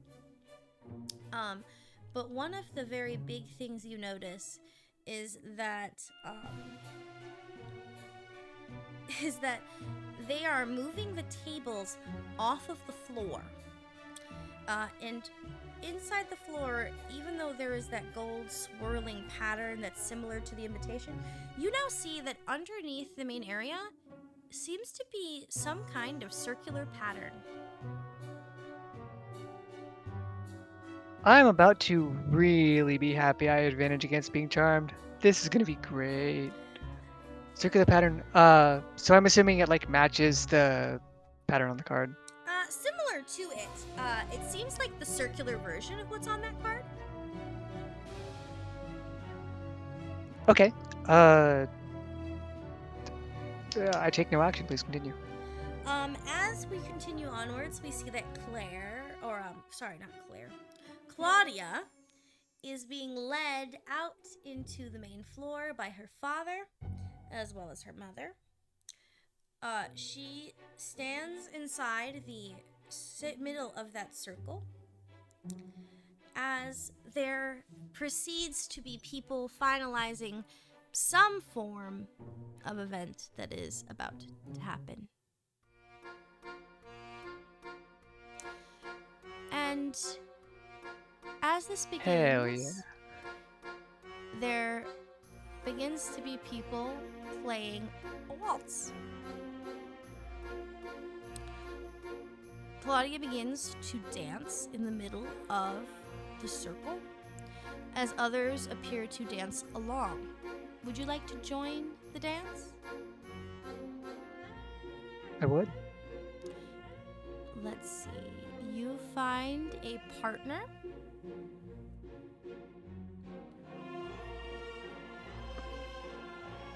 Okay. You see a quite lovely looking red-haired woman. She's got shorter hair, and she is quite lovely. She has green eyes, and she leads with you onto the dance floor. Though she's not in a very classically party-ish outfit, you can tell that she's a bit more practical. She's in something like a bit of a skirt with a belt, as well as some other stuff that's there. It appears that she probably won her invitation too. Did not try to run uphill in heels. Yeah. Booked. Yes. Okay. Yeah. I will.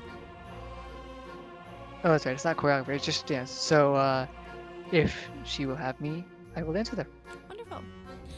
As you all begin the waltz, the music swells and sways as Claudia dances in the middle of this circle, as while all of these couples and groups are dancing around her, synchronizing as they move around the circle. And you begin to feel an electricity. You begin to see something that you don't know how to place, at least not right now. but it's like the glowing glyphs, like the glowing from the design on the floor, is actually now pulsing. It's now glowing. While the mask dance is happening.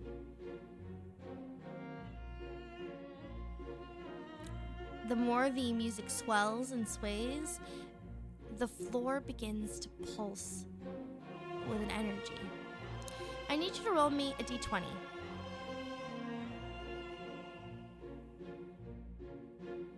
And roll me it as a constitution check. Oh, okay. So con check. 13 plus 1 is 14. 14. And you keep dancing, and then roll me another constitution check.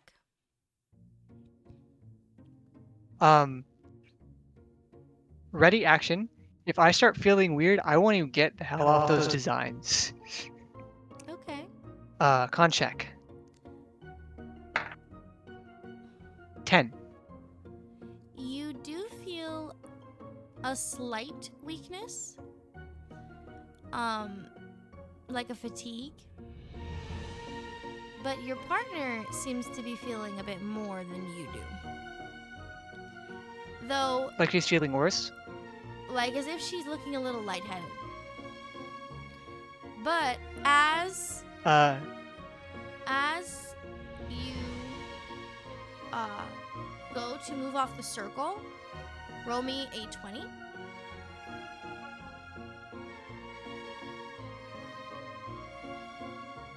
$14.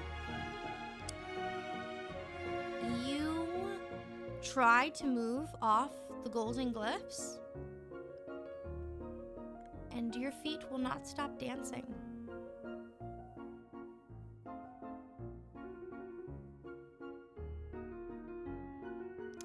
Roll again for me.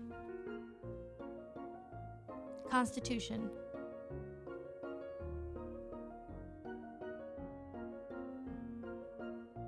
$12. You are still dancing. Attempt to bonus action face step 30 feet off of the floor. As far away as I can get. Yep, you can do that. Okay. 30 feet as far as I can get away from the floor, away from those designs. That is You my face face step. away 30 feet. Okay. You watch as your partner, who you were dancing with, continues to dance, even without you. Her body moving on its own in the waltz. Claudia, too, moving to the waltz. And from the outside, you finally see what you couldn't see while in the actual dance, the waltz. That around it, it seems like energy is flowing from the circle into Claudia. Her mother and father are at the top of the balcony as they are watching on with light, gentle smiles.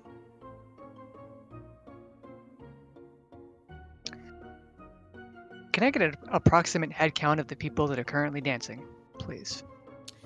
There is about 15 groups of 2. You were one of the 15 30 groups of 2. So there is technically like 29 people There's over there. 30. Shit.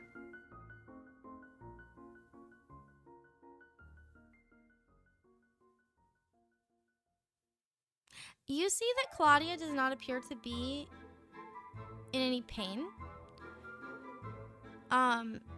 But you do notice that Claudia seems to be changing.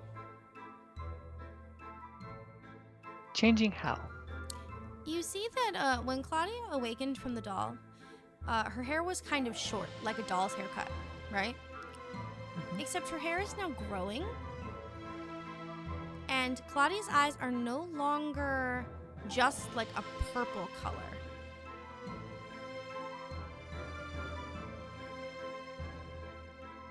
At least for What right now. color are they becoming?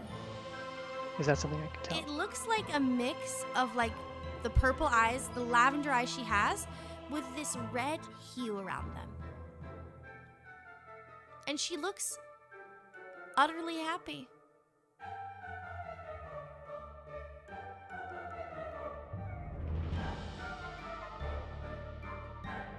And she has a smile on her face as she's dancing in the middle of the circle.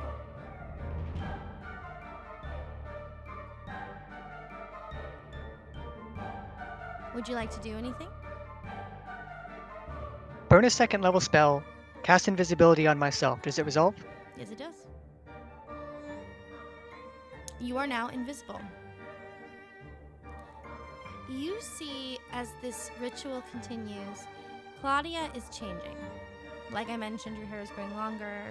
The dance continues, and you realize that Claudia is 15, but she looks really young. She looked really young when you looked at her, especially for having been locked in the body of a doll for like 10 years or 5 years, right?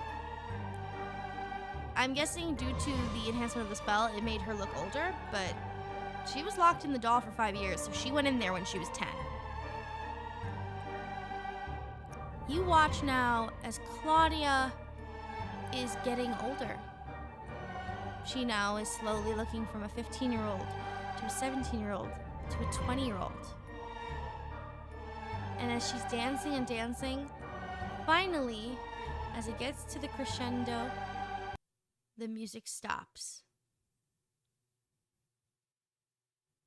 As the people that were in the middle of the dance freeze in their places like a cryptic music box. They all stop. In this moment, how old does Claudia look? Claudia looks to be about 25 years old. She looks like a young adult woman.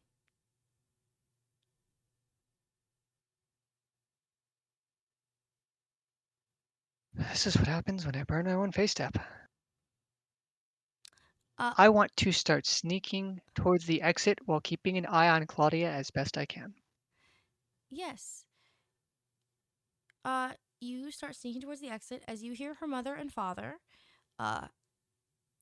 Basically, her mother steps towards the top of the balcony as she dispels the circle. The guests who were dancing fall to the floor. They are alive, but they fall to the floor. They have suffered from exhaustion.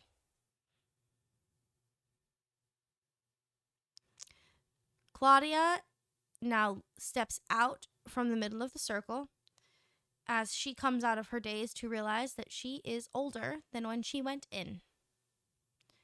She is no longer 15. She now looks 25 years old.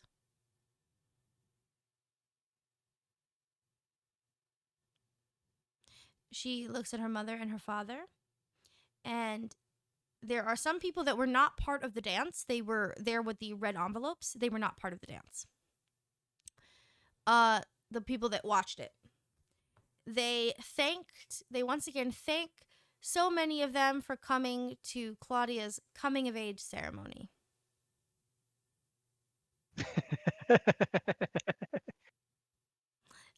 They thank them for being there for their daughter's return, and that they are so happy to have spent it with their most well-known friends.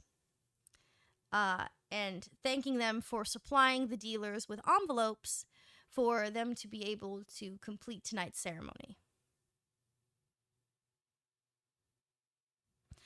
He calls in some servants, and the servants take the individuals from the circle and lead them towards the west wing of the garden. You see through a window, based on your location, you will see through the window that there are carriages that have already been prepared to take these tired party guests home. Good.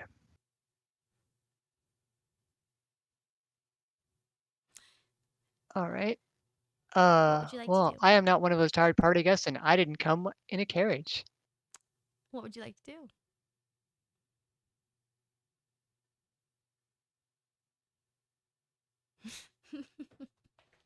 What would you like? Casting a spell drops. What was it? Yeah, casting a spell drop.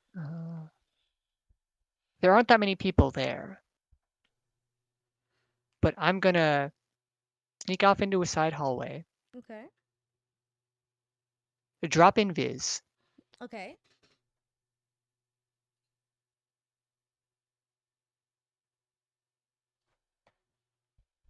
the party guest is still around. Uh,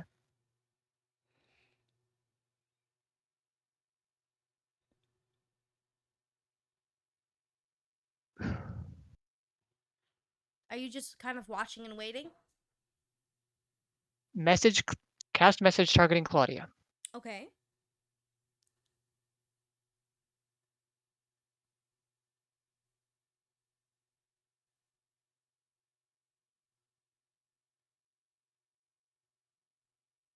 Actually, wait. I haven't seen Josephine at all, have I? You have not. In this after party?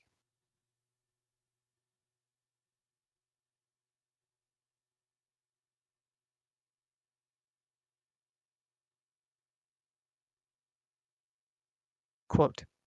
Mhm. I don't know where Josephine is. I hope you are well. I should go. End quote.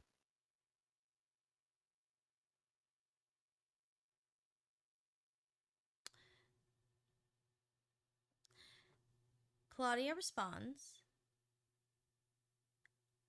"Thank you for your help. Josephine, I almost said her name like in 2 syllables. Josephine will be well soon. Father is dealing with it. We will see her. It's 25. We will see her again at her coming out ceremony."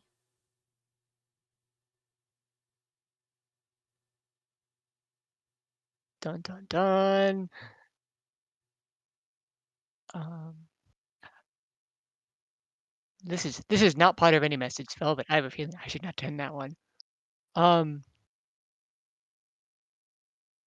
gonna like give a little wave goodbye from far away and get the fuck out. Claudia, you dropped the invisible, right? Yeah, the invisible was dropped before I cast the message. Claudia sees you and looks at you. She waves goodbye and does a curtsy as you leave out through the manor doors.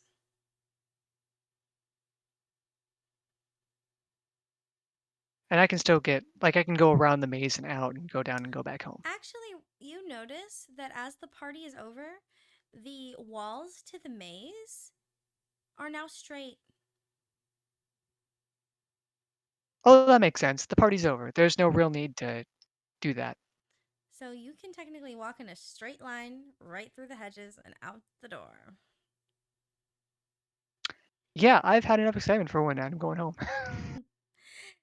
And that is the end of this spoopy one shot. Congratulations, D. Fantastic job. I am so glad I pregame by playing poker. That got me in the right mindset. Woo! That was so much fun. I'm glad I'm playing a cerebral character because I'd never had to be that cerebral for like Oh, so good. a game of D&D. Oh, it turned out so good. Oh, I'm so happy. Oh god. I have at least one question. Yes.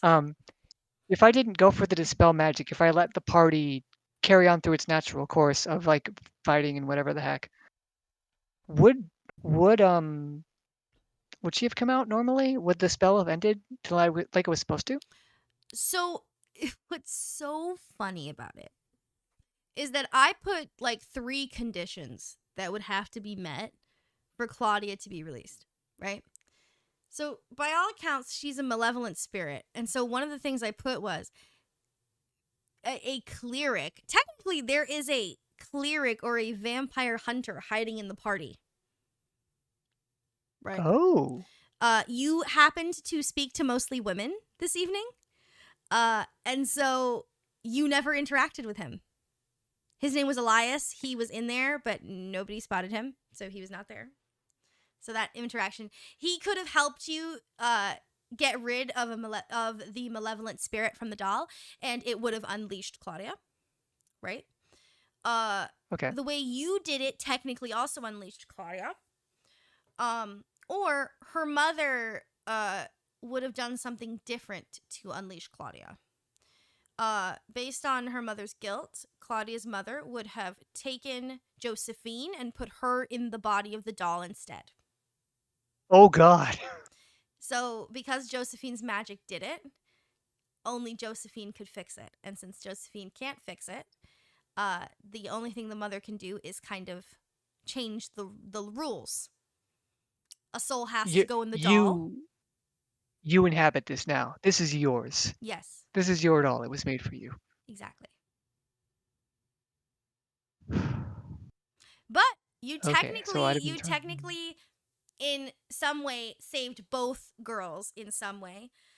Josephine is currently facing her own punishments, but not trapped in the doll. Yeah, because I had wondered about, because like they knew they had to have. Yeah, they did know. Okay. They did know.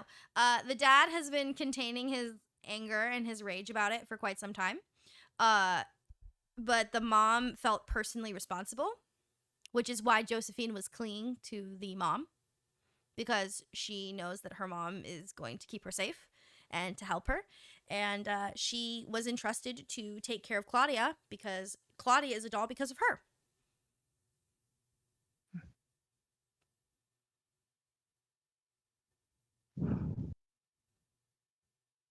Let's see. Let me check my notes and see if I had any other paths on alternate routing. I mean, you didn't go down the succubus route, which I'm so stunned. There were so many times where I'm like, oh, he's actually going to go and see them do this crazy shit. I mean, that's what, because it's like, I mean, okay, let me roll up the notes here. Claire just seemed nice, and it's like, yeah, I'll help Claire out. Like she seems fine. Daisy went for the charm like turn 1, so it's like it's not like I didn't as a player know they were succubi until at the middle of the game. But what did you assume Daisy was when she went for the charm? When she went for the charm, because there was so much other Fae-based magic, I thought she was a Fae as well. Oh, you just thought she was Fae. Okay. Or well, you mentioned the red eyes, which isn't inherently Fae. That's more of demonic. So like, when you mentioned there was a tail, I thought tiefling at first. Because they were trying to charm, like it. That wasn't inherently succubus. Like succubus was second place at that point in time. But when it's like tails, and then you said, "Oh, the gentleman had come out looking sickly, but he's happy." That was when it clicked for me. It was like, "Oh, well, she's a succubus. She has to be." And that got reinforced when you're like, "Oh, they had this ethereal glow." It's like, okay, yeah, 100% they're succubi now. Yep. There we Ugh. But yeah, There were a few Daisy's just a sweet baby who liked a Goliath man. Or Claire is just a sweet baby who loved a Goliath man. Get him. She was just like, oh, he's so sweet. And the other girls were like, you're meant to, like, eat him, bro. Look, you got to play with your food a little bit. And she's like, no, he's so nice. I guess the only other thing I had a question. Well, I guess if I had lost the gambles, I wouldn't have won the invitation to stay, right? Yes, so I did it that if you won at least 2, you would have had. Well, actually, there was 2 things. So if you had won 3 games in a row, you would have gotten the red envelope. But I did also state that there were members of staff that if you did something nice for one of the members of staff, they would have invited you to the special event. Oh, so it's because I tipped the dealer. It's because you tipped the dealer. All right, cool. Hell yeah. It's actually like legit because you tipped the dealer because you took the time to care for one of the staff members. She granted you a red envelope, Oh, that's lovely. right? She did not know who would end up in the dance. Actually, nobody had to go in for the dance. But most people, when the waltz comes on, people will go out to go dance. But the people that are in the magic circle will be caught in the waltz. Okay, so that's like, but so if no one went in for the dance, would the energy not have gone into Claudia? So by all accounts, do you remember I mentioned in the beginning of the night that there were musicians? Yeah. If you had specifically been like, "Oh, I'm gonna go out on the dance floor and dance," or "I'm gonna go and do that," over time you would have felt a compulsion. Ah, so the magic was in the music and the dance itself. Yep. Vampires Masquerade Waltz. Neato. Yeah, very fun, very fun. And I'm assuming if I didn't like blink out of that floor, I would have exhausted, unconscious, carriage, go home, game over. Yes. Cool. You would have woken up in your home, exhausted, suffering from a point of exhaustion. You would you would still have your coin. You would have the remnants of the red envelope. You would still have this. You would have for the next couple nights. I would have described that you are having vivid dreams of a vampire's waltz and dreams of Claudia dancing in the middle of the circle. Okay. Neat. And then from there. And so we now know that we will not see Josephine until her coming out ceremony. So what you're saying is, well, no, I check. I can DM this one to you. Yes, feel free to. Feel free to ask me. I love that sheet.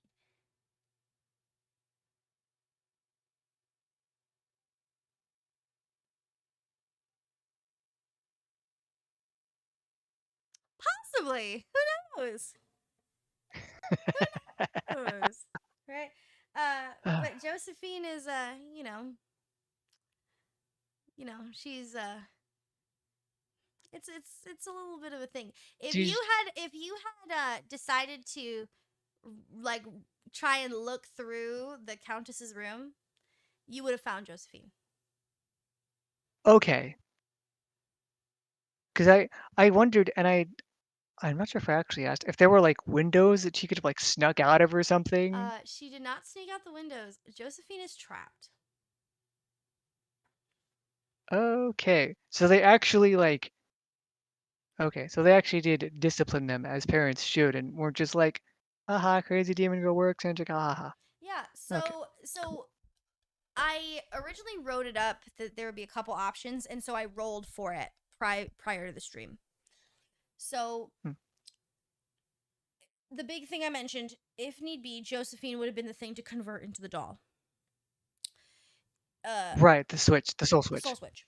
Now, if I said if somehow Josephine is not put in the doll, right? Because she's in the Victorian outfit and Claudia's in the Victorian doll, and so Claudia would be put in the Victorian doll, right? If Josephine did not get put in the doll, she would have to be punished for what she did. She actually ruined her sibling's life for like 5 years. Like, I mean, really, for the rest of it, because PTSD is a son of a bitch. yeah, because PTSD is a son of a bitch. So it's one of those big ones that got brought up. So I said, what would immortal parents, keep this in mind, her parents are vampires. Her mom is like a necromantic vampire woman and is in the dark arts, and her father is a vampire.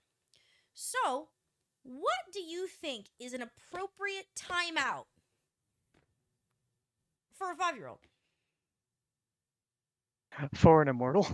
For a 10-year-old immortal child, until she has her coming of age ceremony. Well, I mean, because that happened at theoretically 15. So the daughter Claudia is 15 now. So this happened to her when she was 10.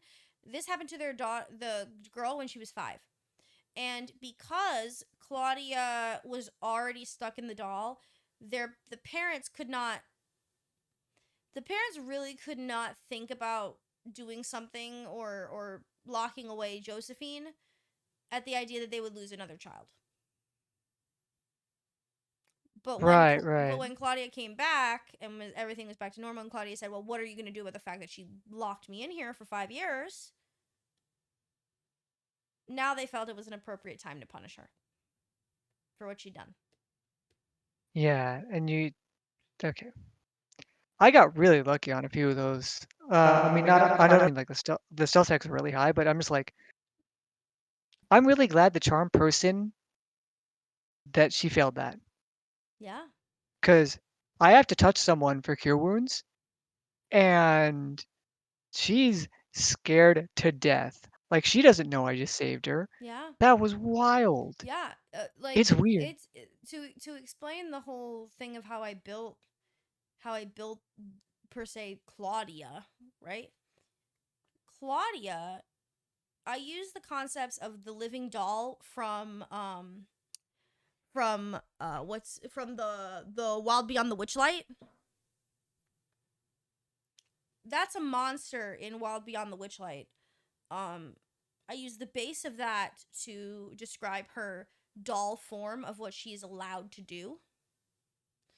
I made a battle form for if she was being whatevered. So Which I triggered. Triggered or unleashed, and what would happen. Because keep this in mind, at this point she is a malevolent spirit, right? She may be alive in there, but she's full of rage and anger and malevolence. Like she was being tortured for like 5 Oh years. yeah, question. Yeah. How much damage would she have dealt in a single attack? What's her damage dice for her swipe? For her swipe, let me tell you what I adjusted it from. So, important thing about Claudia. Claudia, technically only had 28 hit points in her standard doll form. Right? In her doll Oh form. wow. I left it at that when she was in the partial form. Her speed was 60 feet. Oh god. Yeah, her speed was 60 feet. She has double speed. Meaning That's oof. she's gonna move fast. She doesn't require air, food to drink or sleep. Yeah, because doll. I'm more interested in like the combat part of it. Yeah. Grabby hands was the thing she used to snap that man's neck. Grabby hands. Okay. The target is grappled, and depending on if it went after the doll first, if it attacked her first, which it's true, she technically attacked Claudia first, or attacked Josephine first, and then the guards attacked her. By the guards attacking her first, she had advantage to do double damage, which made 4d10 on the guard. Oh. And if he overdid it, where he what was it? He had to get over a DC 11. He got a 4, 5, and 9. Oh wow. He DC 11, and these are like trained guards. So this man just rolled the level every time. I said oh he my. was just terrified that there was a walking, shambling mannequin doll attacking him. Which, I mean, valid, dog. I mean, valid. Yeah. And then also the action she activated that caused the guard to keel over laughing is called Cackle. It recharges 4 to 6 times. The doll cackles at its target, 1 or 2 creatures it can see within 30 feet. Each target can hear the doll's cackling, must make a DC 11 Wisdom saving throw, succeed automatically if it has an intelligence of 4 or lower, except in combat. And on a failed saving throw, the creature takes 5 2d4 psychic damage and is incapacitated for a minute of and is overcome with a fit of laughter. At the end of each of its turns, the creature can repeat the saving throw, ending the effect on itself in a success. A creature that succeeds in the saving throw is immune to the doll's cackle now for the next 24 hours. Oh, that's good at least. Okay. And Yeah. That's this doll has regeneration. The doll regains 5 hit points at the start of its turn. If the doll takes fire or psychic damage, this trait does not function. Oh, I ran so good with Phantasmal Killer. Oh my Yes, you god. did. And also, false appearance. Big thing is, false appearance. If the doll is motionless at the start of combat, it has advantage on its initiative roll because the creatures hasn't observed the doll move or act. The creature must succeed in a DC 18 intelligence investigation to discern that the doll is even inanimate. Wow. That's so cool. Yeah, so that's the living doll. Claudia, the living doll.